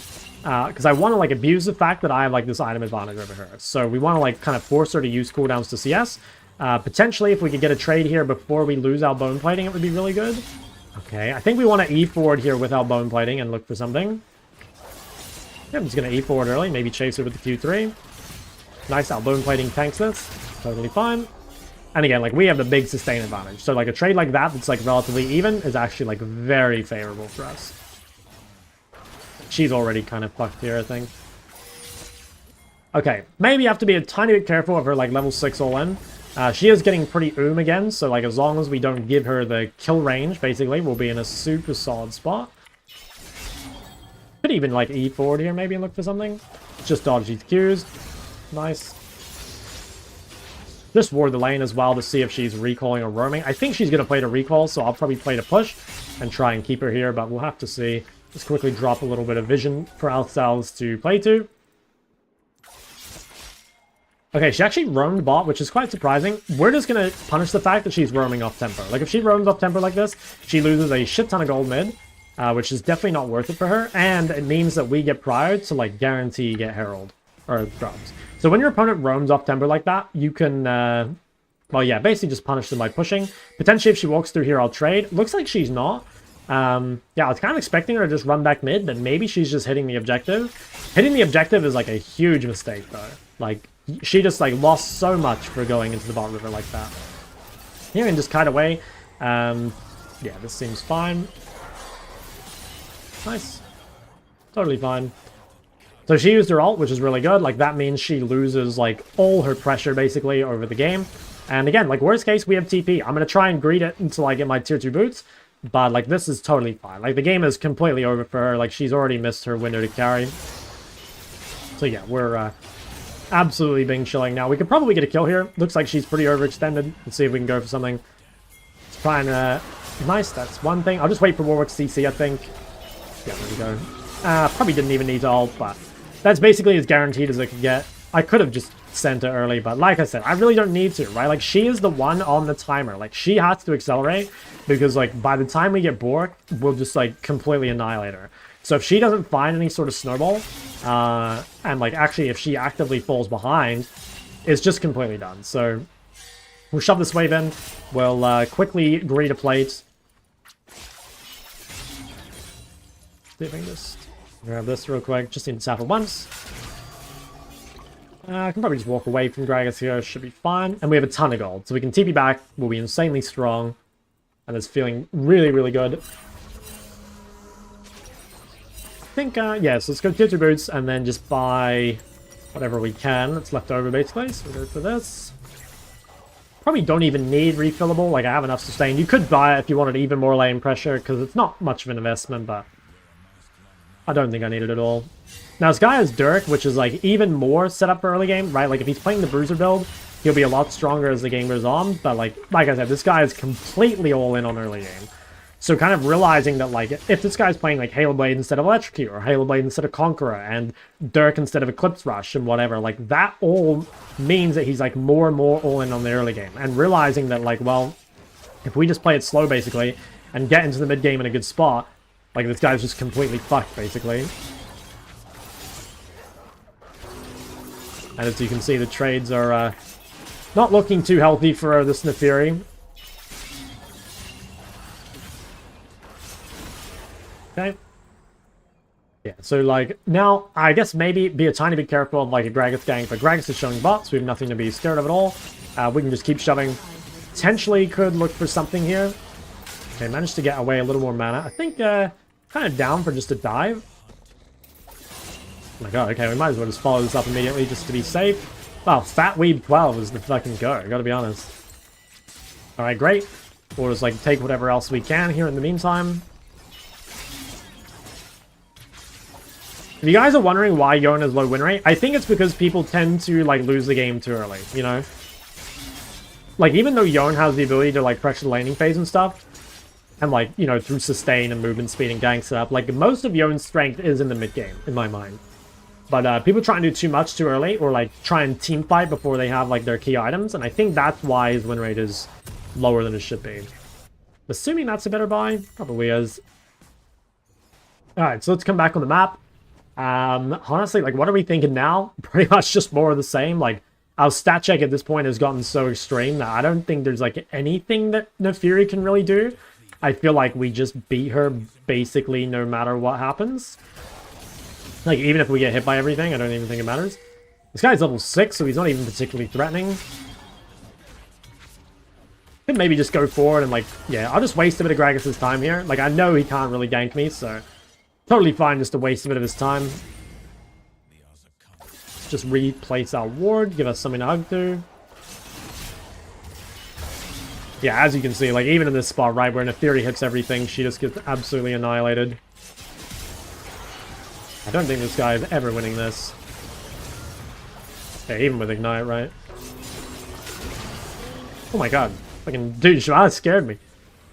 So yeah, that's just kind of the Yone classic, right? Like, when you get to this stage of the game, closer to Bork and more levels, you're pretty much going to beat anything. And obviously, once you get Bork, even if you're inting, you tend to beat people when you get Bork, which is kind of crazy. The item is just too strong.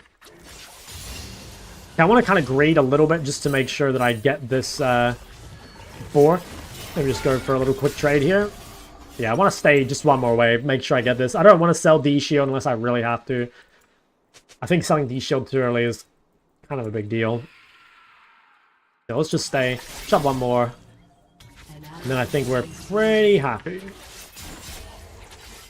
Yeah, that's pretty crazy. Like, she doesn't even feel like she can contest when I'm sitting on 1200 gold, which is kind of the state of the game. Was it worth to wait until bow? I don't think so. I think it was a lot of time spent in base. Okay. This is looking good. Board completed. So, like, what's the next stage of the game, right? Next stage of the game is to fight, like, 1v1, obviously. 2v2s and 3v3s, I think, are okay, but just be careful, like, how much you commit. Still stay away from big 5v5s, though, right? Like, most of your strength is in the fact that, like, you win 1v1, and that means that you should be able to take fights at a numbers advantage. But you're still not... Okay, I guess this guy's trolling. You're still not at the point where you just, like, show up to a team fight and kill everyone. You're still kind of vulnerable to, like, getting CC'd and one-shot or whatever. But yeah, the Blade of the Ruined King, as you guys can see, extremely balanced. And obviously, if you take trades, like, you can just come in, like, lifesteal to full. Who's ganking me here? Nocturne. Yeah, I'm kind of down to bait this. Oh my god, he fucking... Bro, he pushed him out of my W. I hope I'm fine here. Okay. Oh, you motherfucker. Okay, I mean, that was kind of like anti-synergy between us. Like, I think it was fine if I got the W and the Q off, but pushed him out of it, which was not ideal. But hey, happens to the best. I don't think it matters, really. Like, it doesn't suddenly mean that Neferi's going to win the 1v1. They don't get any objectives, really, off, like, me dying. That's another good example of where, like, as long as you die at, like, the right time, I guess, you don't lose a whole lot, right? Like, if by dying I lost plates or whatever, like, maybe it'd suck, but there really just isn't much they can get. I'm actually going to save TP. So when you get in the mid-game, TP is what gives you permission to side lane, right? And, like, Yone, it's so important that you pressure the side. So I don't really want to TP. I'm just going to ping that I want to be bot now. I want to just save it. Like, if it was a really big wave, maybe I'd TP, but realistically, I just want to, like, rage split as far as I can this way until I complete my item, right? Until I get shield bar. Okay, there happens to be 3 people bot, which honestly is kind of a surprise. I did not expect Gragas to be here. But okay, that's fine. All we need to do right now is chill. We've made people show bot. As long as we live, we're in a good spot. Okay. I'm assuming there's people behind him, or maybe he's just tilted. Honestly, I think he might just be tilted. I have a feeling he is. Let's abuse the Blade of the Ruined King. Okay. I should use everything. Grab a quick kill. Nice. And now we should be able to play for this. We could drop a little bit of vision here, but I think Gragas should be resetting top, so there should really be nothing to be scared of. So we'll just continue to shove this wave in. Yeah, as long as we know where people are, we don't really need to place any vision. And because we have Bork, like, we can stay on the map, like, basically forever, because we just lifesteal so much. And, like, that's so OP, right? Like, one of the best things about Yone is if you have, like, no resource cost, like, no mana, no, like, real cooldowns, and, like, infinite HP, you can just stay on the map forever, and that gives you so much pressure over the side lane. Which, again, is your main win condition. So we're going to finish clearing all this. I do have a lot of gold, so I could base, but I honestly think I can keep pressuring on this gold. I think I still beat Neferi, which again is like the main thing. I do want to get a bit of vision set up first, though. So like, right now I'm maybe a little careful of Gragas being bot. I kind of think he's still top, but I don't know for sure, so I'm just going to drop this. I should be a little careful. Like, currently my jungler is top, and I don't know for sure where Gragas is. I suspect he's top, but I don't actually know. Just gonna go for a little trade on bot. I actually don't know where this guy is. It is kind of greedy to do this until I see where Gragas is, but again, like, I think he's AFK, to be honest, because, like, he's not top, he's not bot. I don't think he's an owl bot jungle. Okay, there he is. So he was in his base, I guess. Which is, yeah, that's why I thought he was AFK. But that's pretty good. I mean, we know where he is, so we can just keep shoving.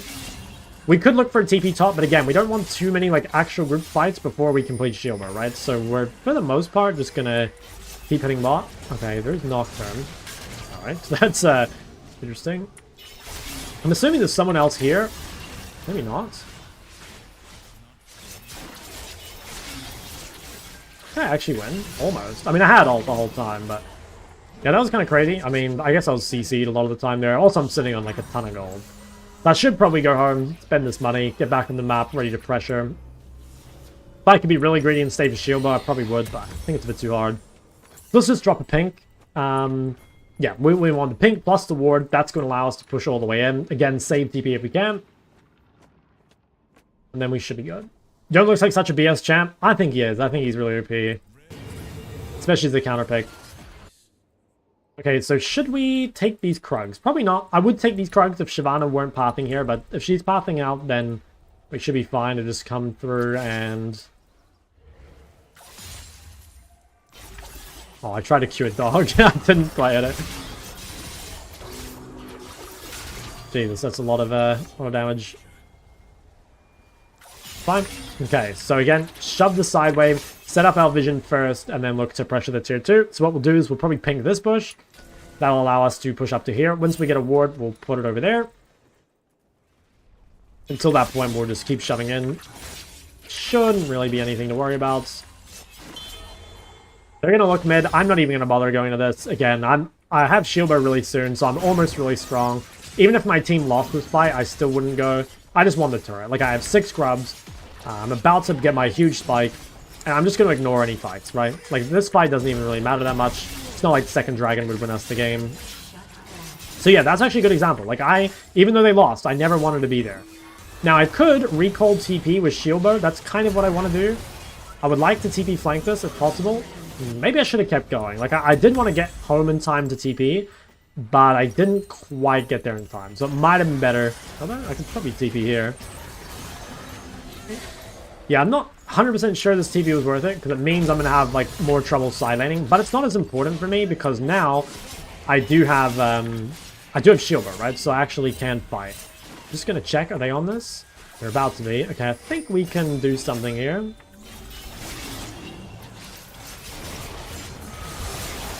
Nice, kill the Yumi. And again, the Shieldbow is like what's making this possible, right? I wouldn't want to look for this fight before I have Shieldbow. But because I'm overstated from side lane and because I've managed to get Shieldbow in time for third dragon, I'm in a really, really good spot where I think we can get this. They're also bleeding a ton of gold bot. Like, see how no one responded to that side wave that I pushed in? That just means that I get to push that all in for free. Okay, I kind of want to come back and do this. I still have Shieldbow, so I can potentially like bait here. See if I can get him to go on me. I don't think he will. Okay, that's fine though. So normally, like I say, you shouldn't really hit objectives, but currently there's nothing else really for me to do. So I just might as well do this. Now they might go on me bot. Like I said, I have Shieldbow.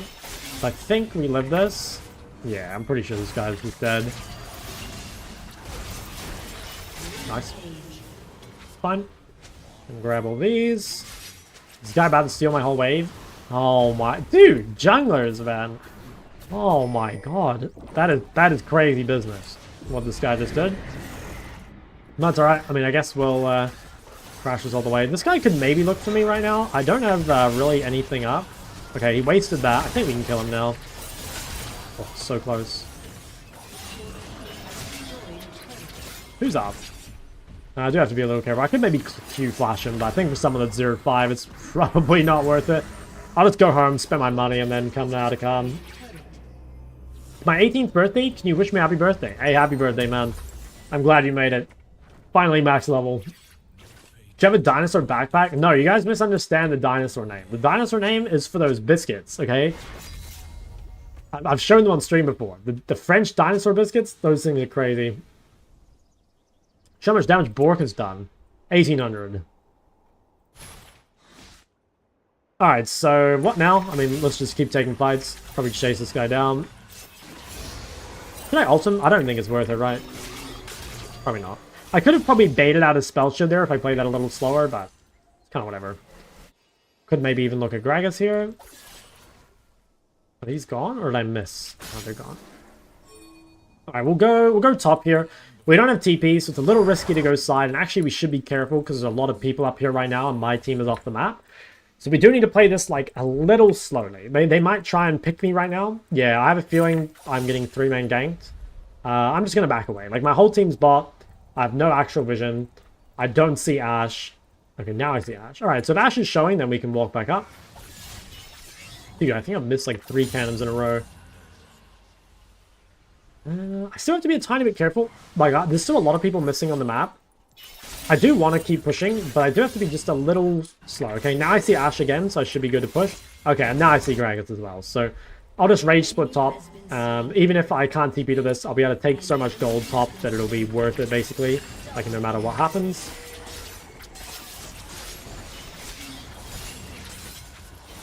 Okay, nice. Waited out the spell shield. Okay, no flash. That's really good, though. Like, that means we're about to get this guy's turrets. Alright, they GG'd. So, yeah, it was pretty good. I mean, again, just kind of like win conditions, like knowing that Neferi, especially with their setup, had to win early, and all we have to do is get to the mid game, and it'll be like virtually over. And because she made some mistakes, we're able to win before them. Probably the biggest mistake Neferi made was the wave control early. She really doesn't want to push because she needs to punish me. So she wants the wave in the middle or on her side. She could have shoved a couple waves early and then had it bounce back. But I think it ended up in a spot where she just couldn't really punish me. Finish your master thesis, only have to print it and bring it back to the uni, then I'm a free man. God damn, I bet that feels good. Congrats, my man.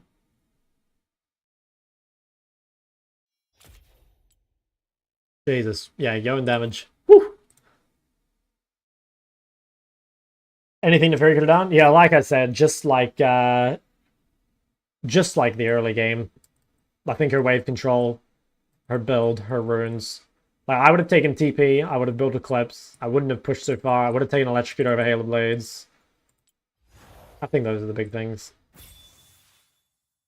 When am I going to Korea? On April 20... I can't remember. I think I arrive April 28th. I think that's when. Luden's good on Ari? Not really, no. I think the item just sucks in general. You can play Blackfire if you're playing Electrocute. And I play Malignance if you're playing Ari. Never see you playing LeBlanc anymore. Do you hate her now? No. It's just like, the reason I don't play LeBlanc is because I think Ari is kind of like a better version. But, like, LeBlanc is still really good. I think it's still really good. Back home? Nope, I'm in the US. I'm still in the US. I just decided not to play on my main because, like, straight up, like, people would much rather see Smurf content than high-elo content, right? I think my win rate's pretty good, and I think, like, recently, things have been going pretty well, too, so I definitely think I could get, like, a little bit higher, like, maybe 1,300 or something. But it's like, you know, I literally get, like, double the viewership playing, like, educational Smurf games, and it's also, like, way better because I can use the content from my YouTube later, so it's kind of just, like, a no-brainer to play on a Smurf, which is kind of sad because I would say, like, I do prefer playing high-low, I think, although I like kind of having more champ diversity on a Smurf, you know, that's kind of nice. Although for this one, we haven't really put in a whole lot of diversity. Not in New Zealand? No, I'm in Europe right now. I'm in France, actually. This is my US account.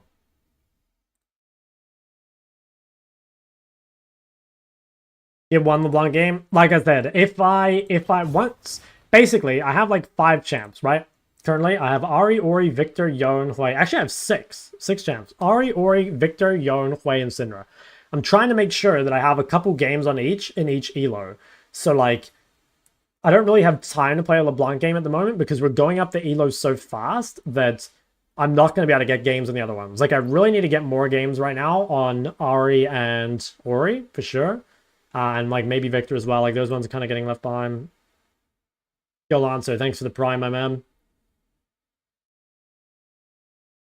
Shock is super hot. Hey, thank you, man. I needed that. Guys, if you want me to look for your OPGG, can you redeem it through the channel point reward? It's only 2k points. And that way I can, like, do it in a certain order, you know? Like, it shouldn't take you guys long to get 2k points. Still playing around with the Roa build. I mean, I think it's really good against assassins, basically, on Ari.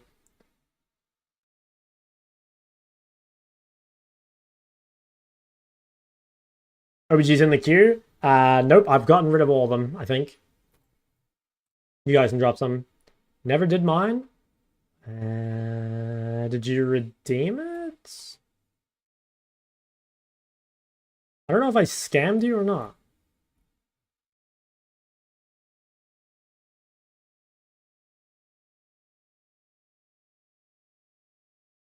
Oh, someone else did?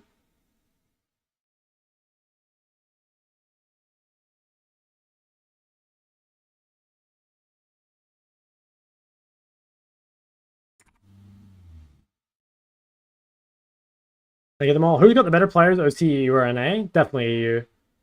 EU is like way harder than the other ones. Okay, let's go through these. So, okay. Azir, one trick, more or less. Okay, looks pretty good. I'm not a huge fan of these runes. I feel like if you want scaling, you're better off going Mana Flow Gathering. Or like if you want kind of like a midpoint of scaling, I think you should go Cosmic Boots. So like I don't really like these runes too much. I think Transcendence is like not bad, but I don't think it's that good either. Yeah, I think definitely looking at these games when you're dying a lot, right? Like Azir's kind of like balanced around not dying a lot. So like either you're like mismanaging fights or you're like dashing in too early, like maybe when you don't have Zhonya and they have too much CC or something. But yeah, like lower deaths, that should naturally lead you to lower CS, and I think I'd change my runes a little bit.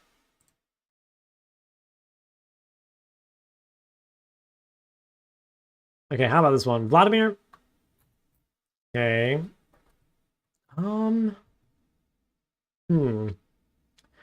I think, okay, so I would say best thing to do is to like blind Ari and then like counterpick Vlad, right? I'd probably do that. If you want to play Vlad every game, I think you need to know when you need to take Ghost TP. I think there are some matchups where you just have to have TP, otherwise you're going to like bleed too much early. Like this, to me, like seems like a pretty good game for it. So I think you're making life very hard for yourself. Like you're playing a lot of hard lanes and then you're playing those hard lanes without the correct setups, which I don't really like. So you can either, again, if you want to play greedy setup every game, use them as a counter, or sometimes you have to like take TP, like I said.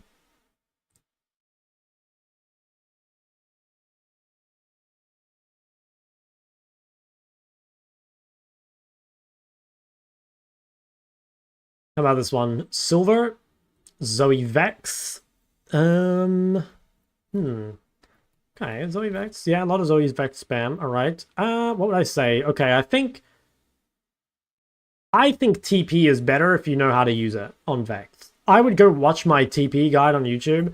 I think like TP is so broken if you know how to use it. Ignite is definitely easier, but if you put the time into learning TP, it would help you a lot.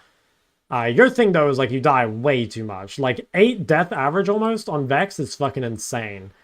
That's really, really high. So you've got to figure out like what is the common cause to your deaths. It could be that you just don't have enough farm because you're not taking TP, and that means you're just like too weak to actually one-shot people. But yeah, like the combination of like the high deaths and low CS, you're just really weak, and those like compound, right? The more you die, the harder it is to CS. The harder CS, the more you die, right? Just keeps going. Okay, I literally cannot even use this site. Hold on. Were you not? Are you West? Oh, you were.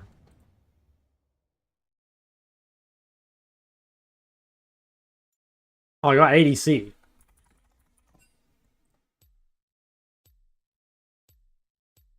What do we got? Victor, Silas, Syndra, Ari. Okay, so mostly these three, which seems good. Yeah, recently doing really well on these. I would say, okay, if you're gonna keep playing Victor, again, gotta look at the deaths, man. Like 8 death average as a mobile mage is ridiculous.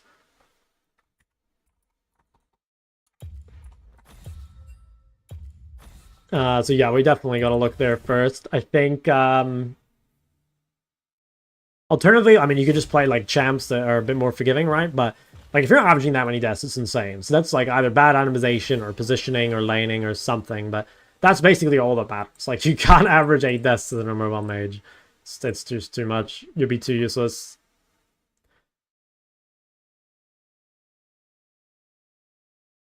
Ask you to narrow. You missed the link. Can you just link it for me? Just link it in chat and I'll get it. What is this? Well, let me think about an AD. Play a game of... What should we play, Bob? MF, maybe? Playing MF's pretty fun. I give him MF. Fortune doesn't favor fools. I don't think I own Zaya, did I? Did I own Zaya? I don't think I own her. Okay, what are the meta MF runes? I have to do this before I look at the other OPGGs. Where does everyone go? Magic Boots PTA, I guess? That's like literally what everyone runs. Oh, I think I have to take Cleanse.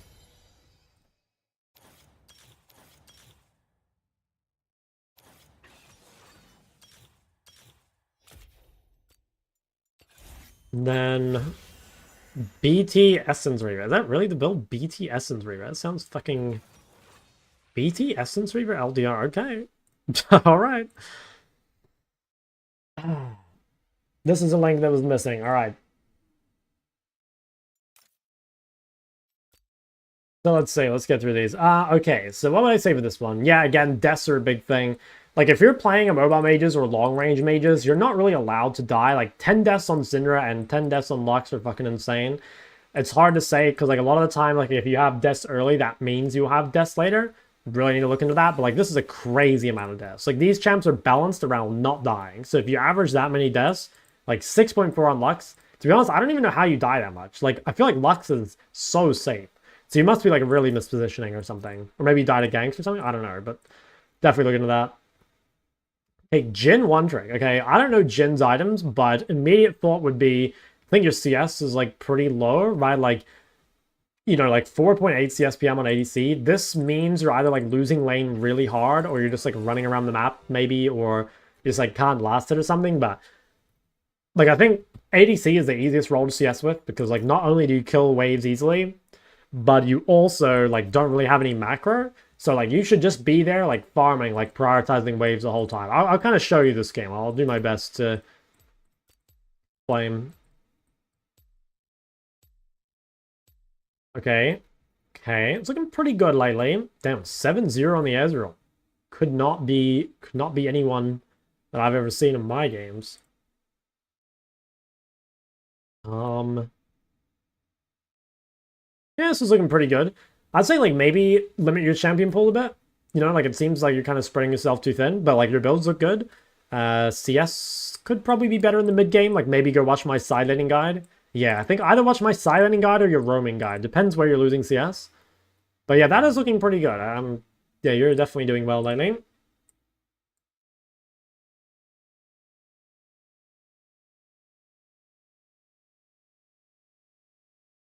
The normal amount of deaths. I mean, it's not really about the number. It's because, like, the thing is, like, if you have like 3 deaths early game, right, you're like naturally gonna have deaths later on. I would say, like, if you should try and have 0 or 1 death in the first 15 minutes. If you can do that, you're basically guaranteed to not have too many deaths later on. And if you do have deaths later on, it's not too big a deal. But just really make sure that you don't die too much early game. Like, first 15 minutes gotta be super solid. I'm not going to be able to get to these OPGGs until after the game. If you're still around, obviously I'll be here. Otherwise, like, go back and watch the VOD after this game and I'll get to them. Melster P? I think she's better bot lane. Frequently say that champs like Lux and Ari have the design around not dying much. But I think, like, any mobile mage kind of shouldn't die. But, like, okay, I think a champ like Lux or Ari should have like 1, maybe 2 deaths. Whereas I feel like a champ like Syndra, you probably have like 3 or maybe 4 deaths, you know? Or like, you could have less, but it's like less, it's much less bad to die on Syndra compared to dying on like Ari or Lux. Good Raw and Mal against Victor? I don't think so. I think Raw and Mal seems pretty useless. I mean, I don't know, maybe if you just like really can't play the game, but my guess would be no. 30 seconds until minions spawn.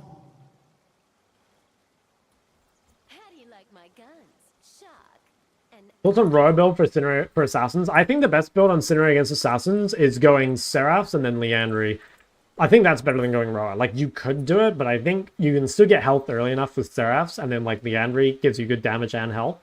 So I like doing that. I did that against, I did that build against Akali a couple times recently, and it felt really good. Minions have spawned. Mal's Victor matchup pretty bad? Yeah, it's pretty fucking bad. It's really bad.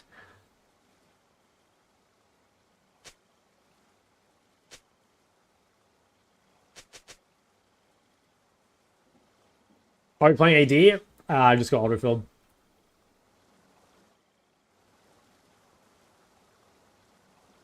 Sarah's Cosmic? I think not bad. I think Cosmic is like better with Blackfire. Like, I don't like Cosmic too much on its own, so I feel like it's not the... Whoa. Oh, that's Nico. I was like, wait a minute, why is Akali laning bot? Okay, we kind of just have to be careful early. Like, they have Nico, I have a Thresh. My Thresh is not that strong. Okay, I'll do my best to kind of, like, give you guys my take on ADC. I mean, I'm definitely not, like, an ADC main, but to me, the most important thing as ADC is, like, well, not dying and, like, CSing well. That's, like, basically it.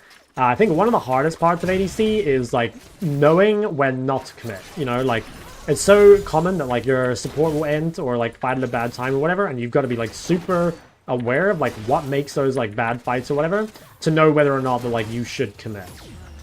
So, like, here, for example... There's not much we can do in order to contest the Prior. Like, they are just stronger than us early, so we won't worry too much about it. In theory, like, Thresh will be more useful than Nico, right? Like, that's kind of what we're saying. That, like, if Thresh is, like, weaker in lane or whatever, that he'll have more value than Nico in a team fight. To be honest, I kind of doubt it. But we'll see, you know? We'll see. So, yeah, just gotta really respect the Nico and just chill out, basically. Hopefully Thresh, like, impacts the map or something. Kind of annoying though. I do think it is pretty hard for me to like get a lot done in the lane. Okay, one of those is a Nico. Nice.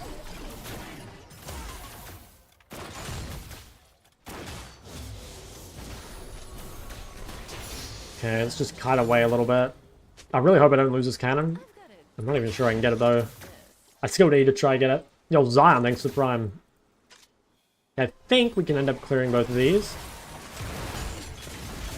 Okay, nice. No flash from Nico. A pretty good hook from my boy. So yeah, I'm happy with that.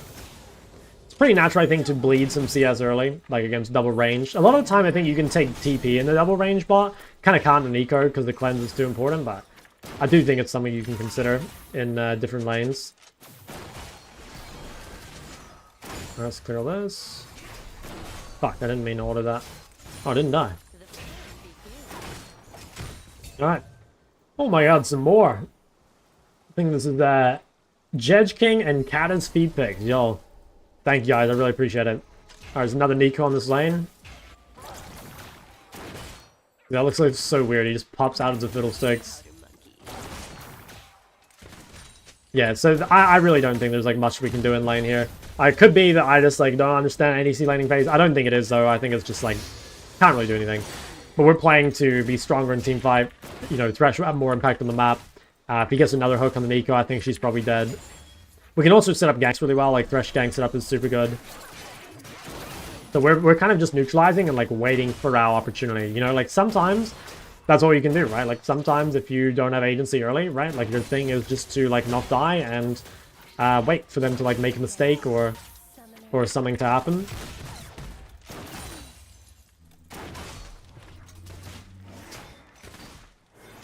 Dude, this guy just fucking ninja'd my cannon, hello? Yo, Soup. Thank you for the prime. Dude, that guy, did he think I had Relic or something? He just fucking ninja'd my cannon.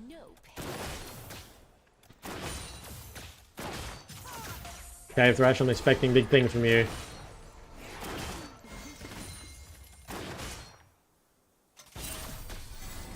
Kind of feels bad to, like, not do anything with MF laning phase, because I think, like, MF's really good in lane. Actually, I don't want to E because I don't have enough mana. We can get this hook. Ooh, close. I'd cleanse if I need it. She might... Fuck, I better cleanse that. I just have to cut away here, I think. Fuck. Oof. She trolled. Did she die? Oh my god, she got away with it. That's pretty rough. Yeah, like right now, we're kind of suffering support gap. I feel like if this guy can relic me a creek, it'll be really good. Oh, nice, because that means I can actually get my BF sword here. Might be worth going Vamp into the double range, like Vamp into something, but I think this is fine. In theory, our team will spike harder later, right? Like, we've got Rengar, who's, like, really strong already. He has to wait for 6. Like, he can come bot. Maybe they have no flashes. Close, though. Most close. What about Roa Veigar? I think Roa Veigar is pretty good in bad matchups. Nice, legend.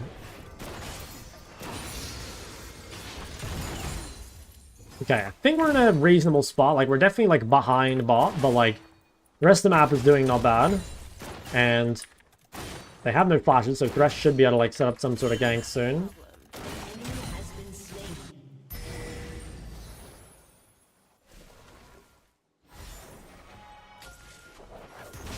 Guy's playing Comet LeBlanc. 42% hit, yeah, that seems like... That seems so fucking bad. That guy might have, like, worse than slot. LeBlanc build. Alright, we're gonna be careful here. Like, currently we're kind of weak-sided bot. Like, Rengar is doing a lot top. Our goal is just to, like, live bot in this situation. And maybe, like, push Fiddle out of our jungler or something. We just drop a ward. Okay, he's on the Dragon.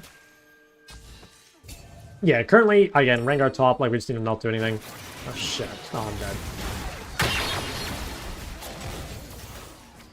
Nah, that's really bad. That's kind of, yeah, I mean, that's a game-losing death, right? Like, I lose a huge amount of CS bot. That's just me not playing around Nico.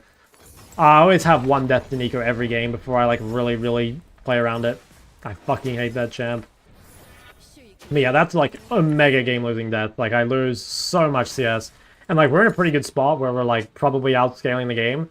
But, like, now, like, Kai'Sa has a pretty big window to carry, so that's, yeah, it really sucks. Like I said, like, having 0 deaths in the first 15 minutes is so key. And, like, if you do have deaths in the early game, it's just gonna make everything, like, really difficult. And that is definitely, not ideal. For rank, it's in, like, I think this is, like, a full Emerald game. Okay, where's Nico? Nico's mid. Kai'Sa doesn't have ultimate barrier. Like, maybe I have a window here where I can punish. We still kind of need to play around our Rengar. Like, our Rengar is our only strong member, so we gotta kind of, like, stay away from fights on bot side. Like, our bot side is very weak. But in theory, our top side should be winning. At least that's the hope. Because we have been kind of, like, perma weak-sided. This guy has no barrier. Like, he... Oh. Okay. Oh yeah, we'll just wait. Like I said, we have to just, like, wait for our opportunity here. All we can really do is sit bot, try not to die. It really sucks, because, like, if I didn't have that death before, I think we'd be, like, relatively even, but now, like, Kai'Sa's incredibly ahead compared to me.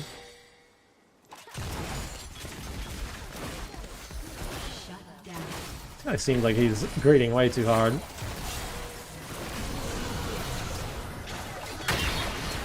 Okay, nice. That's really good. Like, getting a kill on weak side, that's amazing. Like, this is really good for the game. Now, Fiddle might be behind us. I'm not 100% sure. If he is, then this is kind of bad, but... Well, I actually shouldn't have done that, because I don't have enough mana for Q. I think we lose this. Yeah, we actually lose this. Okay. Well, that was kind of bad to do anyway, because, like, Fiddle's on this side, but... I'm surprised we lose that. I mean, I guess I was just didn't really have anything. That's me not knowing, like, MF limits very well. Like, I don't really play MF. But yeah, another... That sucked, because, like, we were back in the game really big there if I didn't do that. But then I threw my lead again. But that was pretty good by Thresh to start with. I just entered it after. I think we are winning, though. You know, like, my top side, well, my jungler mainly, is really strong. He can probably kill the Kai'Sa. It does suck, though, because, like, I have kind of entered a lot of my lead away.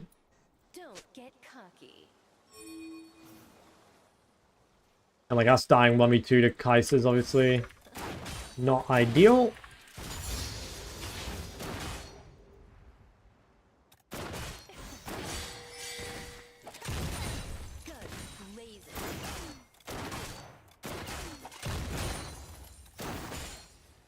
Okay, shove that all the way in. Yeah, I think if we just play around Rengar, I have a feeling we'll win this game. An enemy has been slain. Yeah, like our top side's doing really well. So even though we have not played weak side very well this game, as in like I died twice when I shouldn't have, I think my strong side has played their side of the map well enough that it should be fine. And also, it's not like they've like super snowball bot. Like they do have more kills than they should, but like, we haven't like lost elf turret or anything, and we're in like a reasonable spot, I'd say.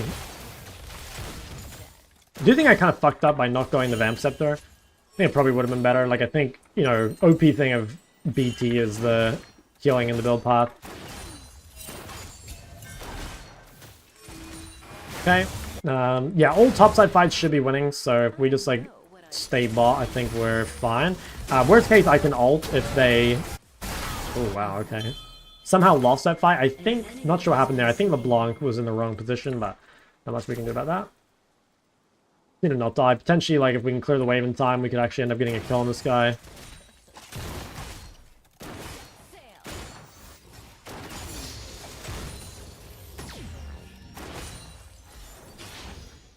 As long as you have good CS with ADC, you can probably come back in the game at some point. I definitely don't have very good CS, but I'm kind of thinking that like I can catch up in the mid game, like if I'm more efficient than Kai'Sa is.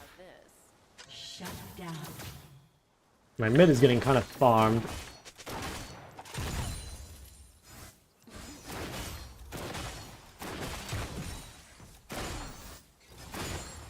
How close to BT? Alright, I've got it. I could go for a reset. Alternatively, if we could quickly kill Kai'Sa, it would be really good. I don't have a whole lot of mana. And Nico might also be... Yeah, Nico's right here. Okay. Definitely don't win the fight right now. Like, the Kai'Sa's too strong. Alright, if Ringo comes bot and we can get this Kai'Sa kill, I think we're back in business. So we're kind of... Oh, wow, we TP'd? Okay, that seems like a terrible TP. Oh, wow. These guys are trolling.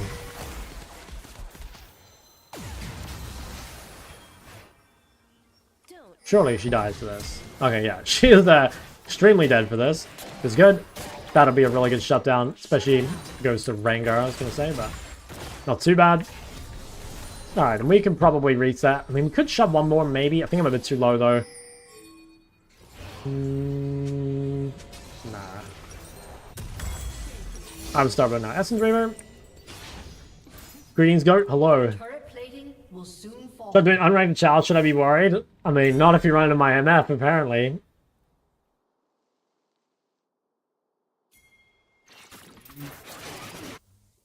I think I'm in a good spot now. I actually think I might beat Kai'Sa just because BT is so strong of an item.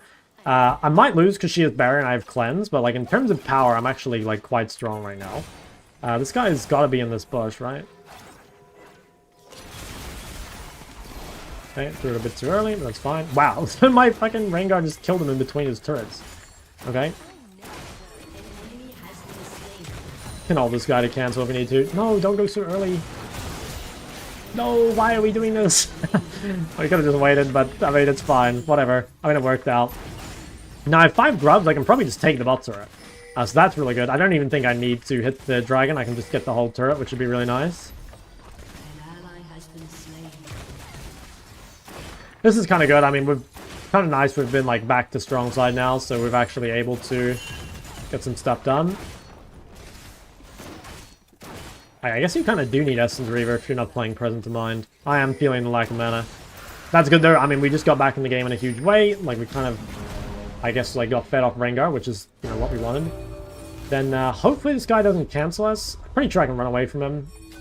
I'm kind of grading my base here. I think I'll be fine. Okay, let's go. That's probably want to get mid here at some point, but for now I'll just have to go bot until LeBlanc is ready. Yeah, I don't want to give this free turret to Kai'Sa, so I better sprint straight back bot. I might even ult the wave depending on what she does.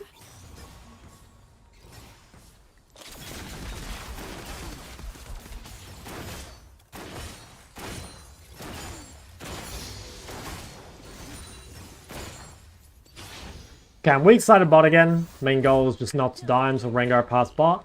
As long as I wait and don't die, I should be safe.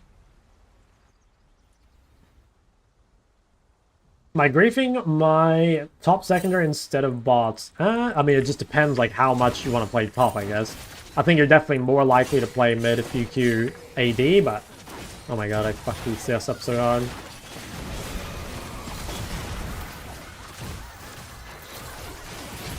Am I actually gonna lose this? Holy fuck. Okay, if I hadn't fucked the CS up so hard, I would have been there so much earlier, and then I'd be ulting her so much earlier. So that was mainly just me fucking up the CS and then got there so late. That's annoying though. Ah, it's not that bad. Really not that bad. We're gonna get mid turret off that, which is pretty good. And I think after that, I kind of feel like Kai'Sa can't carry the game anymore. I think she's died too much. And like for me, like at this point, like when you're inting, you can actually kind of keep inting, you know what I mean? Because like you don't have a bounty anymore, and like you're probably not the one that needs to carry the game. But like for Kai'Sa, she can't really afford to make mistakes because like she has to carry this game. Enemy has been slain. Whereas like for me, I could like probably run it down now and I'd be fine. Your turret has Love the been channel destroyed. shock. Thank you. I should be a little careful of this guy. He is pretty fucking strong. At the same time though, like I don't think he's unbeatable. In fact, I think I beat him because of BT. I do want to be mid. It's kind of unfortunate that LeBlanc keeps going mid. Like I haven't been able to go there.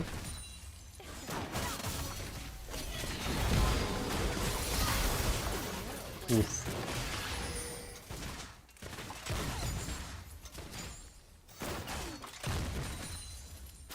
I really do want to be mid, but yeah, I think I can finally come mid now. Ah, LeBlanc just TP'd mid. That's so annoying. LeBlanc is making my life a lot harder by like constantly coming mid. Because I don't really want to have to side lane against Akali. It's just kind of like I'll do it if there's nothing else, but it's not my main thing. I'm gonna look at Kai'Sa here, I think. My god, I just killed Nico with the fucking thing. Alright, cool. I mean, that's really good. I think that game's over now. I mean, to be honest, what did we do this game? Not a whole lot. I mean, I didn't play very well this game. Mainly that first death to Nico, that was a really big one. And then, like, underestimating the Kai'Sa after. We've still ended up ahead in CS, though, so I mean, that's something. LeBlanc should be running bot now, by the way. Like, I don't really want to share gold with her. Maybe I should have run bot if she isn't. Like, this really sucks, where I'm, like, sharing gold with, like, my mid laner. It sucks for her, and it sucks for me.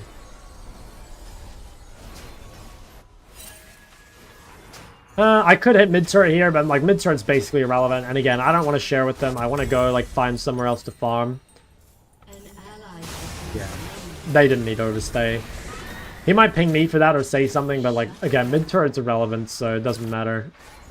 Your team has destroyed a turret. Yeah, I'm feeling pretty strong right now though. Like I got stuns, I'm about to hit level 12. I think I can 1v1 just about anyone. Maybe not Akali with 2 pen items. I think I'd definitely beat Kai'Sa.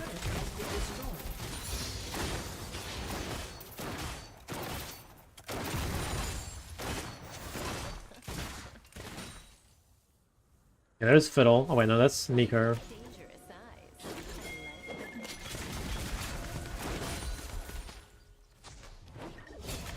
Probably a bad pink. When you're playing ADC, you need to place your pinks more defensively because you don't want to buy so many. I've definitely bought too many, but it's because I've been placing my pinks as if I'm a mid laner and like not an ADC. Jesus. Dominating. That looked fun. Super cool Cham Rengar.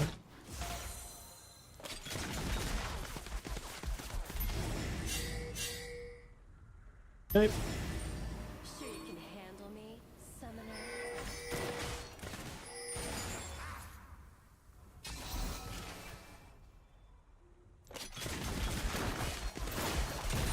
I mean, I don't really have much to do. Like, ADC macro is like super easy. Like, all you have to do is like shove midways, basically.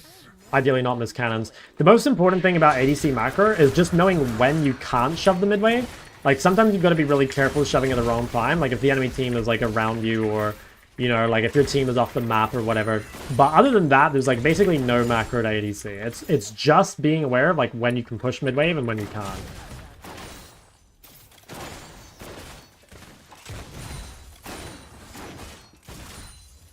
I guess like there's taking cams, but that's pretty easy. Alright, so like here for example, like with Thresh recalling, now would like be a time for me to probably reset as well, because like I have a lot of gold. Now, the only thing I want to be careful of is, like... Yeah, I kind of graded my base. I should have recalled, but I recalled too far up. I could have died, but... I should have recalled earlier, or, like, in time with my Thresh. Because, like, what's going to happen here is that, like, Thresh is going to want to pressure, but then I'm going to want a base to spend my money. Which is, like, really not good, tempo-wise.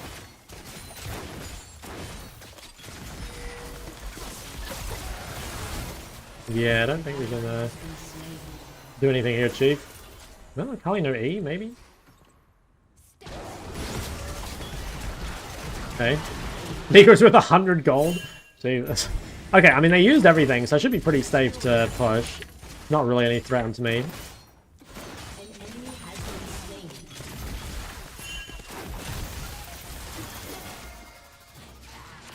Bro, that fucking fiddle thing scared me. I don't think I want to flash for this. Fuck. Okay, my bad. I actually thought they had no fiddle all. That's why I said, like, they used everything, like, I have nothing to be scared of. Yeah, I don't know why I thought they still had, or why I thought they used fiddle all, because obviously they didn't use it here, but yeah.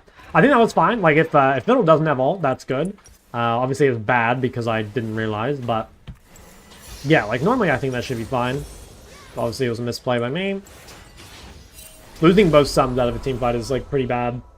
So you do have to be quite careful of that. Like, that was a really, really bad death. But it's also, like, not that bad of a death because, like, how often are you going to have deaths from, like, thinking someone used ult when they didn't, you know? Like, fundamentally, that's probably not going to happen very often. So, like, you don't need to worry too much about deaths like that. It's the deaths that happened early, where it's, like, more fundamental mistakes, those are way bigger issues. That one, it's like, yeah, it's big for this game, but how often does that happen? It's going to be very rare for me. I'm not a fan of everyone just stealing all my money.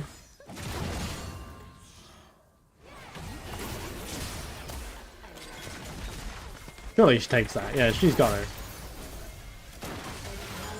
Damn, rare Storm Surge kill. Godlike.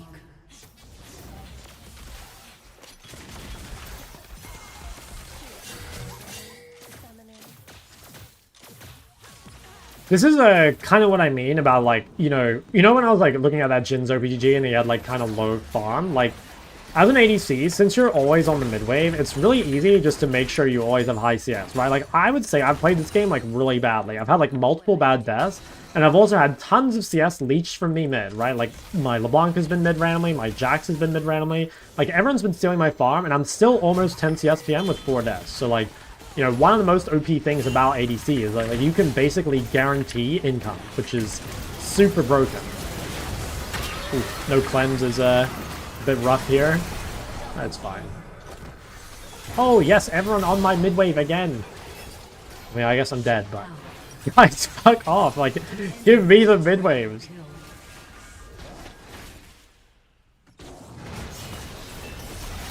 Holy shit. That is pretty crazy. Yeah, that champ's for sure balanced.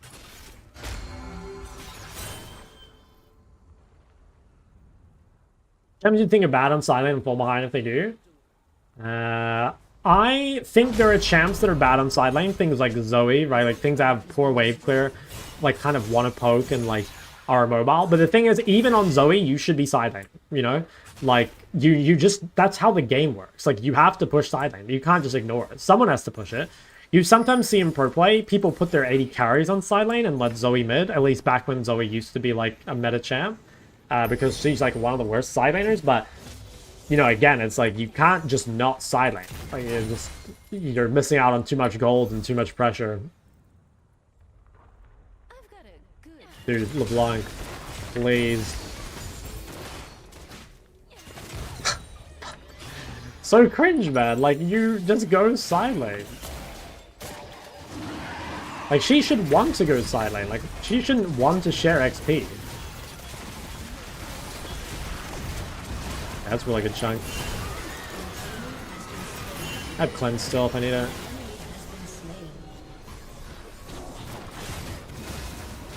I'm actually really looking forward to like playing ADC on ranked gel, because I think ADC is so fun. Like I would say I'm not that good at ADC, but I'll get a lot better at it obviously once I practice it. And I don't think it's like a mechanical thing. I think it's more like mainly the laning phase, or not even the laning phase, like, it's just things like knowing limits, you know, like knowing that I lose that 1v2 to Kaito early on and shit like that.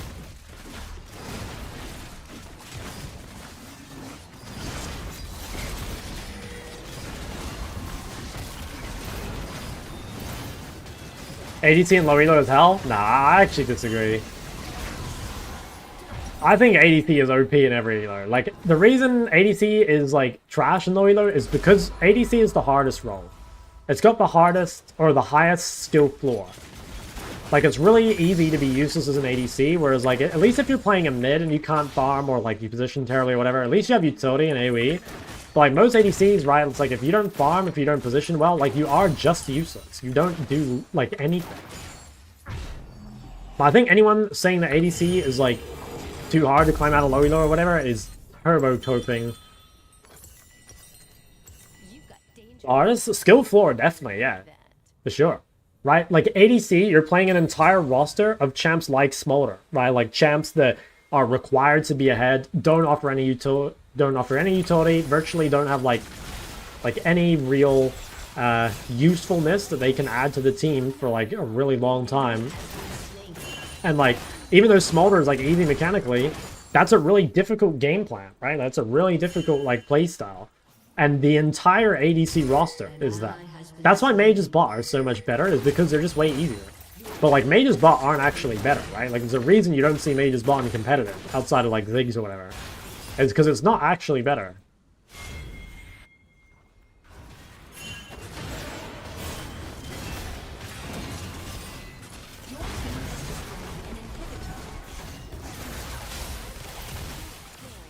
I should probably back away here. My team's resetting.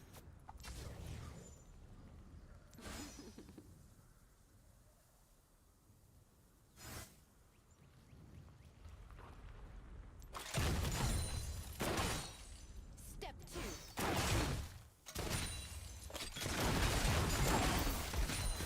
An ally has been slain.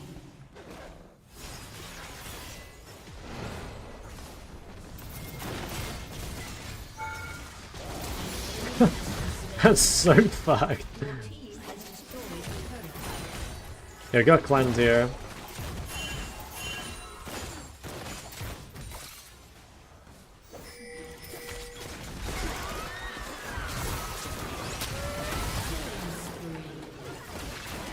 Shut down. Double kill.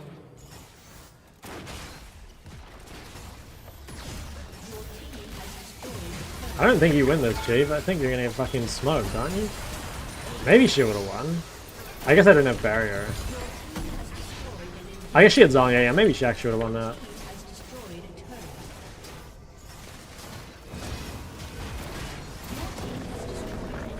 Okay. Yeah, I love playing Zai as well. I think Zai is so fun. I should buy some more ADCs in case I actually get put AD carry. Let me buy some ADCs right now.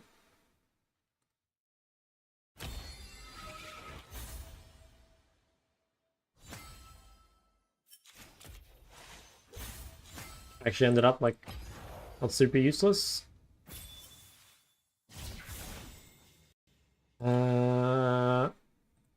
Champs. Buy Zaya. Fuck it. I need to disenchant some shit.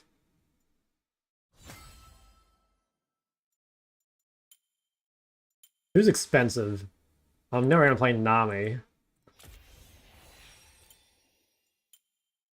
Probably never play Maokai. Could upgrade Jinx in case. I love Jinx. I'm fucking no good at her though. That's probably enough, to be honest. Actually, do I have Ashe? Yeah, no, I already bought Ashe. That'll be fine. So ADC is too hard, not impactful. I think ADC is really impactful. I think that, like, I mean, look at this game, right? Like, at the end of the game, dude, I fucking kill everything, and I'm literally, I ended this game level 18, right? Like, I think ADC is super impactful, but it's really hard. It is really hard. Ezreal? No, I fucking hate Ezreal. Sorry. Oh yeah, I forgot. I have to do these 2 OPGGs already. Hold on, I'll get to yours in a sec. Let me do the 2 I promised. Okay, what's our first one here? Aurora main, Ari secondary. Okay. Looks like nowadays you're just spamming Ari. Kind of down for that. So what do we see here? Yeah, I think deaths are too high. Deaths are way too high for an Ari. And that's probably leading to you having low CS as well. Just looks like the classic. Like, your builds and everything seems fine, but like, you've got to probably work on your first 15 minutes if you're consistently like dying this much and not having good CS. Honestly, like, that's basically it. Like, you need to figure out where that is. And Nivea? I will say I kind of hate most Nivea builds. I feel like if you go Roa, you're basically guaranteeing that you're doing no damage. Now, it can be worth going Roa in order to like survive the lane. I think if you can get away with like Seraph Malignant's death cap though, or like something to that effect, like 2 mana items death cap, I think it's really good. Like, I feel like, yeah, I don't know, I kind of hate this build. Like, you're so safe, but you do no damage. Like, you have no like death cap or anything. You have no dark seal. Like, you just have no actual AP. So I don't know. Like I said, I disagree with like what most of Nivea's build, but I mean, you should probably trust a Nivea main over me. To me, it just seems like I don't think you need this much health and safety. And I think like lacking death cap, lacking dark seal just like guarantees you do like very little damage. That's like my take though. Let's look at this. All right, smurfing on the Victor lately. Not a huge fan of the builds. I think, let's see, actually, I mean, I don't know. I just don't really like Ludens. I think I would go Blackfire most games. It's not terrible, though. Like, it's not terrible. And it looks pretty good lately. Like, you probably need to get better at side laning, given that your CS looks a little low. But, yeah, I'd probably change my runes a little. I don't think you need to take Resolve every game. I think I'd go Precision, Secondary, and easy lanes, like Mal's or whatever. Yeah, I don't really like that versus Mal's, to be honest. But, yeah, it's looking not bad.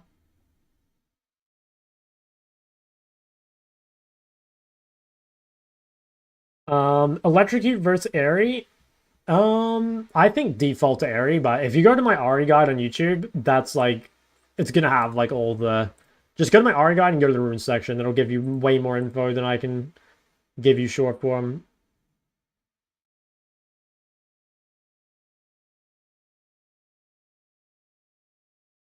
Okay, RKM.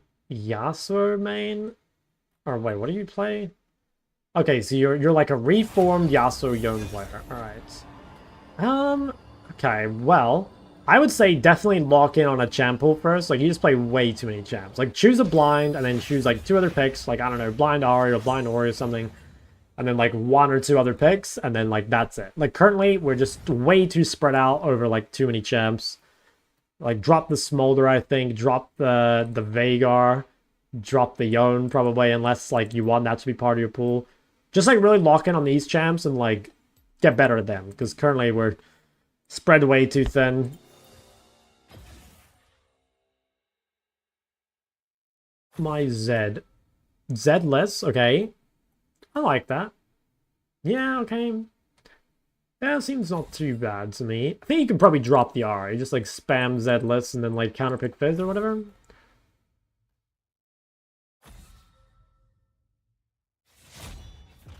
Yeah, I think again, side laning would be a big thing. Like 2 deaths, only 6.7 CSPM. Like 1 death, 7.6 CSPM. Go to my YouTube and watch my side laning guide right now.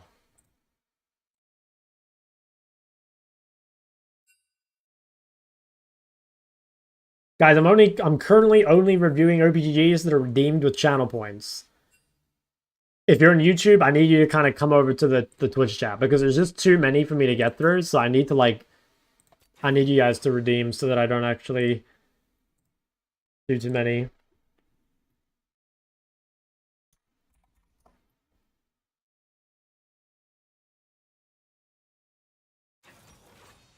Chico?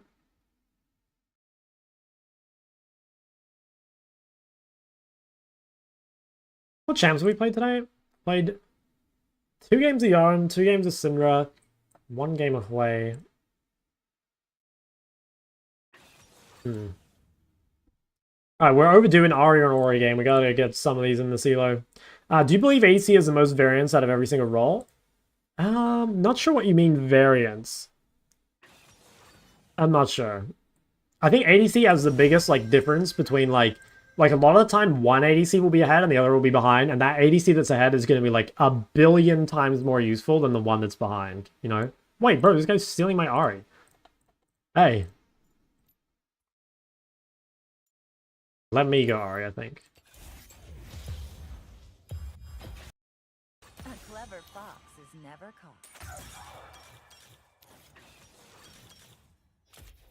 Alright, let's see what we're against. What's good versus Syndra? Like Zed, Aurelia, Yone, Fizz, stuff like this. Victor's not bad. 10 TSPM mid guide, I do. Ooh, Cassiopeia. Okay, you don't see that very often. Most fairs, true. Thank you for letting me know you stream on YouTube. Yeah, the YouTube player is like 10 billion times better.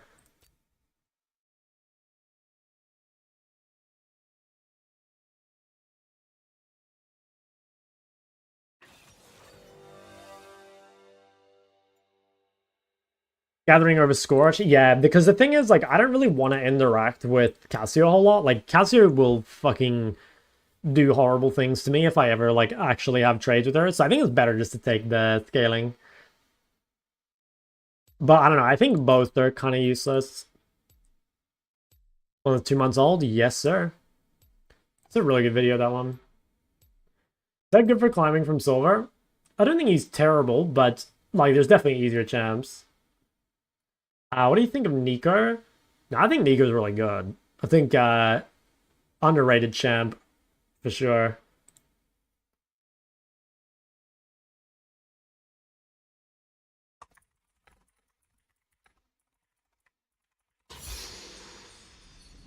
Whatever new experiences await me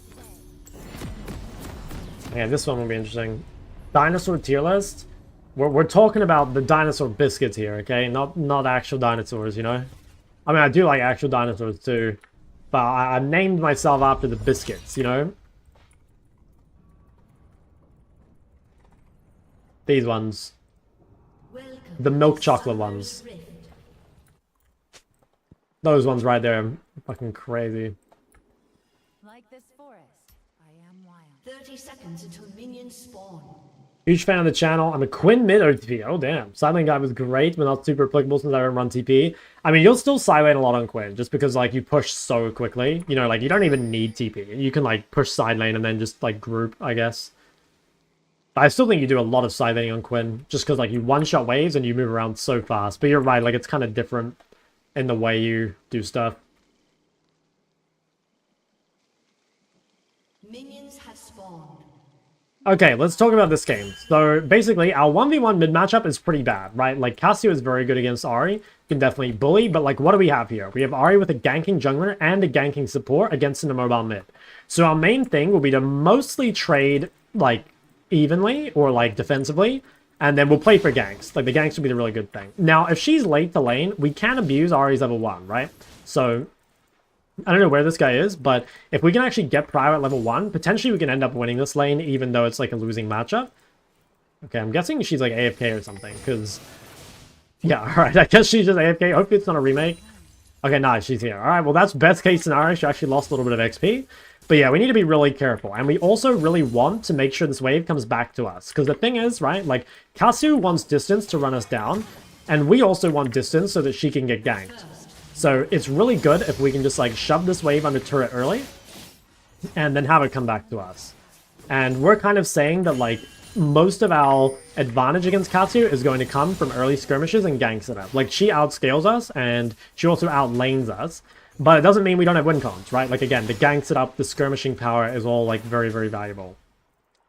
So at this point, now that Katsu is, like, starting to get a bit stronger, right? Like, Katsu level 2 is okay. Katsu level 3 is really when she comes online. I'm going to try and keep the wave in the middle so that she just doesn't have the window to run me down, basically, and so that I can set up ganks. Like, I want to make sure that she feels threatened by Shaco. So we'll just keep this wave here. Yeah, like I said, I don't really want to push. I will if I, like, get Q harassed at the same time, but for the most part, we need to just be careful. Like, if we can just keep the wave here, it seems fine. Unfortunately, it ends up pushing back, which was kind of my fault. Like, I kind of had a bad Q. I think this will end up coming to me, though. And if we go more or less like even or neutral in the early lane, that should be fine. Because like again, our level 6 spike is going to allow us to do so much on the map. So we're just playing defensively. Now if she does give prior, then like potentially we can get into the river first and like make some sort of like play. Like, you know, with Shaker on the Scuttle Crab or something. Okay. So yeah, like as long as we hold Charm defensively, it's very difficult for her to run us down, right? So like most of Kasu's damage comes from like the Q chase down. Holy shit, I have actually been hit by a lot of Qs. But like as long as you save your ability defensively, there's not a whole lot that can be done. Now I think I'm going to rotate to this. So this guy is like way too far in, and we are like much better at this fight than Cassio is, right? Like Cassio is kind of worthless in these sort of early skirmishes, and we're really useful. Now in this case, I didn't actually have to do anything, but that was basically perfect. And then this wave state is also really good for us. Like Cassio has, wow, that is really psychotic. Well, what I'll do here is just quickly shove mid. What Cassio is doing is really troll. Basically, if this guy doesn't die, she's going to lose an entire mid wave. And then after I shove the mid wave, I'll try and rotate. So yeah, what these guys did here is kind of not ideal. Yeah, they're pinging me. It's not a mistake by me. We'll just meet this guy. What they need to do is just play slow, because Cassio is losing so much mid in the meantime that like she's not really allowed to do that, right? That's why she's not allowed. So like I said, we just meet the Leona. She doesn't know what she's talking about. We'll shove another wave, and then again, we can look to do something. If she just played slow, like I would have killed her without her dying. So like I don't know why she's blaming me for it. Save Charm here just to make sure she can't chase us, and now we'll go for a reset. So despite being in a losing lane, we're actually really ahead now. Like we're in a super good position. We've managed to not quite get chapter. We could sell for chapter. I think it actually is worth it. Yeah, I think we'll sell for chapter. Normally getting chapter first base is kind of unrealistic, but if you can, I mean, it is pretty good. We're going to be much stronger than Cassio in any sort of fight. She just has one window here where she has pressure, where like she will have push over the wave and could potentially like make some sort of play, but it's kind of unlikely. And if we could cancel her base, oh yeah, that's super good. Super good. So we're in an amazing spot. We could potentially even kill her at 6 because we have a huge item advantage over her at the moment, right? We also should have an XP lead. If she stays, I'm going to kill her, I think. I think she's just going to commit to the base, but let's see. Okay, she decided to stay. It's kind of good what she did. Like, she hid in the Fog of War until, like, I'd already committed to pushing. But that does mean that our wave is a bit healthier, so we can get some free hits on the turret. Let's quickly grab that. Get a nice chunk on her on the way out. And then let's just drop some vision here on the top side, just because we're probably playing for grubs, and we want to make sure that we have full control over this area. Dude, my Jhin is 9 CF. What? Okay. I don't know how that happened. But yeah, so we'll just keep shoving. Again, try and deny as much as we can to the Katsu as possible. And of course, we're just thinking about what our jungler is doing. Now, he doesn't need help on grubs, right? There's no way this gets contested. We have vision, we have prio in both mid and top. So we don't need to go to this, right? So if you can do anything extra here, like recall or take plates or do anything, that's generally going to be better.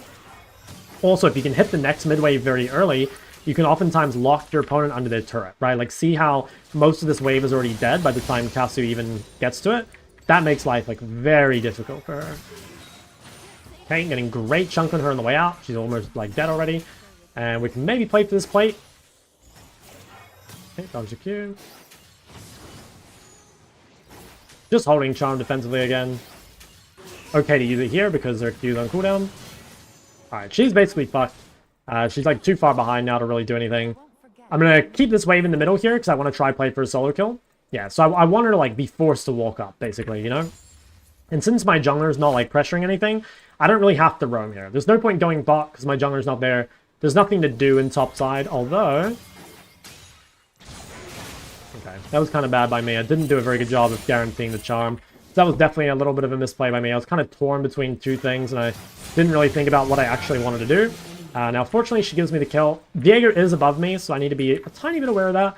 But I should be fine. As long as I hug a little to bot side, I think I should be safe. And if I can grab this last plate, we're in a super good spot. Nice. Okay, so we're in a great spot here. Now, if you're wondering, I guess, like, what Katsu's mistakes are, the biggest mistake was that she ran to this Grump early. Like, that really fucked her over. Made her, like, much weaker than she should have been. Like, she's permanently behind an XP. Even though she got the kill, it still wasn't worth it. Like, it gave me the free base, it gave me that huge chapter base, actually.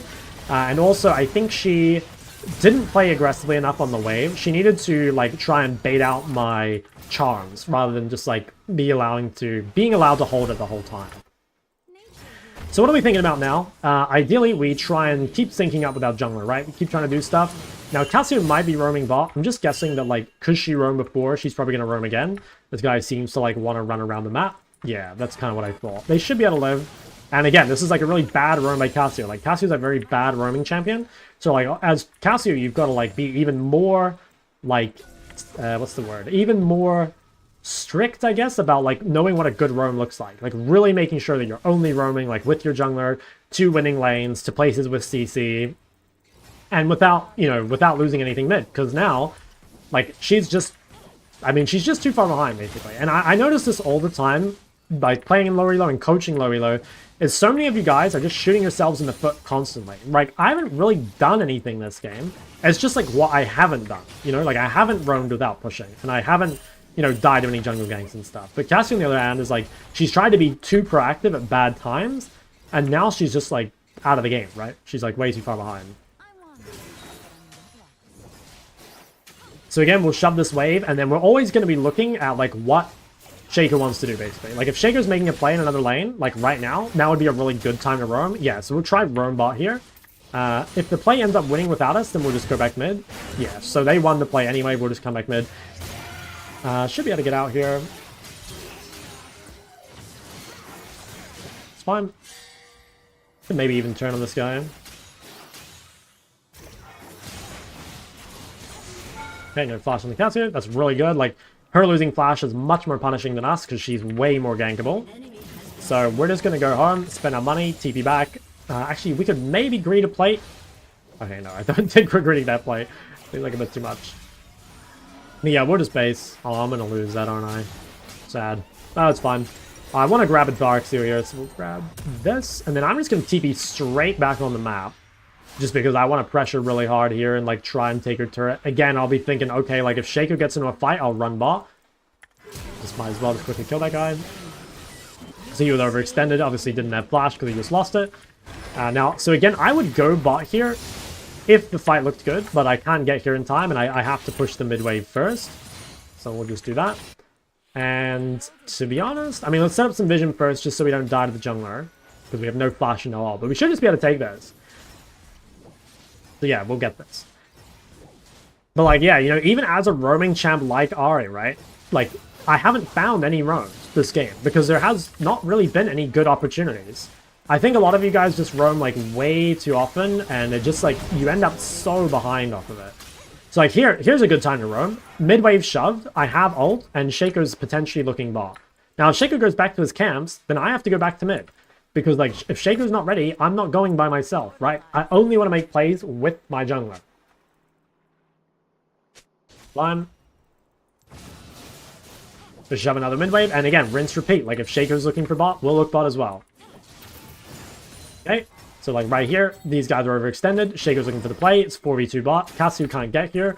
I have ulti. The only downside of this play is I have a lot of gold, which is, like, definitely not ideal, but like I said, I think there's enough other good things that make this like a good roam. Now, when you roam bot, most important thing is to kill the ADC. That's the person that's farming. So killing the ADC should be like absolute like highest priority. If you kill the support, it's a bonus, but you don't have to. You don't have to. That's perfect. Basically perfect roam. I'm going to lose a little bit mid for it, but they lose like the entire game bot, which is amazing for us. Yeah. Basically perfect. So now we'll just like walk back on the map. We just gotta play slow, you know, wait for our ulti to come up, and we'll just do the same thing, you know? Like, there's not really too much to it.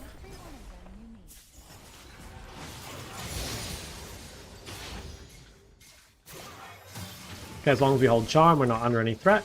Shove this wave, and then again, like, take a look at Shaco and what he's doing. So, Shaco's entering topside, which means I need to start, like, looking to place vision topside. I could maybe look top here. The thing is I don't have ult. Now I have a lot of time, so I think I am going to look for this, but normally you don't want to make plays without ult. I'm kind of saying that like I have enough time that even if the play doesn't work, I'm not going to lose a whole lot for it. And I have to play this very slowly, because I think if she Yeah, that's kind of what I thought. So ultimately though, this is fine, right? Like see how, because I did this so early, I kind of knew that it wasn't going to work. But if I can get back to mid in time, it doesn't matter too much. Like maybe Cassio gets to roam bot here. I kind of doubt it though.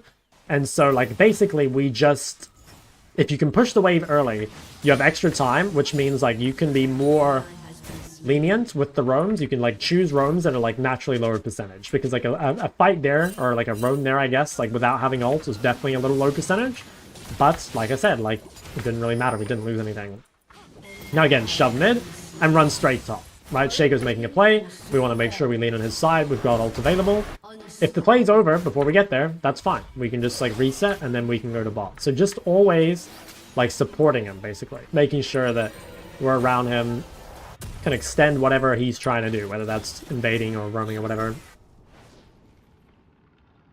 So now what am I thinking? I mean, just go bot with CP, basically. I don't think anyone can match me. The game should kind of play itself from here. Just same thing as the early game, basically. Just like shove out and then try help your jungler. Like with TP, you're allowed to stay in the side lane. But it's pretty much the same thing, right? Like you don't need to overcomplicate it. Like we're just going to push and then move. Or like if no one's answering the turret, we'll just kill the turret. That's pretty much it. Every animal wonders for something. Okay. So I have bot. I've got reasonable vision. I have ult available if anyone comes to me. And as you can see, like here, with no one answering this turret, like I'll just hit it. Potentially, if like Shaco's ready to make a play, then I'll go make a play with him. Right, but like, currently he's not. He's hitting the wolves. So for now, we'll actually just keep pressuring bot. Maybe look at that guy. I don't have charm yet. Yeah, it's a kill. Oof. Pretty much perfect. Make sure that you use that R2, or like use your R to bring your Q2 damage onto them, because Q2 is a lot of your damage, and finding a way to guarantee it is very important. Okay, everyone's dead. We'll just say the ball through it. Shock how the game's going. They're fucking good. I don't think we've lost today. How do you deal with side laning when playing a champ that doesn't take TP, like Zoe or an assassin? I talked about this a little bit in my side laning guide. The TLDR is I think you should still take TP. Like I think Zoe should take TP. I think most assassins should take TP. But if you don't, it's like you're taking Ignite in a winning matchup, and you're kind of saying that like because you win the side lane so hard, you can like take enough that it doesn't matter that you don't have TP, right? Like if your team dies without you, it'll be fine, because you can like trade enough in the side lane that it's okay. But like I said, I think most champs should take TP, with like a very few exceptions. There's beauty in even the smallest moments. Okay, I've got ult in 15. We should just wait for that. Shaco's currently top, so we just need to be a little safe bot side. If we can just survive, I guess, until we have our ult. Although, these guys look pretty overpushed. Like, bot wave is pushed in, so it's a pretty good opportunity to just, like, quickly come make a play mid. Should just be able to kill this guy for free. Yeah, so I wouldn't normally make a play mid like this, but the reason I did is because the bot wave was already shoved in, so I kind of didn't have anything else to do. So I just came and quickly made a play mid. It was very opportunistic, though. Like, it wasn't really looking for it. Just kind of got lucky. So yeah, now we'll go back bot. Do need to be a tiny bit careful here, because, like, since we did use ult mid, Gwen could maybe kill us. Like, the turret's basically 1 HP. Yeah, we need to actually just not die to this guy. Like, if we die to Gwen while our ult's down, it's really bad. If we can just wait for the team, though, and play this slowly, like, I think she's dead. She's super dead. Just save charm, basically, just in case she tries to, like, cheese us. Unfortunately, just creeps on the way, but doesn't matter. So we will shove this in, and then let's go for a base. Could stay the dragon, I think. Basically, okay, I'll TP back if it's getting contested. Otherwise, I'll just save it. I could probably go Magi's here again, because I'm not really under any threat. But I think safer play is just playing the death cap. What makes Veigar a weaker champion the higher rank you go? Basically, just his laning phase is super weak. Down at TP, I'm not sure. I don't really play Kiana, so I don't know for sure. Think about the new Roa build. I literally just made a video on it on my YouTube, if you go check it out. Think about Yorick. Maybe good counter? I don't know. Okay, so we'll just do the same thing. Again, like push in waves and then look to move. So first we'll come and set up our vision on the side lane just to allow ourselves to play aggro. And then maybe we can get some good chunk on this guy. Nice, get some really good chunk on Gwen. So that's really, really good. And just make sure that we can... So here what we'll do is, like, again, if Shaco's ready to make a play, I'll move from bot or I'll potentially TP. If not, though, I'll probably hit this. Although, I think I could run mid. So again, I wouldn't normally do this, but because I have the bot wave shoved, that means I have like a really big opportunity to look mid. It doesn't look like I can chase. Yeah, but that's fine. Like again, we have the bot wave shoved in, which means that we can kind of like do whatever we want, right? We can kind of just like run around the map. Okay. Should be able to kill this guy as well. Nice. So anyone saying that Ari doesn't do damage, you probably just roam too much and then you have no CS. Like that's normally what I see when people say Ari does no damage, because they just have no gold, right? And that's not an Ari thing, that's like a champs without gold don't do damage. Because people see Ari as like this roaming champ and that they think, okay, like I should be roaming on literally every wave. And some games, like if your jungler is really active, like you especially see that in high-low, the Aris will be roaming on every wave, right? But like you do have to play around your jungler's tempo. And like this game, I haven't really had any opportunities to roam with my jungler. Like, my jungler has just been very different tempo-wise to me. Like, a lot of the times I have windows to pressure, like he's farming camps, right? In which case, you just play for your lane. Your team has destroyed a turret. Okay, what next? That's what you always think, like, when you come out of base, like, what can we do next? I don't really think there's a whole lot to do. I mean, we're kind of just waiting for them to FF at this point. I guess, like... I don't know, just shove waves and pressure tier 2s, but realistically, like, I think the game is pretty over. I'm surprised they haven't forfeit yet. I do think it's, like, pretty difficult for them to win.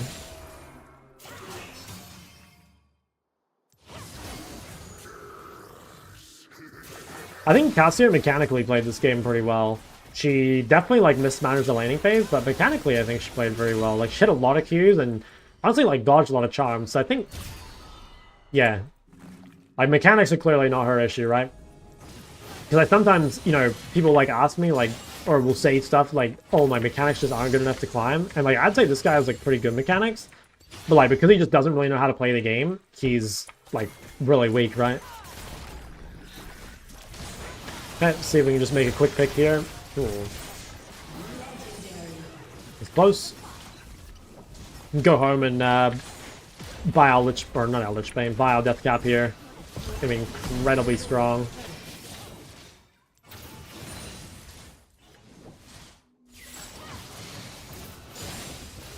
Alright, that's pretty good. We've got our Death Cap in base. We can just go home, reset, spend our money, back on the map with ult. It'll be good. Is Lich very good? I talked about it in my Ari guide. The TLDR is like, Lich is good when you're ahead, when you can like buy the item because it's expensive and has a bad build path, and when you can like guarantee autos. If you're behind, Lich Bane is complete trash. Why no Medjais? Basically because I kind of want to make this more applicable to everyone. Like, I would buy Medjais here if I were playing off stream. But I think a lot of people will be like, oh, like, you know, you just, like, buy Medjais every game because, like, you're way better and whatever. And I'm just kind of saying, or, like, I'm trying to make this as applicable to you guys as possible. Like, yeah, I think you should buy Medjais, but ultimately, like, you don't need Medjais, right? And, like, if you die here, it's fine. We're just trying to play to the fundamentals.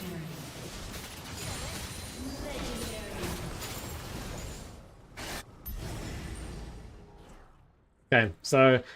like I said, I think this game is like more or less over, but we'll just finally take the last of their turrets.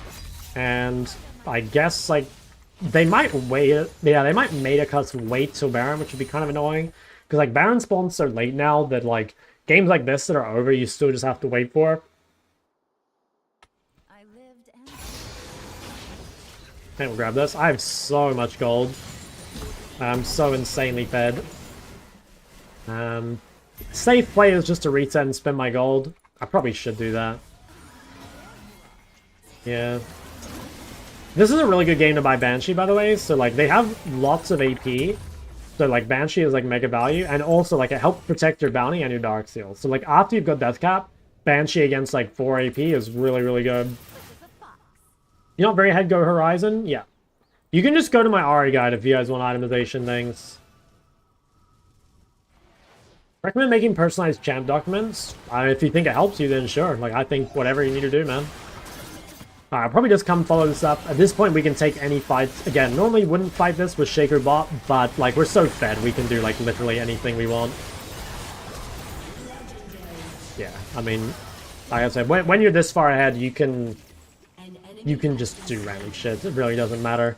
I think it is important to know, though, that, like when you guys are ahead as well, you can do this as long as you know why it's bad. You know what I mean? Like, I can do this even though Shaker's not here because I'm really fed. But if I were, like, not so fed, I would not have looked for that fight without Shaker. So, like, if you can justify that to yourself and you still make it, that's fine. Like, I'm not saying you can never make plays without your team, right? But, again, you have to have, like, a reason why you could do that.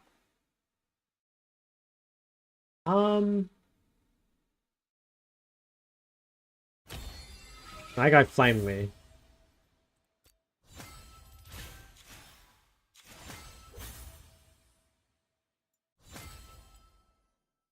Nice. Okay, good.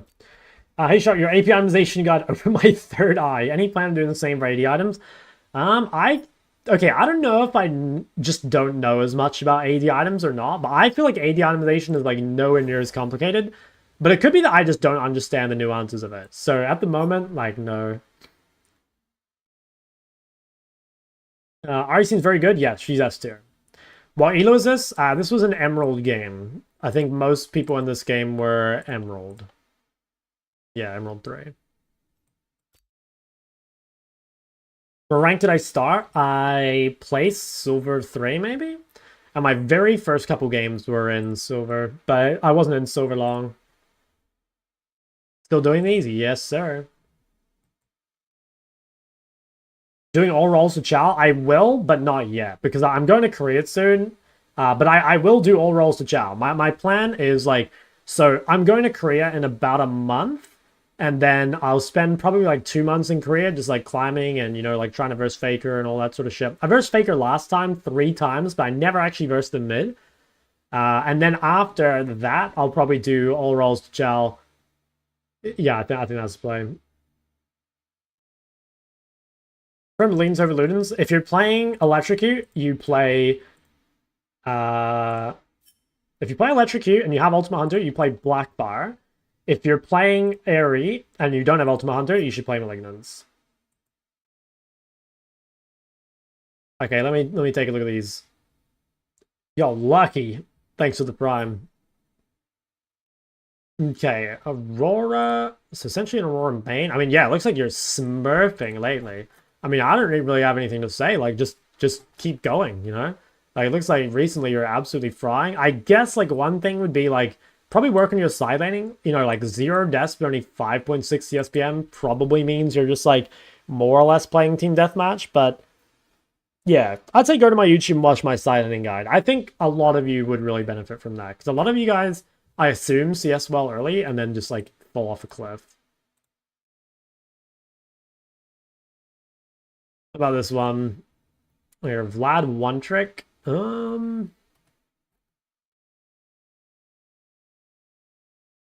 I don't know a ton about Vlad, but my guess is that there are some games where you should be going TP Ghost instead of Flash Ghost.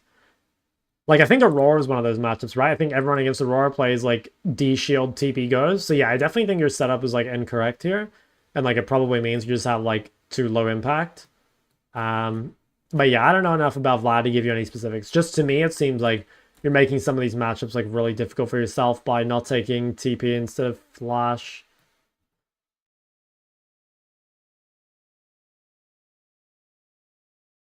You good work. Thank you, man. What champ should do Ignite than TP? I think basically nothing. Like, yeah, I don't know. I don't like Ignite, you know? I think maybe Zoe. I think maybe Katarina. I think that's it. Like, off the top of my head. Maybe there's some others, but, like, I think Ignite kind of sucks. Guys, if you want your OPGG, you gotta review it, because there's too many for me to do. Jesus, 89% win rate, okay. What Elo would you say my main is based on this? Let's see. What elo did you start in? Also, did you duo? Oh my god, you duoed with Cinnamon Girl hashtag Lulu. Okay, buddy. Alright. You started in Iron 1, and you have an 89% win rate in Gold 1. My guess is your elo is... I would say you're Diamond 3 or something. Diamond 3, Diamond 2. Maybe even Diamond 4, I don't know.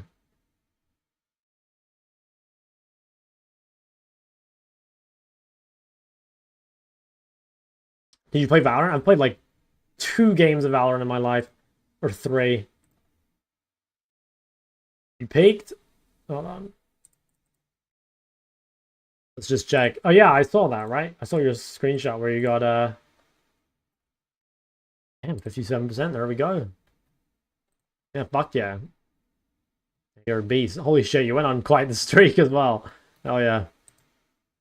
D4? Well, I think like having a high win rate and lower elo is like really not that hard, especially if you're doing, you know? I wouldn't say your elo is like super high, but I don't know. I don't think you can tell someone's elo based on their win rate in another elo, you know? Because like there's a really big difference between like smurfing skill and like playing in your main elo, right? Like there's some people who are really good at versing players weaker than them, but have like no fucking clue at playing an even game, you know? It doesn't tell me much.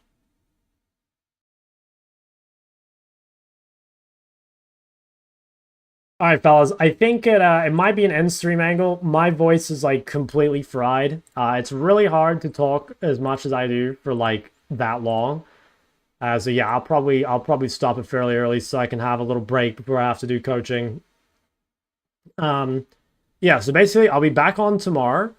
Should be similar time, like maybe 1:30 or so, European time. You can always go back and watch the VOD on YouTube if you guys are curious. Champs played today. I played 2 games of Syndra, 1 game of Hwei, 2 games of Yone, and an Ari game. And an MF game if you guys care. Yeah, tomorrow, we'll probably keep doing this. I think my goal is, so like I said, currently we're kind of rotating like Ari, Ori, Victor, Yone, Hwei, Syndra. Once we get into like higher those like Master, we'll probably swap accounts to my other account that's already like mid-master so we can get higher the games. And then, yeah, probably what I'll do is when we start the next one, I'll probably poll the chat in terms of, like, what champs you guys want to see next. Yeah, we'll do a poll eventually on, like, terms of what champs. I think doing roughly, like, 5 champs per account seems about right. I think I've spread myself a little too thin on this one. But I think roughly 5 champs per, like, account is good. Climb out of Masters too hard? No. It's just like, what's going to happen is this account's going to get Master MMR when it's like Emerald or whatever. And that's going to make it really hard to get into Chow games. But since I want to go all the way to Chow, what I'll do is I'll just take this account here. What's my account called? Oh, yeah. We'll probably just swap to this one. Although I guess it doesn't matter. Oh, is that not? Yeah, there it is. Yeah, we might swap to this account and just play on this one. I'm not sure, though. I mean, we'll see. It kind of depends, because I do want to get, like, the higher elo games. And I'm not sure I can be bothered, like, wading through, like, shit tons of, like, diamond games to get into this. Or, like, master games, but we'll see.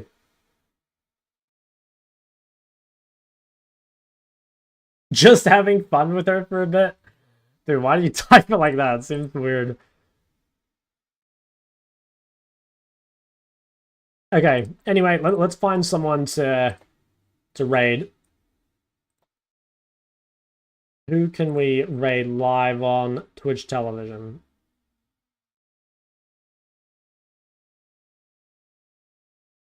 We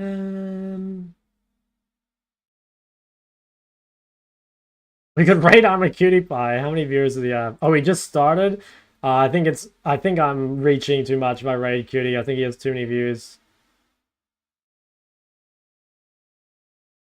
I feel nervous. How many does Cat Evolved have? Okay, he's 4 hours in. 700 viewers. Okay, I think we could do that. I think we could do that. All right, guys, go watch Cat Evolved. He's actually pretty good at, like, pretty much every champ I've seen him play, so definitely another good person to learn from. And yeah, I'll see you guys tomorrow, probably around 1:30 or 2 or so. Yeah, have a good one, fellas. See you.